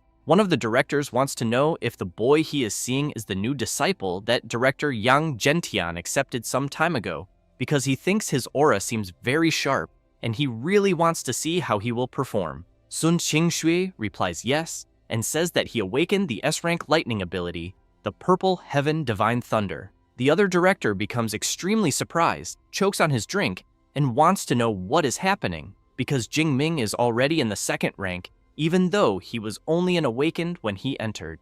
The other director says that it has been a little over a month, so he thinks this pace of evolution is quite frightening. Sun Qingshui says that the old Yang Gentian did not mention such news, and that apparently he knows how to keep secrets. She then shouts for the second round to begin. The MC, while spinning his spear and releasing his power, thinks that this was already expected, because compared to fighting beasts, he still prefers fighting humans. The participants are shocked when they see the MC's terrifying aura, and as they watch him release his power, they comment that the aura they are feeling is from the advanced stage of the second rank. Then, they want to know whether Jingming is truly an advanced second rank superpower user. The MC continues releasing his power, terrifying all the participants in the area. From the top of the stands, Wu Yuan's partner asks whether he knew this all along, and he replies that basically, yes. Jiang Chuyi is excited to see the MC, but still thinks she should call him Junior, since she was deceived all this time, and will later demand an explanation from him. Li Chengji is also shocked to see that Jingming is at the advanced stage of the second rank, since he wanted to crush him and use his fame as an S-rank superpower user to gain prominence at the university. But knowing this now, he thinks it is already over. Then he concludes that with the MC there, he fears that if it were any other round, he would certainly win.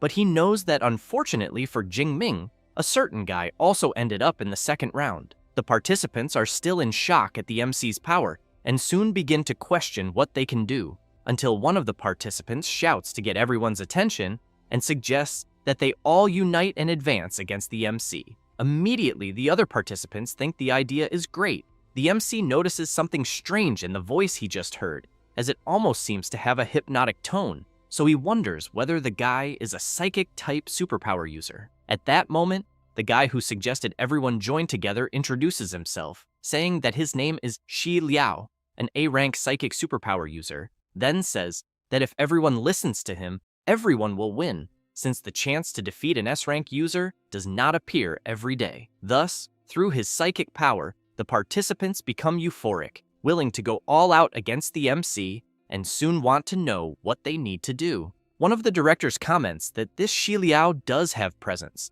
since he managed to unite the freshmen in an instant. The other director comments that at the moment, the MC will have problems, since he thinks the MC might end up being defeated by surprise. Sun Qingshui comments that, if she is not mistaken, Shi Liao is a disciple of Rector Long, who in turn laughs and emphasizes that this only happened because Jingming is too strong and ended up becoming a common enemy, but also thinks that his disciple was just lucky this time. The director of the Elemental Academy points out that luck is also a form of strength, but that at the moment she thinks Jingming is really screwed, since if an S-rank superpower user does not even pass the first phase of the Great Freshman Tournament, he will become a joke. The MC carefully watches the participants gather together, and Shi Liao, using his psychic powers, comments that if Jingming had eliminated him before the second phase, he thinks he might have been able to turn the tables. But now, he knows that everyone is watching him, so he wants to know how he will reverse this scenario of 102 against 1. The MC, while laughing, prepares a spear and asks who said he is at a disadvantage. Shi Liao, worried about his opponent's movement, shouts, warning the awakened close combat fighters to attack from the front. The long range awakened to fire immediately, and the support awakened to use buffs. Thus, many rush toward the MC, shouting that the chance to defeat an S-rank has arrived. Shi Liao shouts from afar, telling Jingming to forget about attacking him and deal with the others around him first. The MC comments that there are a lot of people, but that this still makes no difference at all. That said, he hurls his powerful spear in Shi Liao's direction. The MC's ability completely obliterates the stone barrier, and a huge explosion occurs at the location, throwing everyone who was nearby far away. However, the MC's ability continues to intensify more and more. The participants who were hit by the explosion are frightened, thinking that the power will explode again. Jingming's electrical ability begins to grow stronger, and another explosion, even stronger than the previous one, occurs. The freshmen who are outside are shocked, since even a mushroom cloud appeared in the arena due to the strong explosion. At that moment, Eva appears in the arena and, while some participants are enveloped by a protective barrier, she informs that an uncontrollable energy impact was detected and that some lives were at risk, so the energy defense network was automatically activated.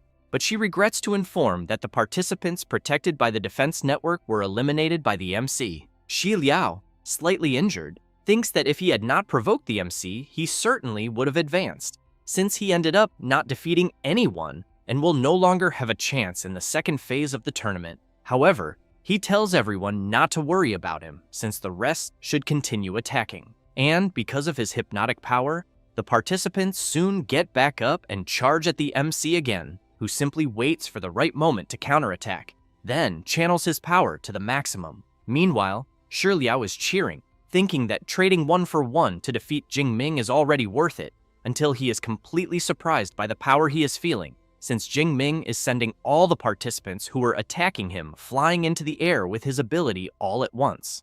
Then, the MC takes a deep breath, since it is being far too easy. Shi Liao, impressed, wants to know whether the MC is not using any combat techniques and whether he perhaps only used pure ability manipulation to block all the elemental attacks. Thus, he collapses to the ground and thinks that he gathered so many people, but in the end, they are still just mere ants. The participants outside begin commenting among themselves that what they are seeing is absurd. One of them comments that he also learned the Thunder Spear, but his does not even compare to Jingming's. Jiang Chuyi stands up and very pleased shouts, saying that she knew Jingming would handle it. Song Chuyun and Liu Wentao celebrate, and she comments that the participants were naive to think they would defeat the MC. At that moment, one of the directors comments that Jingming's proficiency with the Thunder Spear is at least at the advanced level, and that his Thunder network has no openings at all. Long Ke comments that the MC even generated a sonic boom when throwing the Thunder Spear, and that the speed exceeded Mach 2. Sun Qingshui comments that it is a shame old Yang is not there to see this. Otherwise, he would ask Jingming about his secrets. Meanwhile, the remaining participants in the arena want to know what they will do to break the MC's defense.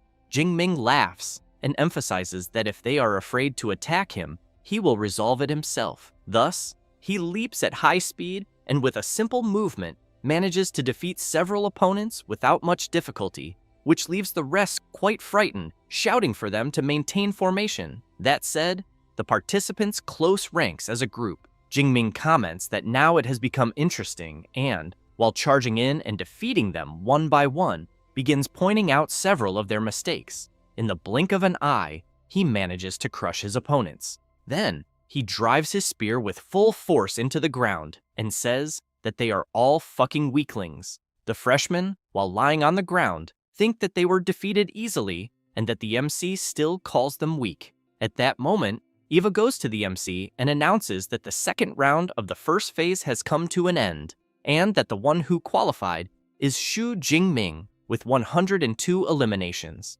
Eva also announces that the other 4 who qualified are, but she is interrupted. Sun Qing-shui comments that, excluding Jingming, who has already qualified, all the others will participate in the 11th round, and that there will be a repêchage to select the rest. A woman in the audience comments that it is the first time she has seen a freshman competition where only one person qualifies in a round. The guy next to her, very excited, agrees and thinks that, to reach Jingming, the clubs will end up killing each other later. The chubby director wants to know whether the freshman competition has already been going on for more than 40 years. The other director replies that yes, and informs that the previous record was also held by an S rank, but with only 87 eliminations, then thinks that the MC's new record will probably last quite a while. Long Kei points out that, if he is not mistaken, Jingming took only 7 minutes to accomplish what he did, then comments that he does not know how Mr. Yang Zhentian trained the MC,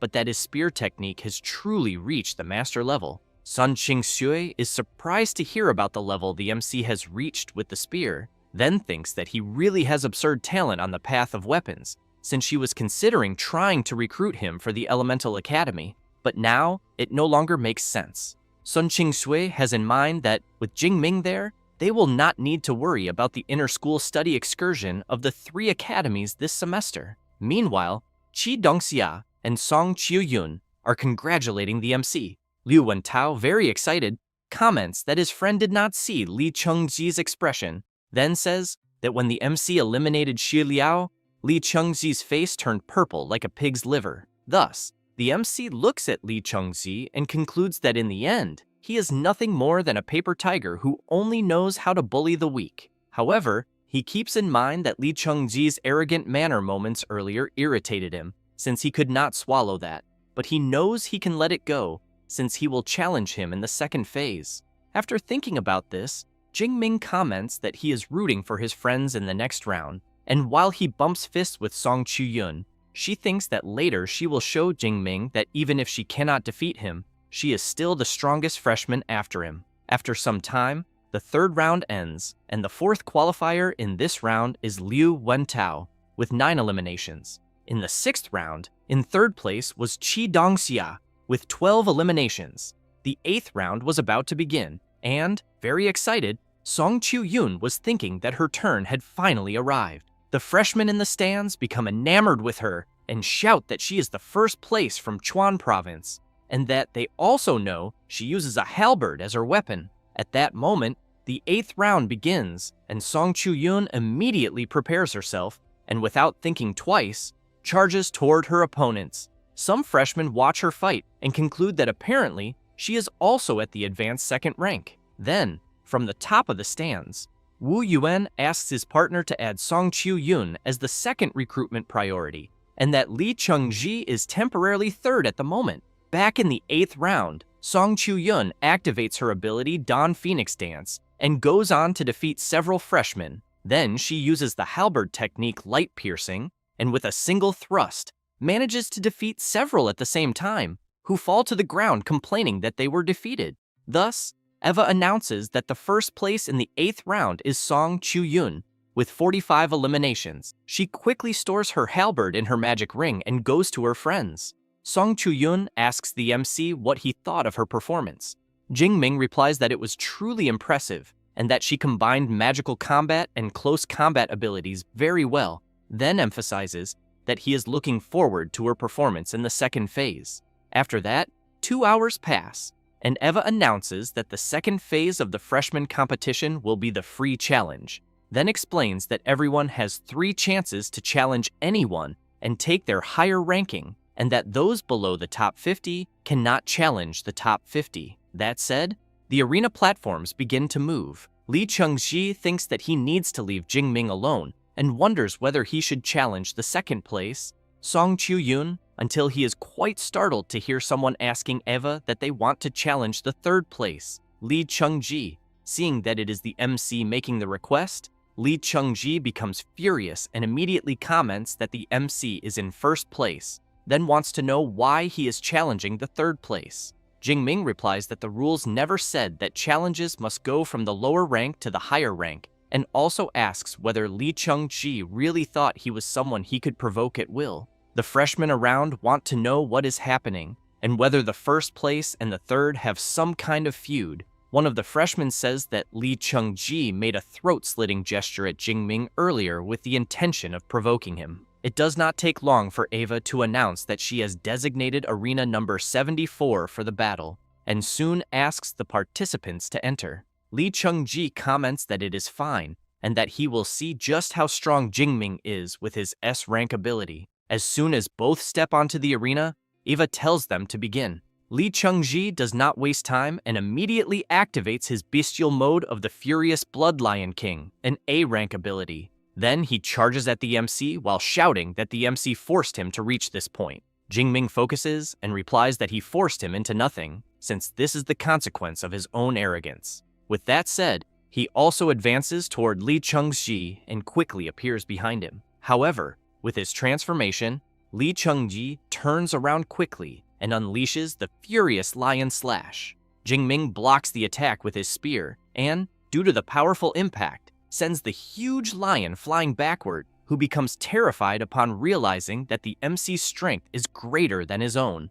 At that moment, Jingming begins channeling his power and unleashes his Divine Thunder of the Purple Heaven ability onto the lion, who starts screaming, saying that it hurts too much. Lee Chung-ji tries with all his might to withstand the MC's attack. The people in the stands, seeing this, comment that Lee Chung-ji is a body reinforcement type superpower user of the second rank, so they think that if he cannot endure it, the pain must be immense. But they also know that the most frightening one is Jingming, since he is controlling the Thunder's power to torture his opponent, keeping the pain below the limit so that Eva does not yet declare defeat.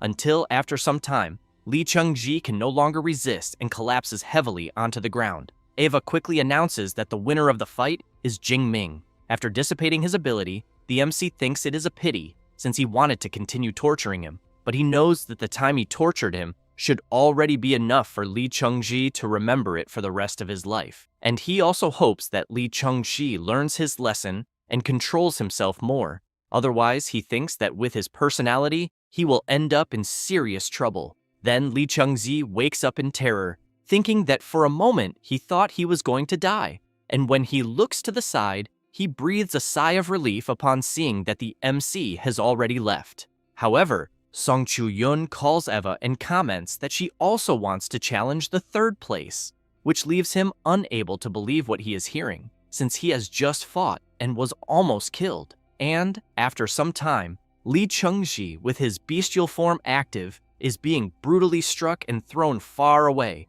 and as soon as he crashes heavily to the ground, Eva announces that the winner of the fight between the second place and the third is Song Chu-yoon. Lee Chung-ji is quickly placed on a stretcher, and, while being taken to the medical wing, Song Chu-yoon runs to her friends and asks the MC if he saw how she finished off Lee Chung-ji. He replies that he did, and congratulates her on the great fight. She bumps fists with him and laughs a lot. The freshmen, seeing this, begin to get nervous, wanting to know what is going on between them, because they can see that there is something in the air between the two, until one of them tells everyone to shut up and keep their voices down, because he does not want to end up like Lee Chung-ji, getting beaten up by a couple fighting as a duo. After that, 4 hours pass, and Sun Ching-shui announces that time is up and that the great freshman competition is officially over, and that she will now announce the final results. It does not take long, and a big screen shows that Jingming finished in first place, Song Chu-yoon in second, and Li Chengzi in 3rd. And below that, in 26th place, Qi Dongxia, and in 39th place, Liu Wentao. Then Sun Qingxue asks everyone to access the school's official website and fill out their academy selection. Song Chu-yun becomes curious and soon wants to know which class Jingming ended up in. He shows that he is in the Weapons Academy, freshman class 2, then wants to know which one she got into. Song Chu-yun says that she is in the Elemental Academy, freshman class 3. Qi Dongxia sees the MC and her friend, and laughing, comments that they are getting very close, and that she is already even calling the MC just Jingming. Liu Wentao emphasizes that Song Chu-yun calls his friend that today, but in the future, he thinks she will already be calling him love. At that moment, Sun Qingxue informs that the academy distribution has ended and that the opening ceremony and the Great Freshman Competition are officially concluded. In addition, the students who performed well in the competition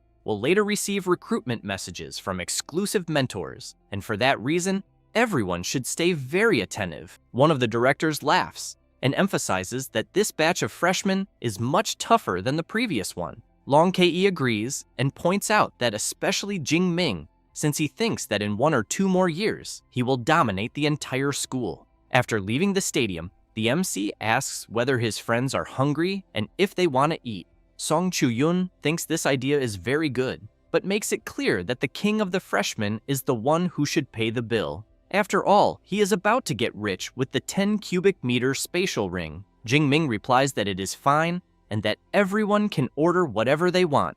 Liu Wentao gets excited and shouts, saying that his friend is the best. At that moment, Wu Yuan approaches the MC and asks him to wait a moment. Jingming immediately wants to know who he is. Wu Yuan introduces himself and says that he is the president of the Meteor Club and that he would like to invite the MC to join his society. Then he emphasizes that since the MC is currently the only S-rank student, the Meteor Club will show its sincerity. With that said, he explains that Jingming only needs to join them to take the position of vice president, receive 100 credits per semester, and obtain a B-class resource. The people around are indignant when they hear that the MC is receiving an offer to become vice president, since they know that the Meteor Club is one of the largest in the school and that having just this vice presidency on one's resume would certainly allow a person to enter an elite guild after graduation. However, Wu Yuan hears someone asking whether the Meteor Club is not being a bit stingy by offering only the vice presidency. It is Wei Hei who immediately invites Jingming to join the Ashes Club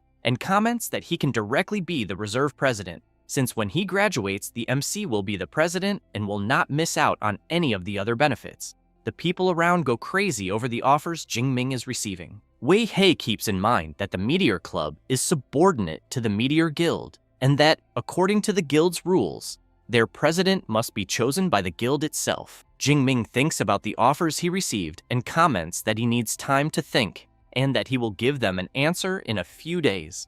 However, he keeps in mind that in his past life he joined the student council during college and even served as president, but the result was that council matters took up an enormous amount of his time, and because of that, he thinks it is better to be cautious this time. Wu Yuan asks the MC to accept the card, since it contains his personal number and that he just needs to call him directly once he decides. Wei He does the same. Then Wu Yuan points out that if the MC's friends want to join Meteor, they will be very welcome as well. Wei He comments that the same goes for them. After the two leave, Song Chu-yun comments that it is not easy to get out of there, especially since several other presidents of other clubs are coming up to the MC wanting to recruit him. After some time, Jingming comments that they finally managed to get out until he sees someone coming in his direction. It is Jiang Chuyi who calls the MC Junior and comments that it has been some time since she last saw him. Jingming gives an awkward laugh and greets her, calling her Senior. Song Chu-yun becomes curious and immediately wants to know who she is. The MC says that she is Senior's sister, Jiang Chuyi, and that he met her in the wilderness of the water source region some time ago. She says that she is from the Elemental Academy, 2nd year class 3. Liu Wentao immediately falls in love, calling her a goddess, and thinks that as expected of the MC, that cold beauty really does know how to smile. Song Chu-yun introduces herself and says that she is Jingming's classmate. Jiang Chuyi is surprised to see that Song Chu-yoon is a beautiful woman, since her face is charming and her body is full of curves, giving an inexplicable urge to snuggle up to her. However, she realizes what she is thinking and reflects that it is a terrible thought, since she knows that Song Chu-yoon's charm can captivate both men and women. Then, Song Chu-yoon comments that they are going out to eat and asks whether Jiang Chuyi wants to go as well. After everyone arrives at the restaurant, they make a toast to the end of the Great Freshman competition. Jiang Chuyi, a little embarrassed, links her arm with the MC's arm and wishes him good health. Song Chu-yoon does the same and calls the MC to continue drinking with her. Liu Wentao, seeing this, quietly comments to Chi Dongxia that the two girls seem to be interested in his friend, so he thinks they need to evacuate the battlefield of love immediately. With that said, he calls the MC and says that he will leave Song Chu-yoon and Jiang Chuyi with him,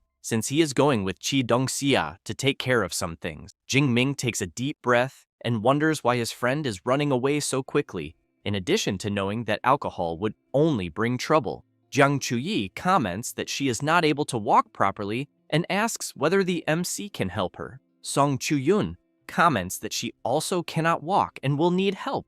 Jing Ming asks whether they are really sure about that. Immediately, they answer yes. Thus, Jing Ming begins accompanying them, and some guys around notice that one of the girls with the MC is the goddess Jiang Chuyi, but that the other girl is also very beautiful. After leaving the girls, the MC takes a deep breath upon arriving at his dormitory, but as soon as he enters, he sees a girl and immediately wants to know who she is. The girl gets up from the sofa, greets the MC, and says that she is his class advisor. Then she introduces herself, saying that her name is Su Yu and that she brought his reward for the Great Freshman competition. Next, she explains that the safe can be opened with the MC's fingerprint and that she will send him the group number soon, but that he should remember to join the class group, since from that moment on, no matter what happens at the school, he should contact her directly to help him resolve it. Jing Ming comments that he understood everything. Su Yu says that she has already explained everything and that she will therefore leave,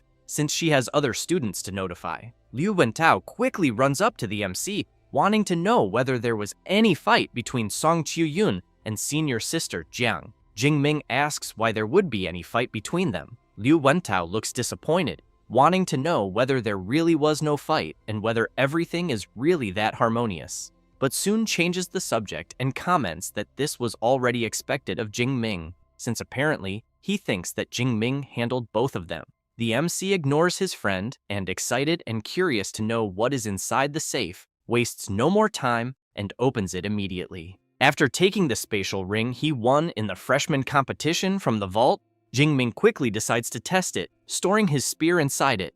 As soon as he does so, he laughs and comments that 10 cubic meters is really huge and that he finally no longer needs to walk around every day with a weapon on his back. Liu Wentao, seeing that his friend has 3 spatial rings, comments that he has to admit that the MC looks like a highly sought-after bachelor. He then thinks that his reward for finishing in the top 50 was only 400 academic credits and that it cannot even be compared to his friends, so he even feels a little envious. Jing Ming comments that he thinks he really has too many rings and that the next day he will go to the equipment department to see if they accept buying one of them back. However, he is also intrigued by the pill he received, so he wants to know what it does, since there is no instruction manual. Liu Wentao comments that identifying a pill is quite easy, so he asks Eva to appear. She quickly begins scanning the pill in the MC's hand. After analyzing it, she informs them that it is a 5th grade mental condensation pill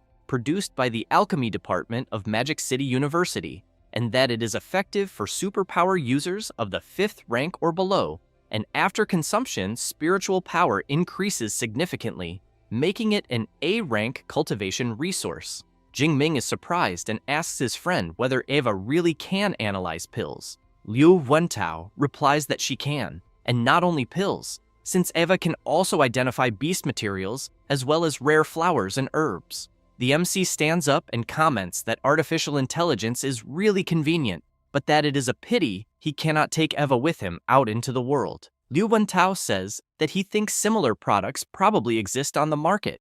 After some time, Jing Ming goes to the training room on the second floor and thinks that he wants to see how much spiritual power he currently has, since he keeps in mind that physique and spirit are the two fundamental attributes, because the higher they are, the longer a skill lasts and the stronger it becomes. But that, on the other hand, increasing them is extremely difficult, since exchanging skill points for spiritual power is getting more and more expensive, as it started at 1.2 and at the moment has dropped to 1.1. Thus, while swallowing the pill, he hopes it brings some kind of surprise. After consuming it, its effect soon begins to emerge. Jing Ming opens his status window and realizes that his spirit increased by 50 and surpassed 1,000, and he also saved 500 skill points, so he thinks the pill's effect is really excellent. Then he takes his spear from the spatial ring and concludes that, since he is full of energy, he will train for 2 hours before sleeping. The very next day, somewhere in the city, Jing Ming is thinking that after selling the rings, his assets easily surpassed 100 million, and he has already reached a small goal. So he realizes that superpower users really make a lot of money. After taking a ticket from the machine, Jing Ming hears Eva calling number 14 and asking the person to go to alchemist number 3, so he thinks that he is still at number 43 and therefore believes he will have to wait at least an hour until it is his turn. Thus, he starts walking around the place, and just as he is about to sit down, he hears Jiang Chuyi calling him and wanting to know what he is doing there. Jing Ming laughs, greets his senior, and asks if she has already sobered up from last night. A bit embarrassed, Jiang Chuyi replies that she sobered up a long time ago. However, she wants to know if Jing Ming is there to sell the rare flowers and herbs they found in the cave last time. The MC replies that not exactly, and emphasizes that if he finds an alchemist to refine them, he thinks that would be better than selling them directly. At that moment, Jiang Chuyi laughs and asks whether the MC is really looking for an alchemist, and whether, by any chance, he does not feel that there is an excellent and beautiful alchemist right next to him. Jing Ming is surprised and asks if she is not just an amateur alchemist. She does not really like being called that, and explains that she has a second-grade alchemist certificate, and that refining a few second-grade pills is a piece of cake. Next, the MC is surprised to hear Jiang Chuyi saying that she no longer intends to go into the wilderness to record content, because she will work as a full-time alchemist. After that, the two sit down, and Jiang Chuyi says that after the last crisis, she realized that the wildlife might not be what she is looking for, but that she will still make videos, though for now, they will be about her daily life refining medicines. Jing Ming comments that he thinks that if she changes the style of the videos, she will probably lose a bunch of followers. Jiang Chuyi replies that she knows this, and says that she is an orphan, as her parents died in a beast wave when she was still a teenager, and after awakening an A-rank ice ability, she worked very hard to enter the university, but her financial condition was terrible. But when the videos blew up, her income increased with sponsorships from combat gear and weapons. Yet deep down, she always preferred researching and refining pills. Next, Jiang Chuyi emphasizes that if the MC had not saved her last time, she thinks she would have died, so she cannot count on that luck all the time, and therefore decided to change her focus. Jing Ming wishes her good luck and comments that he will be rooting for her transition. However, he wants to know if a superpower user of ice can really become an alchemist. Jiang Chuyi laughs and comments that apparently it is clear that the MC does not understand much about alchemy. Thus, she explains that there are enchanted cauldrons and pill furnaces that convert energy abilities into flames, and that, for example, the MC's lightning element also works for refining medicines. Jing Ming, after learning this, comments that he will leave the rare flowers and herbs with her. Jiang Chuyi wants to know if he is really going to let her help him. Then she emphasizes that since he trusts her so much, she will not stand on ceremony, as she will deliver the finished pills in at most 1 week. At that moment, Jing Ming is surprised by the message he has just received, and after some time, at the place where Rector Yang Gentian resides, a guy is commenting that before returning, he saw many news posts about the junior brother on the university's official forum. The woman also comments that she saw it, and soon wants to know if the MC is really that incredible. Liu Ming replies that the two of them will find out soon, since he will certainly surprise them. The woman wants to know if this is really serious, as she thinks she will have to check it carefully later, but she keeps thinking that the junior brother must be strong, although she still thinks the senior brother is exaggerating a bit. Until Yang Gentian notices that the MC has finally arrived. He greets the rector and says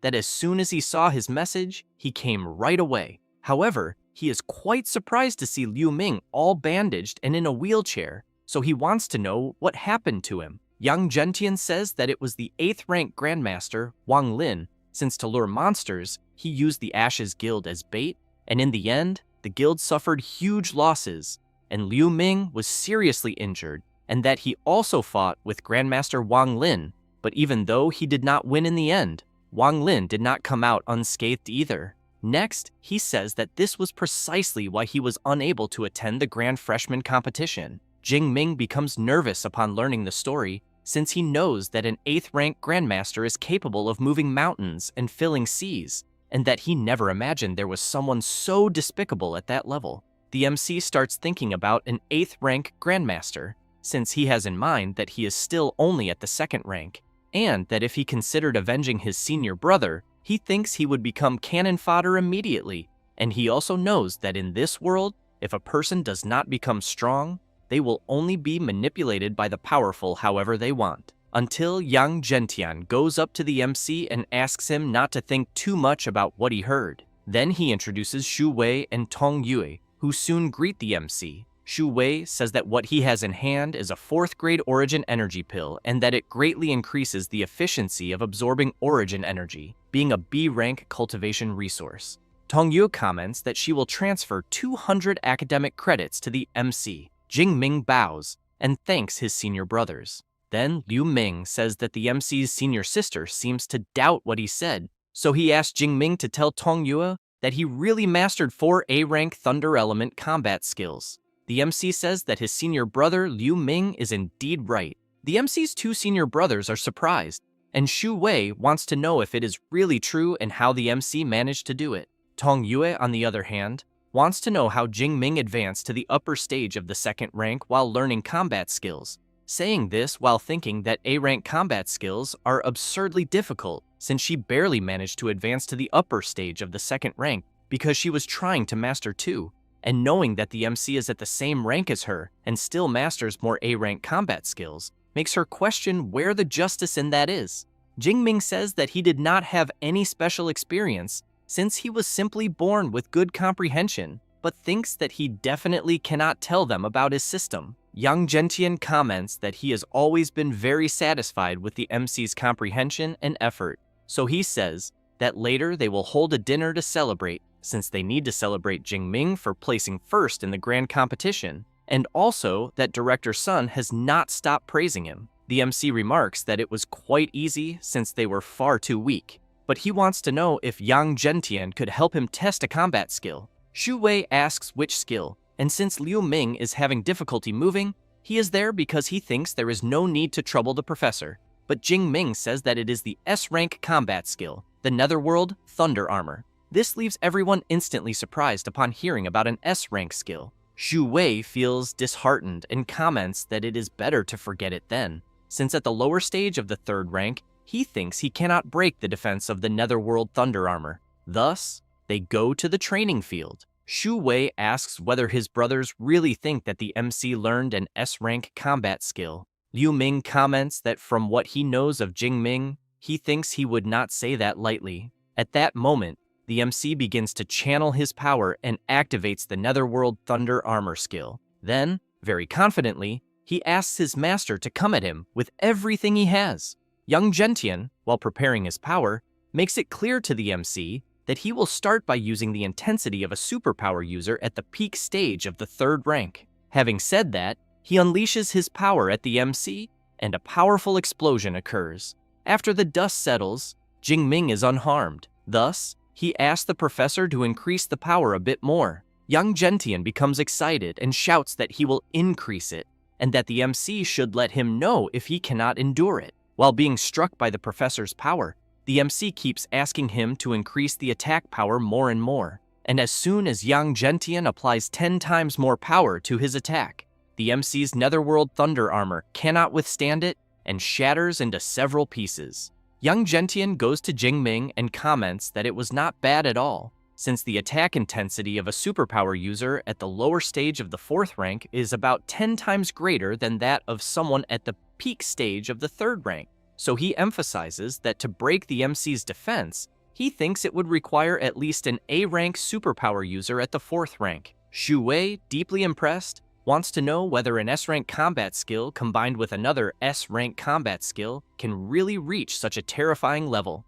Tong Yue, with a trembling voice, comments that the MC is surpassing 2 major levels to defend against the attacks of a 4th rank superpower user, so she thinks this already goes far beyond being just a monster. Young Gentian says that it is already time and calls the MC to go eat, but he asks the professor to wait a moment, and as his hair begins to turn white, he says that this is not his limit yet. Having said that, he begins to release his power to the maximum, creating a powerful wave of energy. Everyone is impressed, and Liu Ming wants to know if it could be the extreme thunder state and whether Jing Ming's immortal thunder body has already advanced to the 3rd layer. Tong Yue has in mind that her immortal thunder body is still only at the 2nd layer, but that the MC not only mastered 4 A-rank combat skills and 1 S-rank skill, but also broke through to the extreme thunder state. Young Gentian, very excited, prepares his power and comments that he had been wondering how Jingming's physical body could withstand an impact of such greatly increased intensity so easily,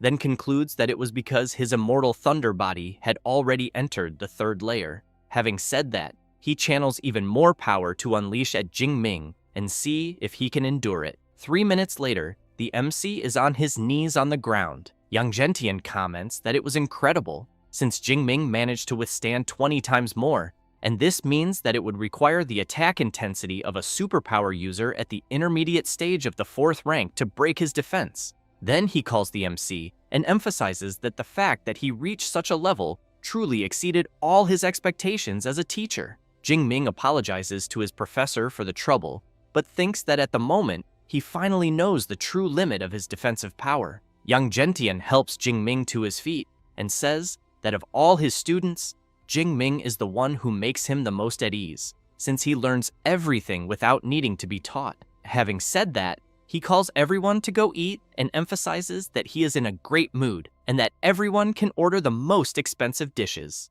While they head somewhere to eat, Jingming calls out to Liu Ming and comments that between the Ashes Club and the Meteorite Club, he wants to know which one Liu Ming thinks he should choose.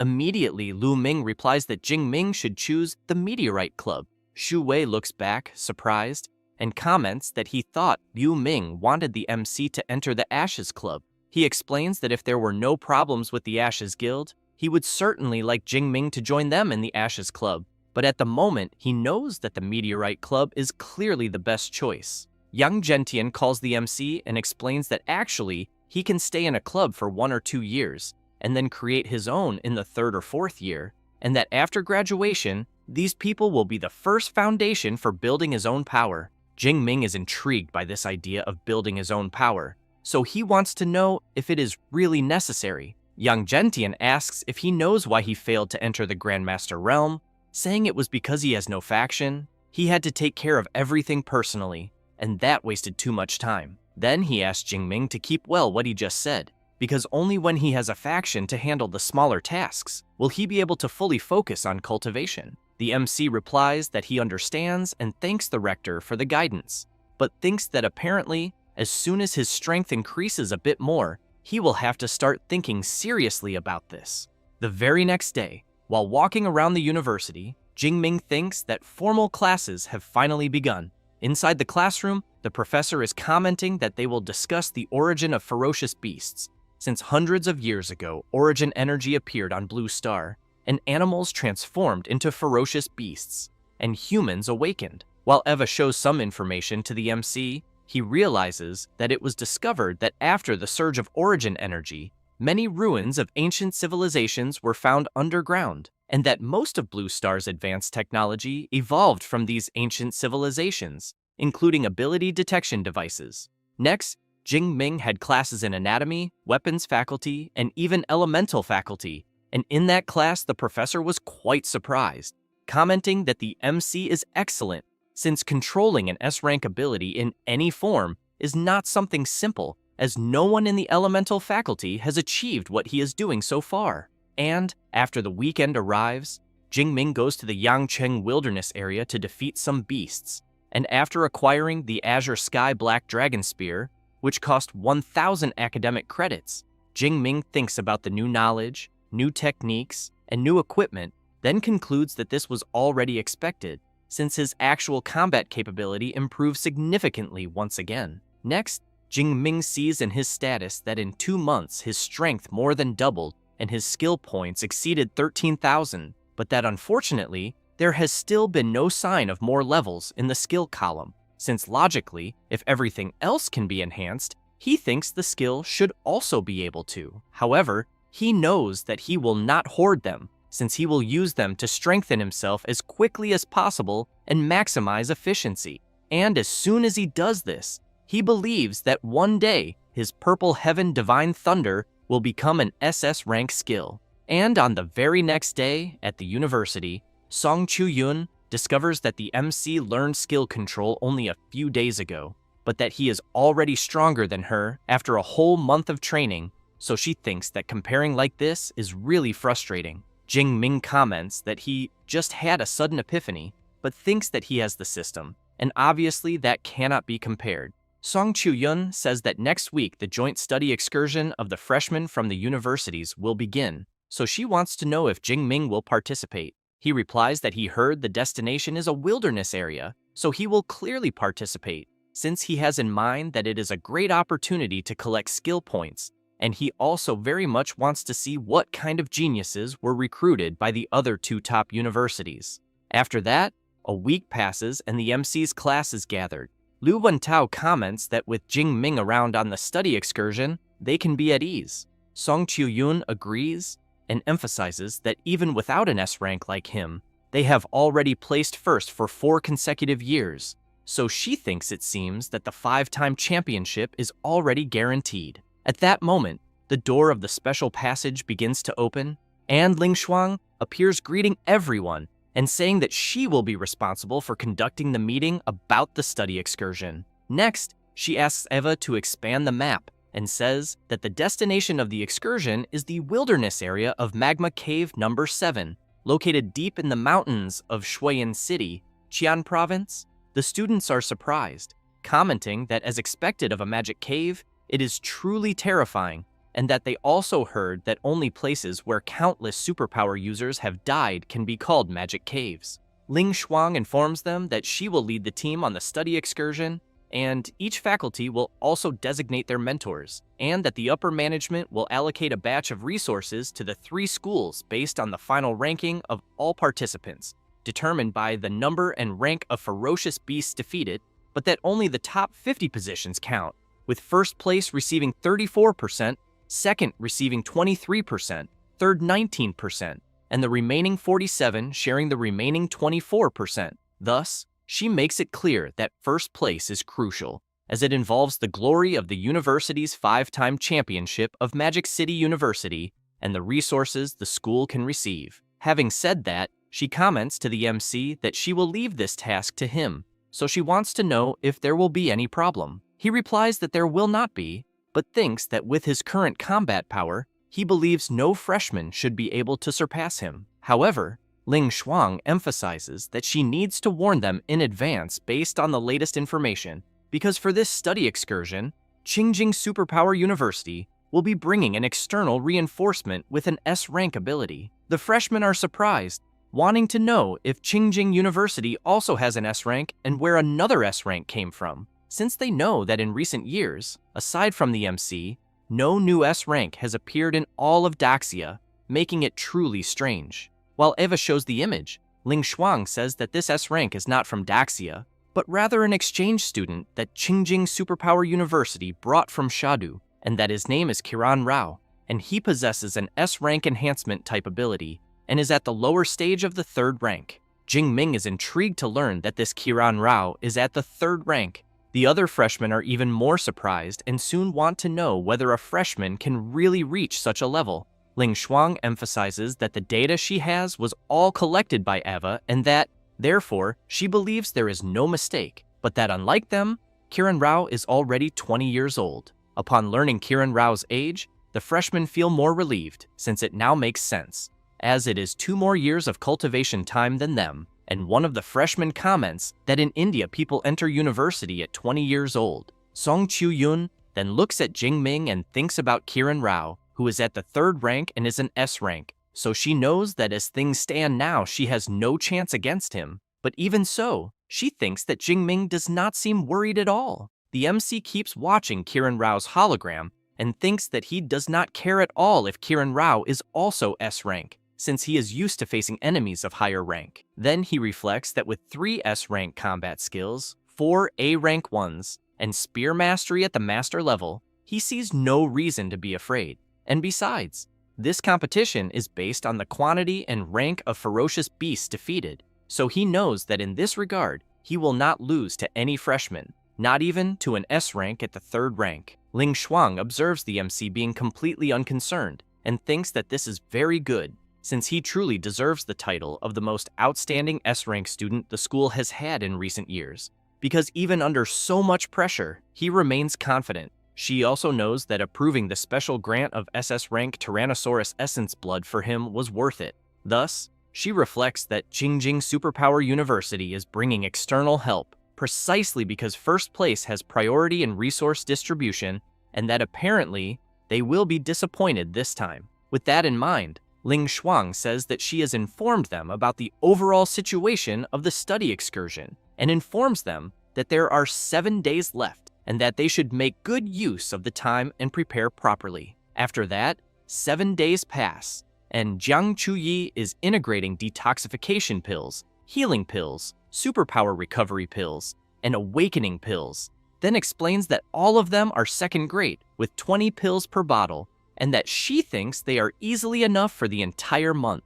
Jingming thanks her for the effort, since he can notice her deep dark circles, then asks her that next time she should not stay up all night refining pills, because as a last resort, he will buy them elsewhere. She feels a bit embarrassed, but wants to know how purchased pills would compare to the ones she refines, since she guarantees that all of them are in perfect condition. Then she says that in addition to that, she prepared 2 sets of each type, and that he should also give them to his little sister, Song Chu-yun. Jingming is intrigued and immediately wants to know since when the 2 of them became so close. Jiang Chui laughs and replies that she will not tell him anything. Thus, as she leaves, she asks the MC and Song Chu-yun to do their best on the excursion and double their attention to safety, and since they are leaving the next day, she also asks them to rest early. After she leaves, Jingming thinks that there are 160 second-grade pills there, and that refining all of that in 1 week without pulling 3 or 4 all-nighters, if possible,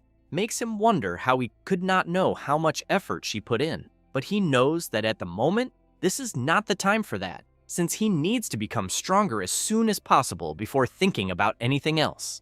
A few hours later, many people are gathered at the university field. Jingming, together with his friends, comments that he did not expect almost all the freshmen to sign up. Song Chu-yun wants to know why the school had them gather at the field instead of the high-speed train station. Then, Liu Wentao comments that on this excursion, they will be going by aircraft. She is surprised and comments that there is no landing strip there. At that moment, a huge aircraft appears right in front of everyone, and as soon as it lands, all the freshmen are impressed by its size. Some want to know whether this kind of technology is something they could master at their current level. Others comment that it is an airship excavated from the ruins of ancient civilizations, and that they heard its anti-gravity system has not yet been fully deciphered. Next, Ling Shuang appears and calls all the freshmen to board the ship. Thus, they quickly begin to enter, and after everyone is inside, Ling Shuang activates the 2 polarities spatial realm, causing the aircraft to take off. Inside, the MC's class is surprised to see that the ground they are standing on has become transparent, and Qi Dongxia wants to know why. Liu Wentao comments that director Ling Shuang truly deserves the title of 8th rank Grandmaster, since the 2 polarities spatial realm they are seeing allows the airship to exist isolated from external space, so they do not need to worry about flying ferocious beasts during the flight. Jingming thinks that he should have imagined this, since only high-rank individuals have abilities that completely defy comprehension, and that when his immortal thunder body reaches the 6th layer, he will be able to temporarily acquire an ability from the fused, ferocious beast essence blood. So he wonders whether he will obtain an ability that allows him to fly. Ling Shuang asks Eva to depart immediately, and she replies that she understands and informs that the soldier-class airship is cleared for takeoff. After some time, already in Qian province at the Shuayan supply base, a man informs the freshmen that each university has received 2 dormitory buildings and that Magic City University was assigned buildings 1 and 2, and that after picking up their room cards, they can move in. He also says that there is a cafeteria in the complex and a large training field next to the dormitories. After picking up the cards, Qi Dongxia says that she got room 402 on the 4th floor. Liu Wentao says that he got room 203 on the 2nd floor. Jingming comments that he got room 504 on the 5th floor. Song Chuyun laughs and says that she got the room next to the MC. Jingming comments that since he has a large spatial ring, he will not even need to go to the room to drop off his luggage. So he says that he will go straight to the training field. Song Chuyun says that she already expected that from him, but that she will go along as well. As soon as they arrive at the large training field, Song Chuyun points ahead and asks if the guy they are seeing is not the S rank from Qinggun's Ning University. Kiran Rao is training, while several people are impressed by his training, wanting to know how much weight he is lifting with each dumbbell, until Kiran Rao notices the MC and wonders if it is really him. Then he quickly drops the dumbbells on the ground and runs over.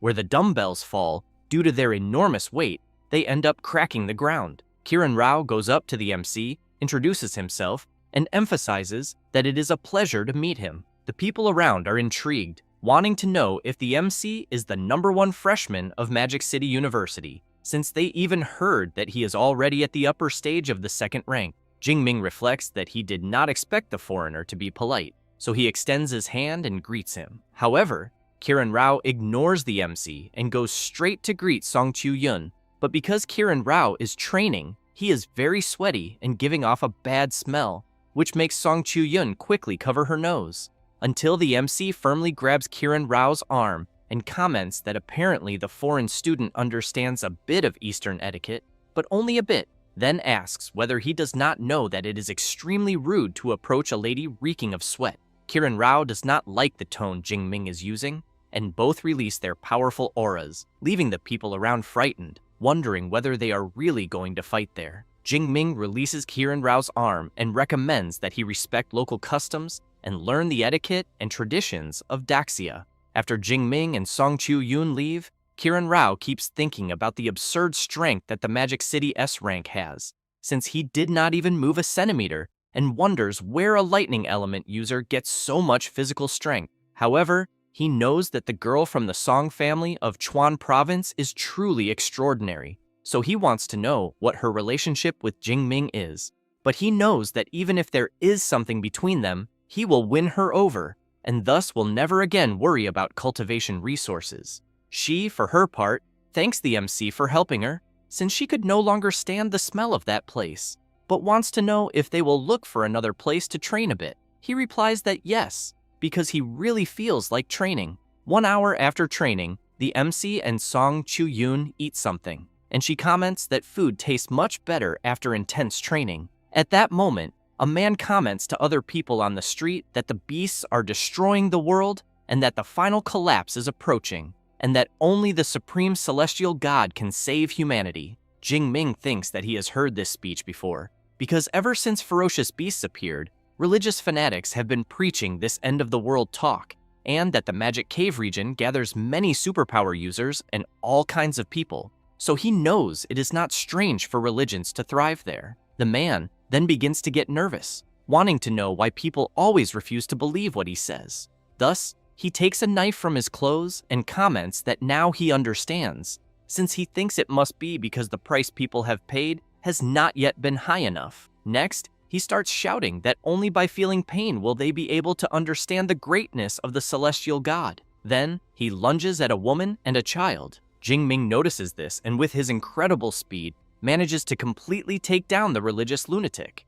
The child's mother, while holding her daughter, looks to the side and sees that the MC defeated the guy. Then she turns around, thanks him for intervening and helping, and he replies that it was nothing. Jingming comments to Song Chiu-yun that those religious fanatics are out of control, since he would never imagine they would dare to hurt someone in broad daylight. She remarks that it is quite strange, because normally they only preach their doctrine without resorting to violence. The MC becomes intrigued by this and wonders whether it was just a coincidence or if perhaps the lunatic had some accomplice. But he does not notice a strange man watching him from afar, who soon after turns around, puts on his hood, and leaves. Later, elsewhere, this mysterious person informs the archbishop that he has already investigated, then says that the one who eliminated the member of their cult was Xu Jingming from Magic City University. The archbishop asks whether this Xu Jingming is that S-rank elite at the upper stage of the second rank of Magic City University.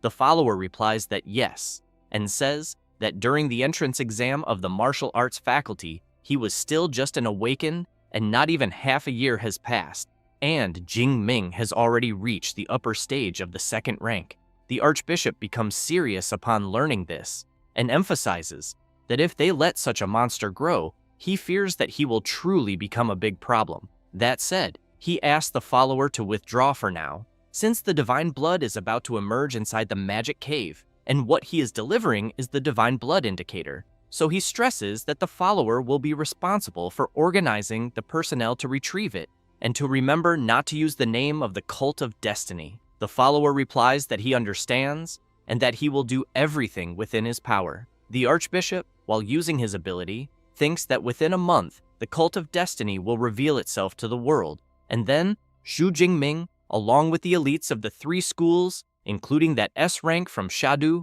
will all become sacrifices for their cult. After that, on the next day, the vice director of USQJ, Xu Ping, greets all the students from the three universities, introduces himself, and then says that the study excursion the students will have will officially begin at 9 in the morning that day and end exactly at the same time 1 month later, then informs them that the smart bracelets will be distributed. After all the bracelets are handed out, the vice director emphasizes that the number of ferocious beasts the students defeat inside the magic cave, as well as the recordings, will be registered on the bracelets, and that the top 1,000 in total score will receive rewards. In particular, the top 3 will be able to choose any combat skill to learn from the libraries of the 3 universities, in addition to the first place receiving extra rewards from their own school. One of the students looks at the MC and comments to his friend that there is no need to even think about taking first place. Xu Ping makes it clear that there will be no restrictions on forming teams in the competition, and therefore hopes that everyone will actively hunt ferocious beasts, and that the rest of the time is up to them. The students do not want to waste time and soon start shouting, recruiting people for squads. The class monitor of Class 2, Ding Yu, goes to the MC and says that the class is planning to form some adventure squads to operate in the outer part of the magic cave, so he asks whether he wants to join them. Jing Ming replies that he will not join a team and suggests that the monitor can form the groups without him. Song Chu-yun hears the MC and soon asks whether he still intends to act alone when they enter the magic cave later. He says that his objective is the central region of the magic cave, and that moving with other people will only slow his pace, since he has in mind that the outer part of Magic Cave number 7 has ferocious beasts from the 1st to the 3rd rank, while the central region ranges from the 3rd to the 5th rank, and that at the moment he can deal with ferocious beasts at the lower stage of the 4th rank and still escape from those of the 5th rank. So he knows that naturally, going to the central region is the best choice. Song Chu-yun, somewhat intrigued, emphasizes that she thinks she would turn into minced meat if she entered the central region of the magic cave. But even so, she believes it should take 1 or 2 days to go from the periphery to the central region, so she asks whether, during that time, she can go together with the MC. He smiles and replies that yes. Song Chu-yun becomes excited and says that they will be leaving together soon. At that moment, Kieran appears calling out to the MC. He then comments that he is looking forward to his performance, since he hopes he will not fall too far behind. Jing Ming simply replies 100%, which leaves Kieran quite confused, trying to understand what that means. The MC turns around saying that he will defeat him with 100% certainty, which makes Kieran very nervous, saying that this is nothing but empty talk, since this time he will use an overwhelming victory to show all of Daxa his true strength. The vice director goes to the gate and announces that he officially declares the start of the study excursion.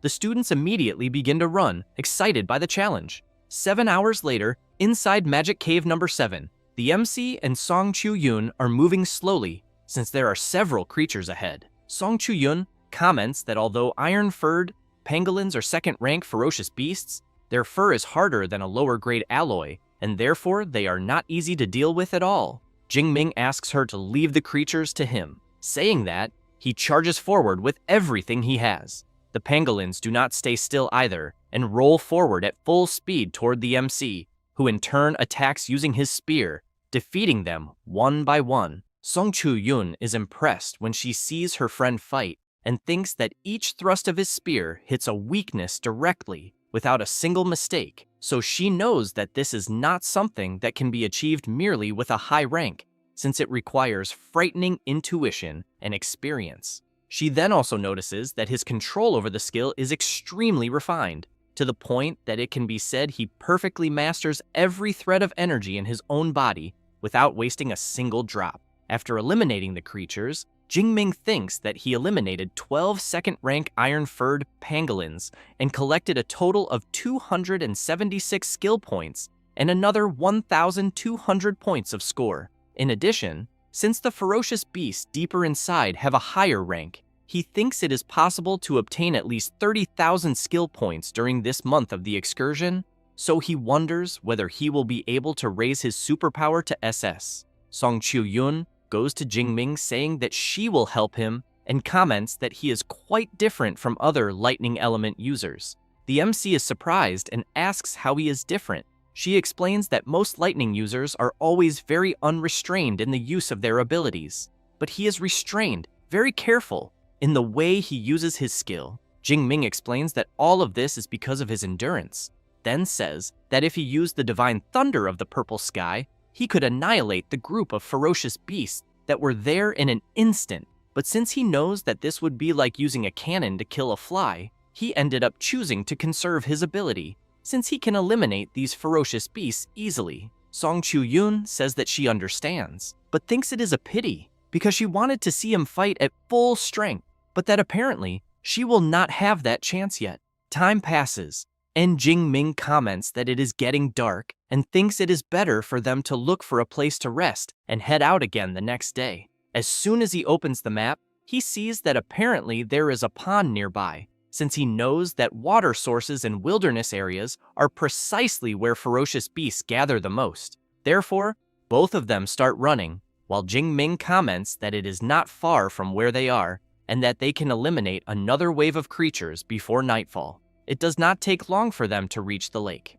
The MC is surprised and soon wants to know what is going on, since it is impossible for there to be no beasts near a water source until a huge tiger appears from the middle of the forest and goes to the lake to drink water. However, inside the water, there is a huge crocodile just waiting for its prey, which quickly lunges at the tiger and begins to attack it, then throws the feline out of the water. This surprises the MC, so he comments that the reason there are no creatures near the lake is precisely because of the terrifying giant crocodile. Song Chu-yun says that it is a 4th-rank ferocious beast, and that she would never have imagined they would encounter such a creature right in the outer part of the magic cave, since she knows that 4th-rank ferocious beasts have extremely keen perception and that they may have already been discovered. Jingming steps forward and tells his friend not to panic, since he knows that a 4th-rank ferocious beast is strong, but it is not as if he cannot deal with it. Saying that, while channeling his lightning power, he adds that he has already eliminated more than one 4th-rank ferocious beast back in the wilderness area of Yangcheng. Song Chu-yun is surprised and soon wants to know what exclusive combat skill Director Yang taught him. Jingming says that the immortal thunder body is powerful, but that there is an even more efficient technique to deal with 4th-rank beasts. Suddenly, a loud clap of thunder resounds. Song Chu-yun wonders if it is going to rain. At that moment, the MC activates his Celestial Thunder Art ability, and a powerful purple lightning bolt falls from the sky, striking the giant crocodile directly, which in turn cannot withstand the powerful attack it receives. As a result, the system informs the MC that he has eliminated a giant crocodile and obtained 213 skill points, along with another 10,000 points. Jingming is pleased, thinking that this was not bad at all, since the skill point yield of a 4th rank beast is more than 5 times that of a 3rd rank one, and also that it seems the Deep Blue system was made to force him to constantly break his own limits. The MC calls his friend and tells her that he eliminated the giant crocodile and that they can take a look now. Song Chu-yun, very surprised, thinks that it is not as if she has never seen geniuses before, but a monster like Jingming is a first, because surpassing 2 major ranks and instantly eliminating a lower stage 4th rank beast while only being at the upper stage of the 2nd rank is truly terrifying. Both of them approach the enormous creature, and the MC says that the giant crocodile's hide is worth at least 20 or 30 million, but unfortunately, it was completely destroyed by his attack. Song Chu-yun points out that it is not just the hide, since a 4th rank beast is a treasure from head to toe. She then says that her spatial ring is large enough and that she will store the crocodile for now and return it when they go back to the supply base. While she absorbs the creature into the spatial ring, Jingming opens the system and comments that the ferocious beasts of the region probably already know about the danger of the water source there, so he thinks it will be difficult for others to approach to drink water, and because of that, he considers it better for them to look for a cave to rest. A little embarrassed, Song Chu-yun asks whether the MC could wait a bit, since, as there is a pond there, she wants to take a quick bath. Jingming asks for a moment and says that before that, he will check whether there are other ferocious beasts in the pond. Saying that, he releases his lightning into the water and soon becomes surprised, since he sees some bloodstains in the water. But another thing that intrigues him is the smell he is sensing, which even seems to have a fatal attraction. He then reflects that it is almost as if it were a desire coming directly from his instincts. Meanwhile, in another part of the forest, one of the followers calls the bishop and asks which lord the divine blood they will recover belongs to. He replies that it will be from the ancient dragon god. One of the followers becomes excited upon hearing this and comments that once they obtain this divine blood, the cult of destiny will gain another powerful envoy from it. However, the bishop becomes nervous, tells him to shut up, and makes it clear that everyone there belongs to the Blood Moon cult. At that moment, the sphere they are observing begins to react, and they soon wonder if the divine blood has appeared earlier than expected. The bishop says that the location shown is not far, and because of that, no one will rest, as they need to advance at maximum speed. Back where the MC is, Song Chu-yun wants to know what is happening, because the water in the pond suddenly turned red like blood. Jingming asks his friend whether she also feels the bloody water trying to attract her. She replies that no, and that in fact, she is not feeling anything, but that according to the feedback obtained from her morning sunlight, the bloody water there carries an extremely rich ferocious beast aura, very similar to that of the MC. Jingming is intrigued by her comment that it is similar to his aura, and thinks that he absorbed an SS rank resource, the 8th rank Thunder Tyrannosaurus blood essence. So he wonders whether this might also be the blood essence of a dragon-type ferocious beast, and whether that is why he is reacting. However, he decides to check it out and enters the water, saying that he will test it, asking his friend that if she notices anything wrong, she should pull him out immediately. It does not take long for him to feel something throughout his body, and he thinks that the sensation he is feeling is like that of a thirsty traveler after 10 days and 10 nights in the desert, finally finding pure water. But he does not notice that he is being enveloped by a strange energy. Song Chu-yun becomes worried and shouts to him, but seeing that he is not listening, she equips her halberd and thinks that Jingming seems to have encountered a golden opportunity and can no longer move, and that therefore, this time she will protect him. On the next day, after spending the entire night defeating the creatures that appeared to drink water at the lake, Song Chu-yun takes a deep breath and thinks that fortunately, the strongest beast that appeared since last night was only at the lower stage of the 3rd rank. She then notices that the color of the water has lightened considerably and, judging by the situation, thinks that Jingming is almost finished, until she is surprised by several hooded people. The Archbishop thinks that this is neither the first nor the second time he has collected divine blood, so he wonders why this divine blood has such an appearance. And upon seeing Song Chu-yun there, he also wants to know whether she happens to be the second-ranked student of Magic City University. She, in turn, stays on guard and really wants to know who the people she is seeing are, because judging by their clothes, she thinks they do not seem to be students from one of the 3 universities. So she comments that there are no ferocious beasts there and that the water source has been contaminated, and that if they want to get water, she recommends looking for another place. One of the followers becomes nervous and shouts, saying that the water is the supreme divine blood and that she should not dare say that. The Archbishop tells him to ignore her, since they must first take the blood cocoon behind her. Song Chu-yun starts to become worried, thinking that the group she is seeing is there because of the strange bloody water and that apparently the leader is 4th rank and even the weakest is at the 3rd rank. So she concludes that there is only one thing left to use. Thus, she takes her necklace and, as the followers advance, creates a barrier around herself and the MC. The followers try to attack, but are repelled by the strong barrier and soon want to know what it is. The Archbishop comments that apparently the girl used a guardian talisman from the ruins of ancient civilizations,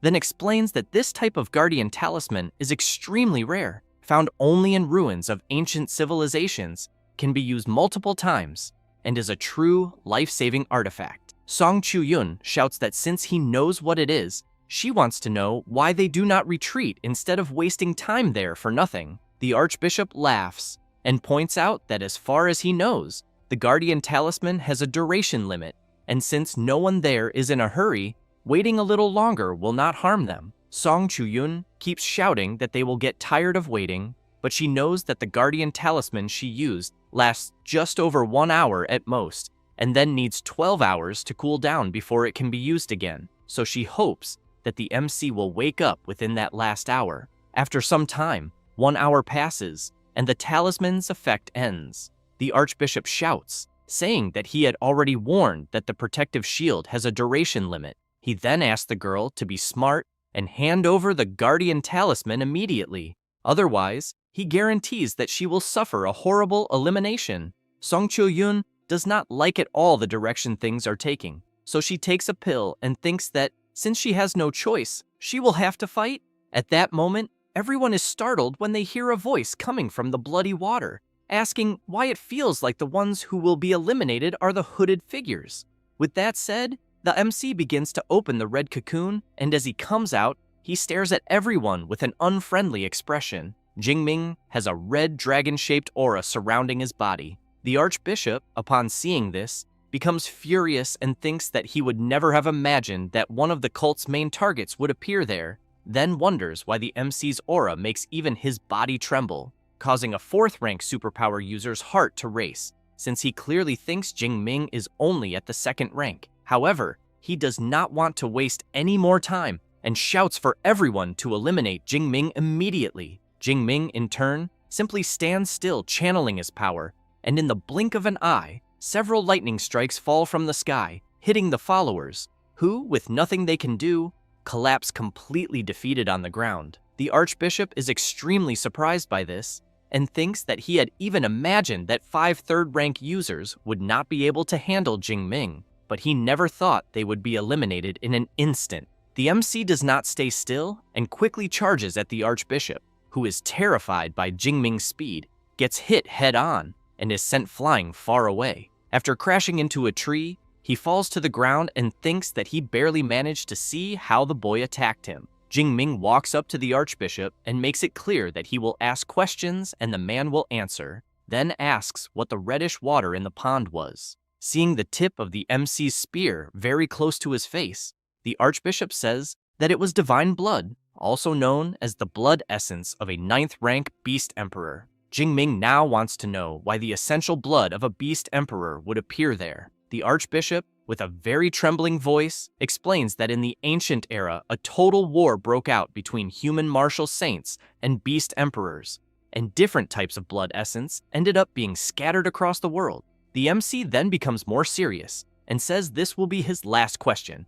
asking who they are and why they are collecting the blood essences of beast emperors. The Archbishop laughs, bites something in his mouth, and says they are the Blood Moon cult.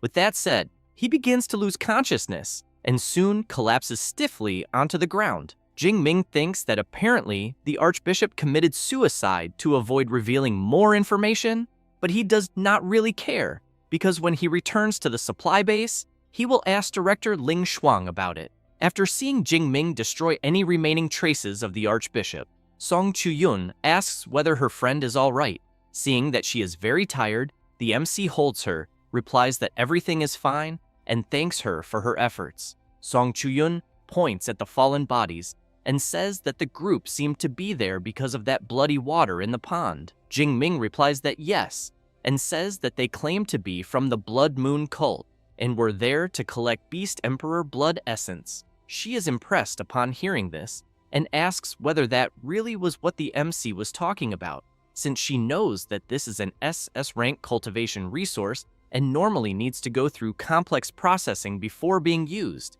In addition to being curious about how the MC managed to absorb it directly while opening the system, Jingming replies that he does not understand either, but thinks it seems to have caused no damage to his body, and that, in fact, it made his immortal thunder body advance directly to the 4th layer, and that perhaps the benefits are even greater, so he thinks it is better to ask the teacher when he returns. After they resume walking through the forest, the MC comments that she should rest there for a bit, since she must be exhausted after protecting him for 2 days. Thus, Song Chuyun lies down under a tree to rest, while Jingming remains on alert.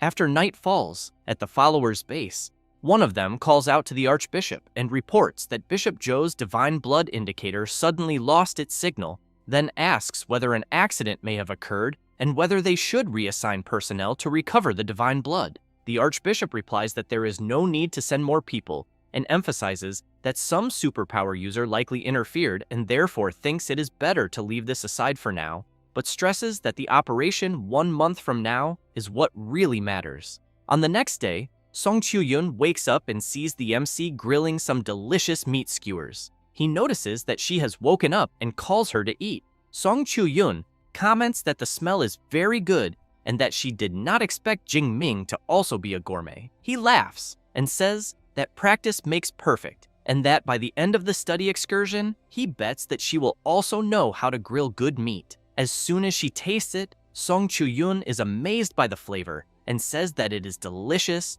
and even thinks that he should open a barbecue restaurant. Jingming laughs upon hearing that the eldest daughter of the Song family is willing to invest in him, then suggests that instead of opening a single barbecue restaurant, they could open several franchises all over Blue Star. Half an hour later, Song Chuyun comments that she is very full, but before they continue, she wants to know if Jingming can wait for her to take a bath. He replies that yes, but warns her not to take too long, because after she finishes, he will also wash a bit. She runs to the water, makes a motion splashing the water upward, and as the water falls over her body, she begins to wash herself. Jingming watches her washing, and soon Song Chuyun comments that she is done and that he can go now. Jingming is surprised to see that she noticed he was watching her, so he becomes embarrassed and says that he will wash as well. Song Chuyun wonders why she had the feeling that Jingming's gaze a few seconds ago was a bit strange,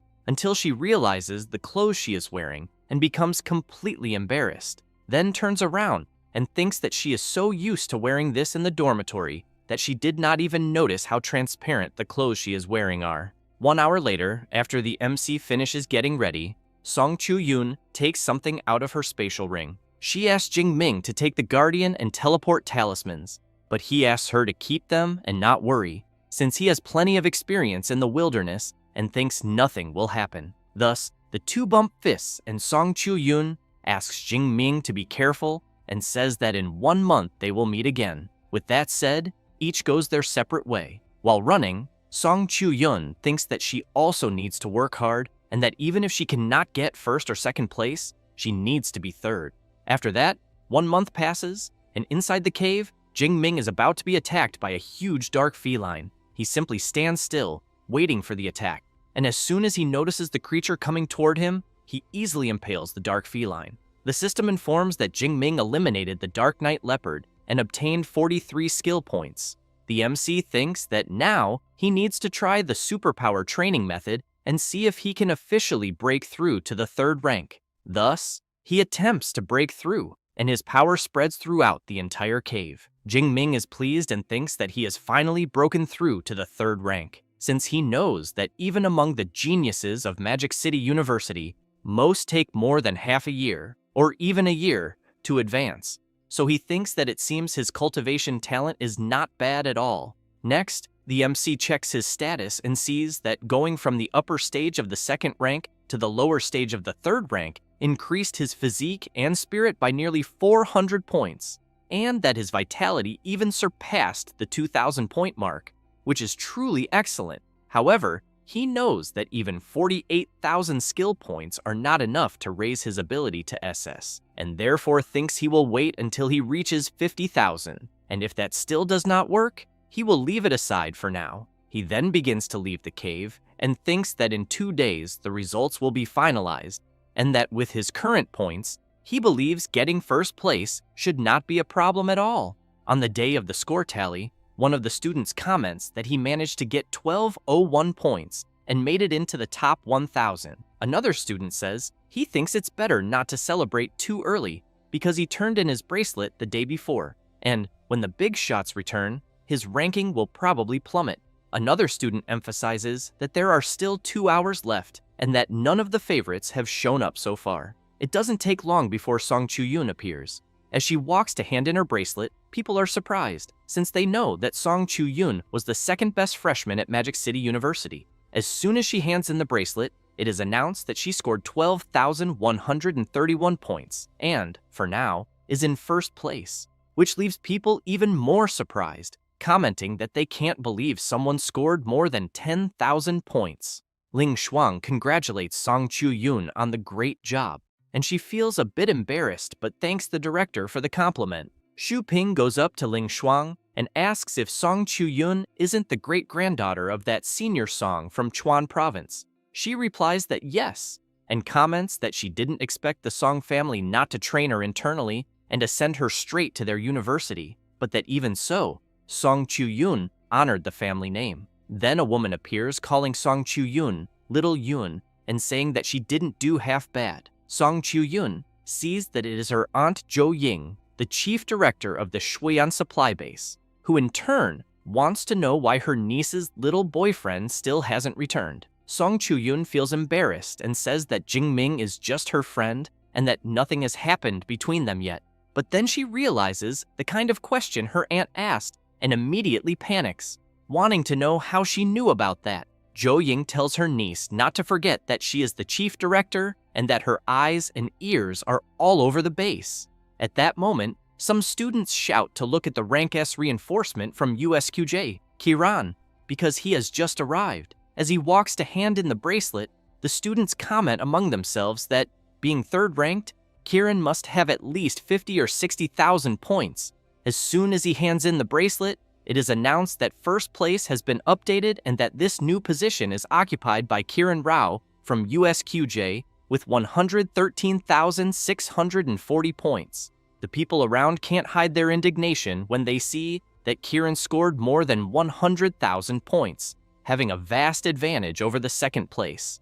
A guy goes up to the vice director and comments that, with 110,000 points, it seems they can already congratulate him in advance for 1st place. He feels a bit embarrassed and says they are exaggerating, since he only used a few tricks and nothing more. Ling Shuang watches them talking and thinks that even if the chance is small, judging by the level of confidence Jingming showed, maybe he will still surprise them. At that moment, it is announced that Deng Sheng from USJC achieved a total of 13,526 points and took 2nd place. Song Chu-yoon becomes worried, thinking that maybe she won't even make it into the top 3, but when she looks outside, she thinks that there are only 8 minutes left for the study excursion to end and wonders why Jingming still hasn't returned. One of the students also wants to know if the MC still hasn't appeared and if something might have happened to him. Another student replies that anything is possible since the magic cave is far too dangerous. Then Jingming appears and everyone shouts his name. As he walks to hand in the bracelet, the people from his university cheer him on. Kieran thinks that the people shouting for the MC are just weaklings banding together to feel safe, but that it doesn't matter how much they cheer, because in the end, he is the one who will win. Jingming looks at the scoreboard and sees that Kieran scored 110,000 points and thinks that it's no wonder so many people are rooting for him to lose, because they think he will lose. Ling Shuang goes up to the MC and comments that everyone was waiting for him, but then notices that he is already in third rank and thinks that he improved very quickly.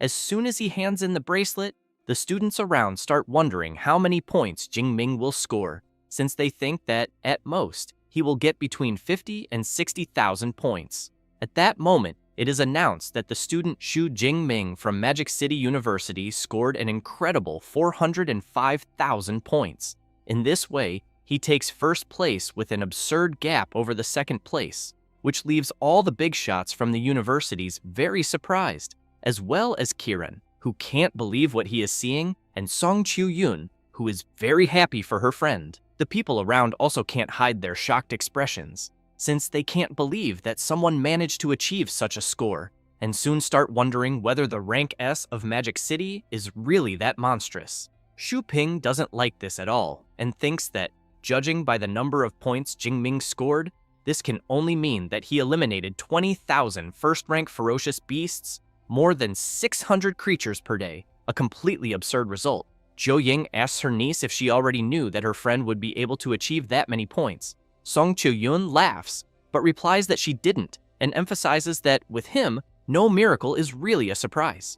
Kiran, on the other hand, is furious, thinking that Jingming's score is 3 times higher than his, and soon wonders if this is really possible, because if this is true, then he thinks the cultivation resources promised by USQJ are already gone. With that, he shouts, calling the MC and saying that the score he achieved is impossible, then calls Director Xu Ping and requests an immediate investigation into the bracelet of the student Xu Jingming, because he firmly suspects that he is cheating. The students immediately become intrigued by Kieran's suspicion and start asking if this is really possible. Xu Ping turns and asks Director Ling Shuang what she thinks. She replies that checking the records is no problem at all, but then becomes serious and says that if they check everything and it is proven that the student Xu Jingming did not cheat, she wants to know how the vice director intends to deal with this. One of the supervisors agrees and emphasizes that the intelligent bracelets and counting machines were rigorously audited by the 3 major universities,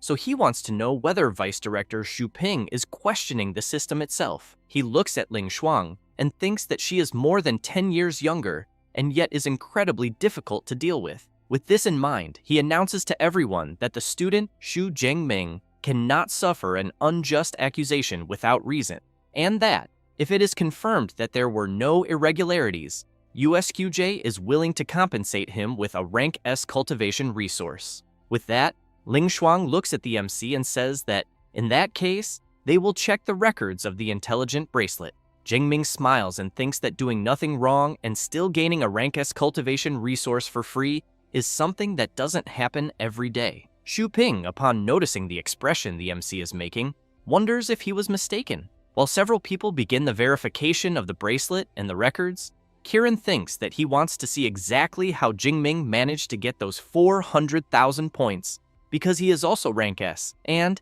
even being third ranked, he thinks this shouldn't be that absurd. At that moment, some scenes of the MC defeating certain creatures begin to play on the big screen. The students are impressed by the level of the MC's spear skills, since they think they would never be able to reach such a level with a spear. Ling Shuang asks the MC if his spear skill has already reached the master level. He replies that it was stronger than anything else. She thinks that the master level is not something that can be achieved just by luck, and suspects that the MC is definitely hiding some very interesting secrets. Suddenly, the students are surprised by yet another thing, as they see Jingming defeating a 4th-ranked giant crocodile with just a single attack. So they soon want to know whether the lightning they saw was really fired by him, because the combat level is terrifyingly frightening. Kieran is also surprised, wondering if what he just saw is a rank S magical combat skill, since, as the MC uses a long spear, he really wants to know how he managed to master a magical skill.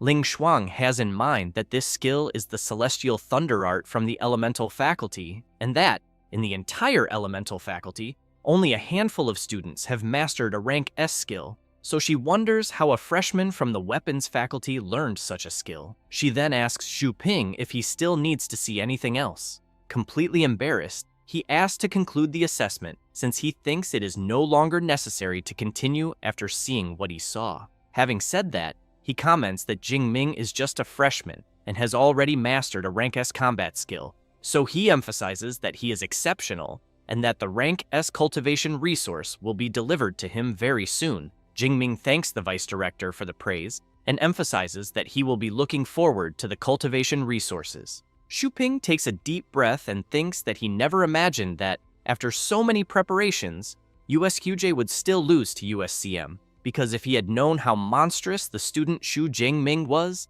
he thinks he would have done everything to recruit him to USQJ. The vice director goes to the students gathered there and declares the study excursion competition concluded, saying that the top 3 placements will be as follows. In third place, USJC with 27.5% of the resource quota.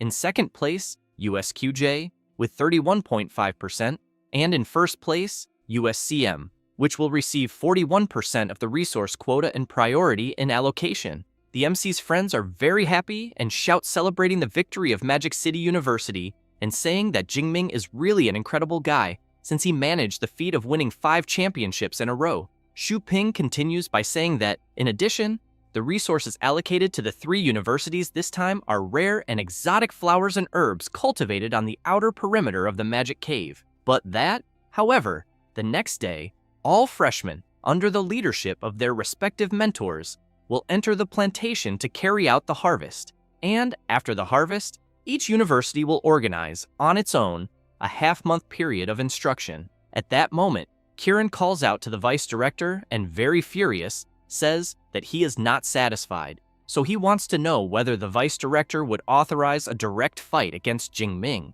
and emphasizes that if he ends up losing, they will provide the resources. But if he wins, the promised resources will continue to be delivered as before. Xu Ping becomes very serious and asks how confident Kiran is.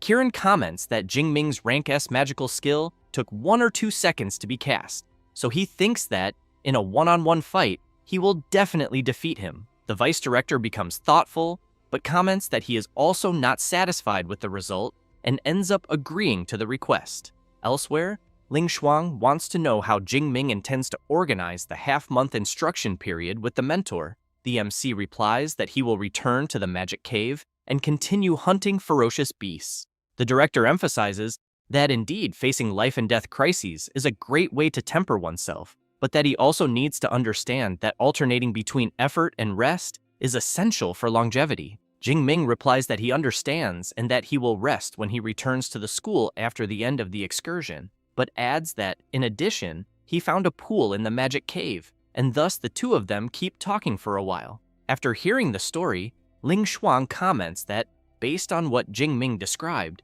that really was the blood essence of a 9th rank Beast Emperor, an SS rank cultivation resource, but that clearly the portion he absorbed must have been quite diluted, since she thinks that otherwise he would never be able to directly absorb a full portion of a beast Emperor's blood essence. She then emphasizes that as for the fact that he managed to absorb it, this is probably related to the body tempering skill he is training, so she thinks it would be best for him to ask Yang Zhentian. Having said that, she asks him to rest a bit, since it seems that Jingming is quite exhausted. At that moment, Song Chuyun introduces her aunt Zhou Ying to him and says that she is her aunt and the chief director of the Shuoyan supply base. Jingming greets her and says it is a pleasure to meet her. She laughs and says there is no need for so much formality and that he can just call her Aunt Zhou. Then she hands him the Song family's black gold card, since she thinks that in the future, he may be able to enjoy a 20% discount on all products from the Song family's businesses. Jingming is impressed by the Song family's black gold card and thinks that, from what he remembers, the Song family's businesses cover practically everything: combat suits, equipment, rare herbs, pills, and potions, so he thinks that a 20% discount on everything is quite an absurd benefit. Song Chu-yoon asks her friend to just accept it, since his equipment will need frequent upgrades anyway. As he takes the card, the MC starts wondering if he has ended up becoming a sugar baby, but he is soon surprised by a noise he hears and turns to see what it is. Several journalists surround the MC and ask if they can interview him. After that, later on, Ling Shuang tells the MC that Kieran wants to fight him and that USQJ's bet is 20% of the resources this time, while Magic City University's bet is half of the passes to the ruins. So she wants to know if he will accept. Jingming is confused about these passes to the ruins and asks them to explain better. Xu Ping explains that the passes are tickets to enter the ruins of ancient civilizations and that they brought in a rank S reinforcement precisely because of these 40 passes. And since the MC placed first, the passes naturally go to them, which is why they are quite dissatisfied. Jingming thinks that in Magic City history classes, it was mentioned that before this era of civilization, there existed an even more ancient civilization. He then reflects that this ancient civilization also possessed ferocious beasts and superpower users, and its level of development was extremely advanced. Not only was the technology impressive, but their understanding of superpowers was also extremely profound. However, what is unknown is why the civilization suddenly came to an end, right at its peak, being buried deep underground. And only thousands of years later, when superpower users reappeared on Blue Star, were these ruins rediscovered, and the best training methods and SSS rank combat skills were obtained from them. However, some ruins can be accessed freely, while others require passes. Those with free access were looted long ago, which is why the passes are so highly contested. Ling Shuang emphasizes that these 40 passes correspond to Civilization Ruin number 9, which only opens once a year, and only 4th to 6th rank users can enter. She then says that if the MC defeats Kieran, he can give up one pass. Xu Ping laughs and says that if Jingming does not want to fight, everything will still be fine. After all, the arena is small, which favors Kieran. The MC calls to both of them and says that he will accept the fight. Xu Ping turns and says that he will inform Kieran and that the fight will be held in the supply base arena area. After the vice director leaves, the director comments that she did not expect him to accept so easily and wants to know if he is really that confident. Jingming replies that he is quite relaxed, since he has about a 90% chance of winning. Ling Shuang asks if he calls 90% relaxed. Jingming laughs and says that he was actually being modest, but thinks he has a 100% chance. She takes a deep breath and comments that if Xu Ping and Kieran knew that he is 100% confident, she imagines what their reaction would be. After the vice director tells Kieran the MC's decision, he becomes excited, saying that he did not expect Jingming to have the courage to accept the duel. He then asks if it is okay if the MC gets hurt a little. Xu Ping tells Kieran not to worry, since vice directors, mentors, and many students from the 3 major universities will be present, so he assures him to fight with everything he has, since if there is any risk, someone will intervene. Kieran becomes excited upon hearing this, and hopes that the MC will not blame him for being merciless. After that, on the day of the confrontation in the arena area, some students are commenting that the duel will be between 2 rank S users and that they are very excited. Other students comment that, in an open field, Jingming's Celestial Thunder art is practically a guaranteed victory, but that in the arena it is another story, and that all that remains is to wait and see how many trump cards Jingming is still hiding. Kieran hears this and wonders if anyone really thinks Jingming has other trump cards, because he knows that a rank S combat skill is already a miracle for a freshman, so he asks himself how Jingming could have a second one. It doesn't take long for the MC to arrive at the arena, and at that very moment, the students become euphoric, shouting that Jingming has just arrived. Kieran immediately approaches him and says that they need to fight because he can't stand waiting any longer. Jingming laughs and asks if Kieran really can't wait any longer to be eliminated, because he will fulfill his wish. As soon as both enter the arena, each goes to one side, and the USJC Vice Director, Jiang Quan, an 8th rank Grandmaster, announces that he will preside over the fight and emphasizes that if either one loses consciousness or surrenders, the battle will be immediately ended and no additional attacks will be allowed, but that, obviously, they do not need to hold back, because with his presence there is no risk of fatal injuries. Having said that, He activates his water mist shield and shouts for the two to begin the fight. Kieran wastes no time and immediately activates his Brahma Beast Sovereign ability. Jingming, upon seeing his opponent's transformation, wonders if this is a rank S enhancement type superpower. Kieran calls out to Jingming and says that he will give him time to prepare that rank S magical ability because he will make him admit defeat from the bottom of his heart. The students around the arena, upon seeing Kieran's rank S enhancement type superpower, comment that they think Jingming will have serious trouble since the arena is only 30 meters wide, which is a huge limitation for long-range lightning abilities. The MC, on the other hand, thinks that, upon reflecting more carefully, since entering the third rank, he has never fully released his superpower, so he thinks the moment will be perfect to test it. With that, he releases his powerful energy, and countless bolts of lightning take over the arena, even shattering the water barrier. Jiang Quan thinks that the layer of water mist he erected can withstand, at most, attacks from an ordinary peak third-rank Ranka user,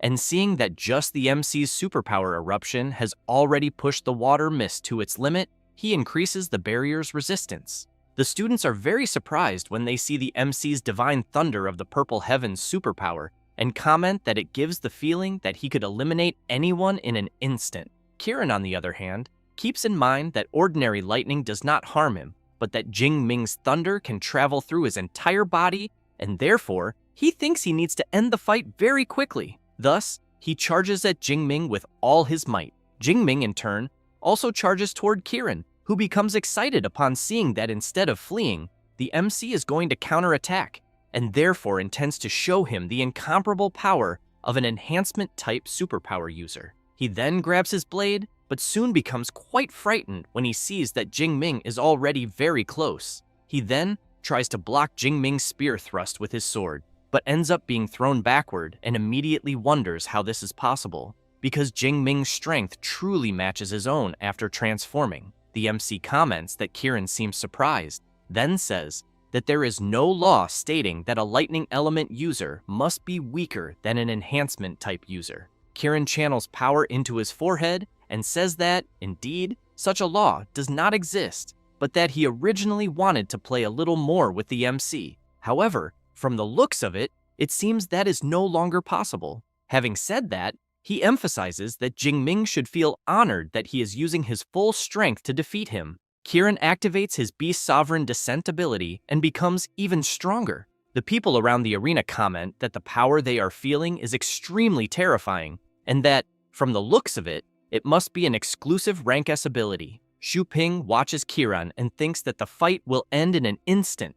Ling Shuang reflects that she remembers that the director of the weapons faculty, Yang Zhentian, also has a similar rank S combat skill, and that perhaps Jingming certainly knows it. The power around Kieran easily repels the MC's lightning, and then he calls out to Jingming and says that in his current state, he wants to know whether he still dares to measure strengths again. The MC begins to enter his other combat mode and replies that, obviously, yes. Having said that, he transforms, and an even stronger power emerges, leaving even Kieran surprised. One of the students in the audience wants to know what is happening, because he only looked at his phone for a second, and, when he looked back at the arena, there were already 2 boss monsters. His friend replies that they are not bosses, but Jingming and Kieran entering the second phase. Kieran, somewhat startled upon seeing the MC's transformation, comments that it must be a rank S combat skill. Jingming replies that it is, but emphasizes that unfortunately, there is no prize. Having said that, he activates the Thunder Prison. Kieran becomes alarmed, thinking that it is a restraint-type combat skill, since Jingming is preparing to use that rank S Celestial Thunder skill. With that in mind, he knows he needs to go all out and equips the Vitality Armor. He then tries to withstand the lightning attacks and, after managing to block them, realizes that he finally broke through. However, he notices something and immediately turns, narrowly dodging the MC's spear attack at the last instant. The spear strikes one of the arena walls and a massive explosion occurs. Kieran thinks that the lightning spear is truly terrifying, because if he had been hit by it, he believes he would have been seriously injured. At that moment, Jingming appears out of nowhere very close to Kieran, using the Lightning Gale Breakthrough skill. Kieran tries to block with his blade, but due to the MC's strength, he is violently thrown backward.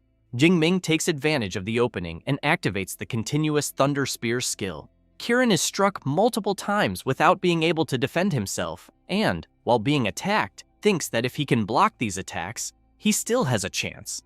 Thus, he shouts that now it is his turn to counterattack. However, Jingming simply raises his arm and shouts explosion. The places where Kiran was struck begin releasing small arcs of lightning, and soon after, an electrical explosion occurs inside his body. Kiran is blasted out of the arena, and due to the damage he sustained, his ability is undone.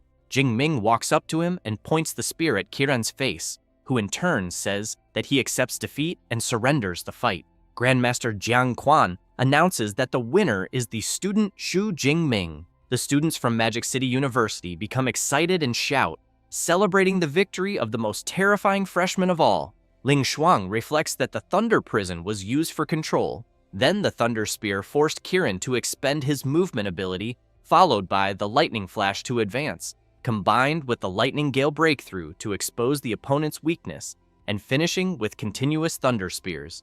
So she knows that everything connected perfectly, being clean, direct, and efficient. She then asks whether the vice director would like to say anything else. Xu Ping replies that they are accepting the defeat graciously, and that 20% resource quota belongs to them, and that the rank S resource promised to Jingming will be delivered the next afternoon. As he leaves, irritated, he thinks that they did not get the 20 passes to the ruins and also lost 20% of the resource quota, so he knows that in trying to come out ahead, he ended up getting burned in the end. Ling Shuang congratulates the MC on the excellent fight and hands over the pass to Civilization Ruin number 9, and also says that the university will reward him with an additional 10,000 academic credits. Jingming is surprised by the amount of credits he will receive, but still thanks the director for her generosity, and as soon as he takes the pass to the ruins, he becomes excited, since he knows that the pass is something everyone is constantly competing to obtain. Ling Shuang once again asks the MC to go rest, but says that the rank S resource promised by Qingjing Superpower University, as well as the permission to choose a combat skill from the libraries of the 3 universities, can all be claimed the next day after harvesting the rare flowers and herbs in the magical cave. Jingming reflects that this study excursion not only guaranteed a pass to the ruins, academic credits, and a rank S resource, but also yielded a huge amount of rare flowers and herbs, along with a pile of ferocious beast materials. So he concludes that all of this was truly great. At that moment, a student approaches the MC and says that his fight was incredible and that it was great fortune to witness a genius like him. Jingming thanks him for the compliment, but as soon as the student leaves, he asks Song Chu-yun who that guy is. She says that he is the student Dong Sheng, the top-ranked student of Jincheng Superpower University. Jingming, somewhat surprised, emphasizes that it is no wonder he felt that Dong Sheng's cultivation is at the intermediate stage of the 2nd rank. Song Chu-yun asks what he means by that, since Jingming is already at the 3rd rank. The MC laughs and explains that he is a special case, because he has a hack that allows him to level up with a single click, then asks if she believes that. Song Chu-yun replies that not even in her dreams. After that, at the cult's base, the Archbishop informs the followers that since they have received the divine mandate, the celestial god will be eternal. He then asks whether everything is ready at the plantation. One of the cult members replies that everything has already been arranged. The Archbishop makes it clear that they will be responsible for the professors of the 3 universities and that they should eliminate as many as possible. However, he emphasizes that as for the 2 rank S individuals, he will leave them to the Holy Sun, since he believes this will be useful for his growth, and asks if there is any problem. He replies that there is not, and comments that the next day he will be very close to them. The Archbishop adds that if they are willing to embrace the cult of destiny, it would be even better. Otherwise, they should be eliminated without mercy. Thus, he draws everyone's attention and informs them that the next day will be the most magnificent stage of the cult of destiny, as they will use the most brutal and ruthless posture to announce their existence to Daxia, and that he is very eager for everyone's performance. On the following day, at the magical cave plantation, some students find certain flowers beautiful, and one of them asks whether what he is seeing are rank C sunflowers. The base director, Ma Yang, welcomes everyone but asks why the three vice directors are not there with the mentors and students. The lead mentor of Magic City University, Hu Ping, explains that the directors had other matters to deal with. Since harvesting flowers and herbs is not dangerous, they decided not to attend. In addition, she points out that even if something were to happen, Director Ling Shuang can use her spatial ability to arrive there within a few minutes. Ma Yang smiles and says that he had forgotten about that, then asks everyone to follow him. As they walk through the plantation area, the base director informs them that Qingjing Superpower University will be responsible for collecting the sunflowers in Area C12, and Jincheng Superpower University will take care of the red flame grass in Area B16. Finally, Magic City University will be responsible for the mental clarity grass in Area C11. He then explains that the three best freshmen must separate. Hu Ping is surprised and immediately asks why they have to separate and why other magical cave plantations do not have this rule. The base director explains that this is a newly cultivated batch of rank S rare flowers and herbs, which is an excellent opportunity for exceptional students to broaden their horizons. Hu Ping, still somewhat suspicious, says that she understands and calls Jingming, Qiran, and Dong Sheng to go with her. The MC thinks about collecting rank S rare flowers and herbs alone and soon feels that this base director seems suspicious. However, he believes that with the mentors nearby, there should be no problems. At that moment, Dongsheng calls the MC and Kiran over and introduces himself. He then comments that their battle the previous day was truly magnificent. After that, he says that he heard that some religions possess secret techniques that increase strength, allowing someone of the second rank to advance directly to the fourth rank. Thus, he thinks that if this is true, he might be able to exchange blows with the two of them. Jingming, upon hearing about religions, comments that he thinks it would be better for Dongsheng not to get involved with that. Kiran asks what is wrong with religions, since the Miadu cult or the Sacred Father cult both have very positive impacts on his father, and it is precisely thanks to the support of Lord God Brahma that he is invincible. Jingming asks what he means by invincible and why the god Brahma he believes in did not make him defeat him. Kiran becomes very nervous upon hearing this, but Dongsheng gives his opinion, saying that he actually thinks Kiran is right, because some religions really do bring great benefits, and that when the MC personally feels the power that comes from religion, he thinks that perhaps he will change his mind. Jingming is intrigued by what Dongsheng said about when the time comes, and questions what he meant by that. At that moment, Ma Yang asks the mentor from Magic City University for permission and informs her that the three students have already arrived at the location. She asks whether they have really arrived and where the rank S rare flowers and herbs are. Ma Yang points to the side and tells the lead mentor that the rank S rare flowers and herbs are right there. She turns around, somewhat confused.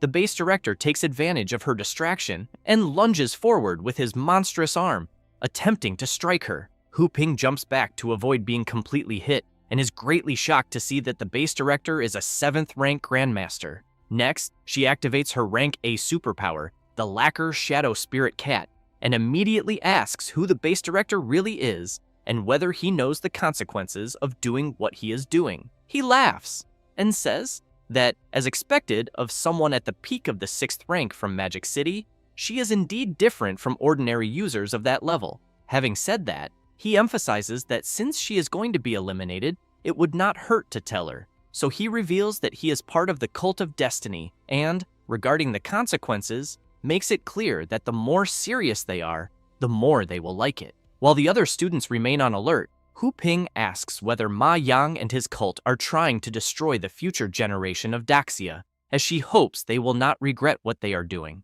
Next, the mentor shatters a crystal. Ma Yang conjures his magic sphere and asks whether the mentor is really trying to summon their spatial grandmaster, saying that he is sorry, but it is already too late. Having said that, he activates the spatial blockade. Meanwhile, Ling Shuang wonders whether someone really dared to attack the joint team of the three schools, as she thinks they are seeking their own annihilation, so she asks the vice director and the grandmaster to immediately head to the plantation. Ling Shuang wastes no time and quickly uses her spatial ability. Seeing this, the students comment that they are feeling the powerful auras of the three and wonder whether something has happened. Zhou Ying orders squads 9 and 10 of the base to immediately advance to the magical cave plantation and protect Miss Song Chu-yun, but thinks that her little niece carries a guardian talisman and that 8th rank grandmasters from the 3 schools are already on their way to protect them, so he believes there should be no problems.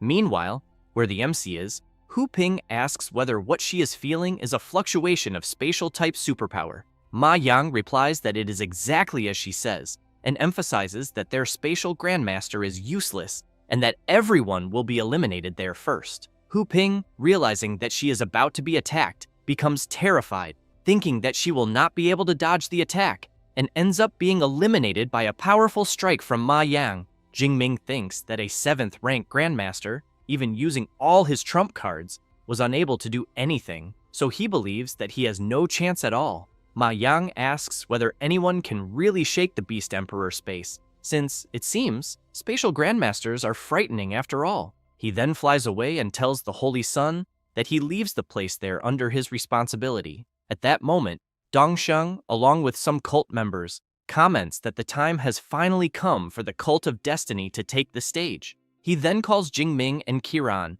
and asks them to come at him, as he wants to show his true form. Having said that, as he begins his transformation, his power starts to surpass the upper stage of the 2nd rank, the peak stage of the 2nd rank, the lower stage of the 3rd rank, and the intermediate stage of the 3rd rank, until it reaches the peak stage of the 4th rank. Qiran is shocked and wants to know what kind of combat ability this is, and whether Dong Sheng's strength really increased by 2 major ranks.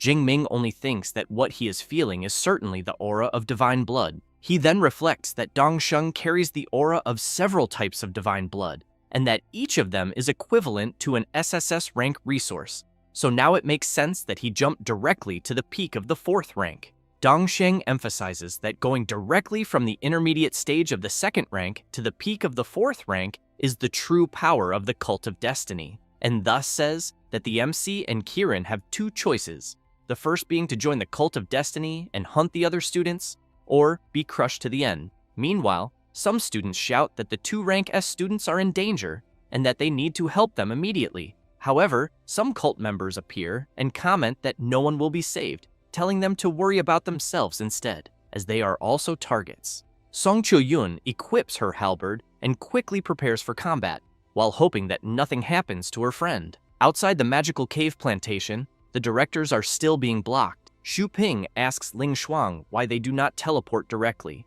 She replies that she has already tried and informs him that somehow the space inside cannot be breached. She then observes Ma Yang and comments that what he must be holding in his hands is likely the bone of a 9th rank Beast Emperor with spatial abilities, and that because of this, the plantation space has been sealed. Xu Ping remarks that he thinks it is an absurd waste for a 9th rank Beast Emperor bone to have spatial abilities. Jiang Quan, on the other hand, emphasizes that if something happens to the 2 rank S students, they will be in serious trouble. Ma Yang laughs and says that he does not care at all, since they are 3 grandmasters who can only watch helplessly as the Cult of Destiny eliminates all the freshmen. Jiang Quan is intrigued upon hearing about the Cult of Destiny. Xu Ping says that they were exterminated from Daxia's territory 60 years ago, but that he did not expect them to resurface. At that moment, while preparing her ability, Ling Shuang calls the 2 of them to attack together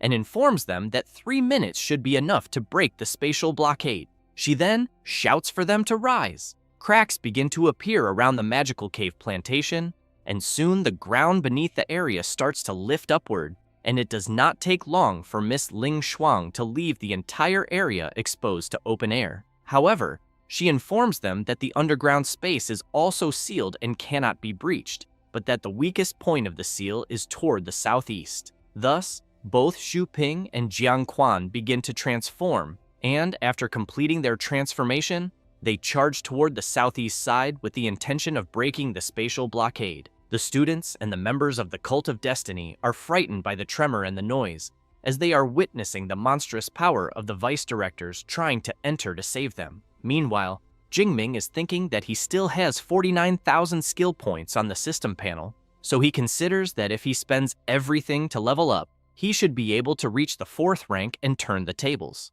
Dongsheng calls out to the three geniuses of the universities and asks if they are seeing this, saying that jumping from the intermediate stage of the second rank to the peak of the fourth rank is the power of the cult of destiny. In addition, he will give them a chance to eliminate the surrounding freshmen, become members of the cult of destiny, and gain the opportunity to obtain the same power as his. As a result, some freshmen begin to consider the possibility of doing what was asked. But Ling Shuang shouts a warning that any freshman who dares to attack another will be expelled and eliminated immediately. This excites the freshmen who were considering such a possibility, saying that they will never be traitors and that they would rather be hunted to the end. Dongsheng becomes irritated by this turn of events and calls everyone idiots, as he never imagined that they would lack even a shred of courage. But as he turns around, he emphasizes that he will give the last 3 seconds for the 2 rank S students to decide whether they will join or be eliminated. Kiran drops his sword and falls to his knees on the ground, begging not to be eliminated, saying that he will join the cult of destiny. Dongsheng comments that he made a sensible choice, but wants to know what Jingming will do. He, in turn, begins to release his power and does not answer anything. Dongsheng comments that then the MC has chosen to be eliminated and orders Kiran to eliminate Jingming to prove his loyalty. Kiran, with a trembling voice, comments that he cannot deal with Jingming alone. At that moment, some cult members transform and call Kiran to attack together. The MC notices that one of them is at the lower stage of the 3rd rank and 4 are at the lower stage of the 4th rank, so he thinks that it seems he does not even need to use his skill points yet. One of the cult members gets reckless and charges at the MC, asking whether just because he is rank S, he thinks he is amazing. Without making any movement, Jingming blocks the attack with his lightning and then counterattacks with a thrust of his spear. The cult member falls to the ground, wondering how this was possible, since he is a 4th rank superpower user. Jingming makes it clear that he was a fool to dare attack him alone. Dongsheng says that he will also help with the attack. Jingming thinks that he really feels threatened, because Dongsheng is truly strong, so it seems that he will have to use his skill points after all. But it is a pity, because he wanted to test whether 50,000 skill points would improve his superpower.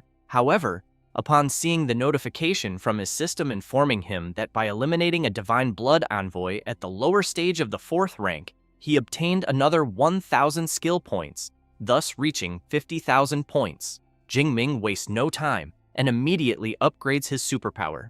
As the sky begins to darken and numerous bolts of lightning strike across the entire area, the system informs that it will begin the superpower evolution, starting the evolution of the Purple Sky Divine Thunder of rank S. While the evolution rate is at 30%, the MC's lightning begins to spread even further throughout the area. Dongsheng shouts that he thinks Jingming is just putting on a show and unleashes his attack. A huge explosion occurs inside the magical cave plantation, but the MC manages to block the attack, remaining unscathed, while the superpower evolution progress continues. Next, the system informs that the rate has reached 100% and that the superpower evolution has been successfully completed, and now the Purple Sky Divine Thunder of rank S has evolved into the All Heavens Divine Thunder of rank SS. Jingming simply opens his eyes, releasing his new power, and countless bolts of lightning begin to destroy the entire area. Dongsheng is struck head-on by one of these bolts. With this, the system informs the MC that he has eliminated a Divine Blood envoy at the peak stage of the 4th rank, obtaining another 2,000 skill points. Next, Jingming points at each of the cult members present and makes it clear that all of them will be eliminated. Having said that, he unleashes his powerful discharge once again, which can be seen from very far away. Kiran, upon seeing Jingming's incredible power, becomes terrified and, without thinking twice, begins banging his head on the ground, saying that he was also threatened, but even so did not attack him. At that moment, Ma Yang is surprised to realize that the Holy Sun has been eliminated, so he turns around shouting that he will bury Jingming along with him and launches his powerful attack. On the verge of being struck by Ma Yang's blow, Jingming realizes that he cannot move his body even an inch and wonders if this is the difference in level between him and a 7th rank Grandmaster. Next, observing the attack more closely, he also wonders whether the superpower he is seeing is of the spatial type. At that moment, Ling Shuang manages to pass through the blockade. Ma Yang becomes nervous and immediately wants to know how she managed to break in, since he was clearly maintaining the spatial blockade. While unleashing her spatial slash, Ling Shuang asks how Ma Yang dares to be distracted while relying on an external object for his spatial ability. The vice director's attack is so powerful that it deals significant damage to Ma Yang's arm, causing him to drop the Beast Emperor Essence Bone Sphere. Ling Shuang continues with her magic, but this time restrains the base director's movements. While he is being held in place, she picks up the Bone Sphere. Thus, she asks whether the MC is alright. He replies that he is, and thanks her for helping him at the last moment. At that moment, the vice directors enter and ask what should be done with the remaining members of the Cult of Destiny. She replies that those who dared to lay hands on the geniuses of her Daxia should be captured alive if they are 6th rank superpower users, and as for the rest, they should be eliminated without mercy. Having said that, Xu Ping and Jiang Quan begin to attack without stopping. Kiran goes up to Ling Shuang calling out to her, but she already comments that someone else will settle accounts with him later. After that, she calls the MC and asks what that was with his superpower moments earlier, and whether it was perhaps a special rank S ability, since it had no casting time and was a golden lightning bolt. Jingming replies that he is also not sure, since he only wanted to survive at all costs, and then his superpower seemed to break through its limits and underwent a mutation. Intrigued by something, Ling Shuang asks whether it was not a combat ability and whether he can perhaps show the Purple Sky Divine Thunder again.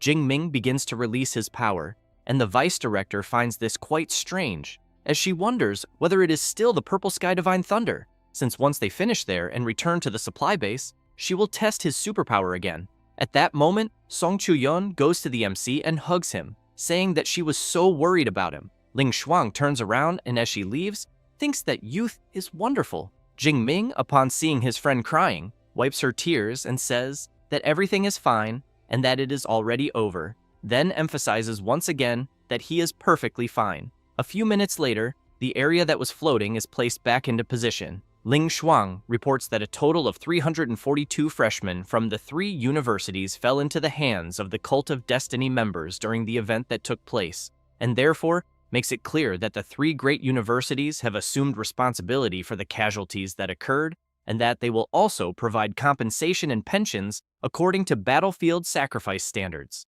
Having said that, she announces that the Cult of Destiny is an enemy of humanity and, moreover, an enemy of the 3 great universities, and that from that day onward, the 3 great universities will issue an extermination order against the Cult of Destiny, and that both students and teachers may accept missions, as they must annihilate them completely. Jingming reflects that eliminating Divine Blood envoys yields many skill points, and, with that in mind, concludes that when he returns to the university, he might try to accept some missions. Ling Shuang explains that due to the unexpected incident involving the Cult of Destiny, the study excursion will end earlier, and that freshmen from all universities must gather at 9 in the morning the next day to return to the university. Later, in a more secluded location, Ling Shuang takes out an artifact and asks Jingming to release his superpower, as the detector will analyze the results.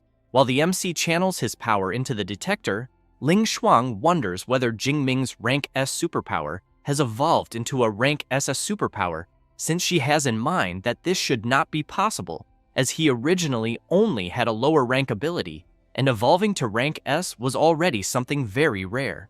At that moment, the detector reports that superpower detection has been completed and that the superpower is identified as the All Heavens Divine Thunder under the natural type lightning element with a rank SS classification. The vice director is surprised to learn that it is a rank SS superpower, since she knows that the difference between rank SS and rank S is enormous. Because if cultivated properly, Jingming could definitely play a decisive role on the battlefield against ferocious beasts, considering that the last time an SS Awakened appeared in Daxia was more than 10 years ago. Thus, she smiles and says that his rank SS superpower is very good and that he performed very well. Jingming comments that his superpower really did undergo another evolution, but wants to know how the machine knows about the All Heavens Divine Thunder, and whether this power has appeared before. Ling Shuang emphasizes that since it can be detected, it must naturally have appeared before, not in the modern era, but in the era of ancient civilizations, since the university's detectors are made based on detectors from ancient civilization ruins. However, she points out that this means Jingming's talent can already be comparable to that of the powerhouses of ancient times. Having said that, she emphasizes that there is no need for the MC to hide the fact that his superpower has evolved, but that he should also not flaunt it around carelessly, then asks him to take the talisman she personally made, and that if he crushes it within 400 kilometers, he can rush to her, so he should remember to use it only when he is in real danger. Jing Bing takes the talisman and thanks the vice director. Ling Shuang also hands over the Rank S resource promised to the MC by USQJ, a 7th grade limit-breaking pill, and says that he can use it when breaking through a major rank, then suggests that he take it when trying to break through from the peak stage of the 5th rank to the 6th rank, otherwise it would be a waste of its potency. Feeling a bit awkward, Jingming asks whether he can exchange it for a different Rank S cultivation resource, since he has in mind that with the system, he does not need pills at all to break through. However, Ling Shuang replies that USQJ will not exchange it, but will grant a special permission to exchange it for a Rank S resource at the USCM Resource Department after they return to the university, and that is for the combat skill reward for taking first place in the study excursion. He should take a look and see which one he wants to choose. Thus, the vice director asks Eva to display all lightning element combat skills of rank A and above from USQJ and USJC. Quickly, Eva begins to show all the available skills. Jingming observes the SSS rank Obliterating Thundercloud skill, which uses lightning element superpower to trigger natural phenomena, forming a thundercloud that continuously fires lightning, but which can only be learned by users of the 5th rank or above, with a lightning element superpower of rank A or higher. He also sees the SS rank Descent of the God of Thunder's Judgment skill, which uses lightning element superpower to condense a thunder god and judge all enemies.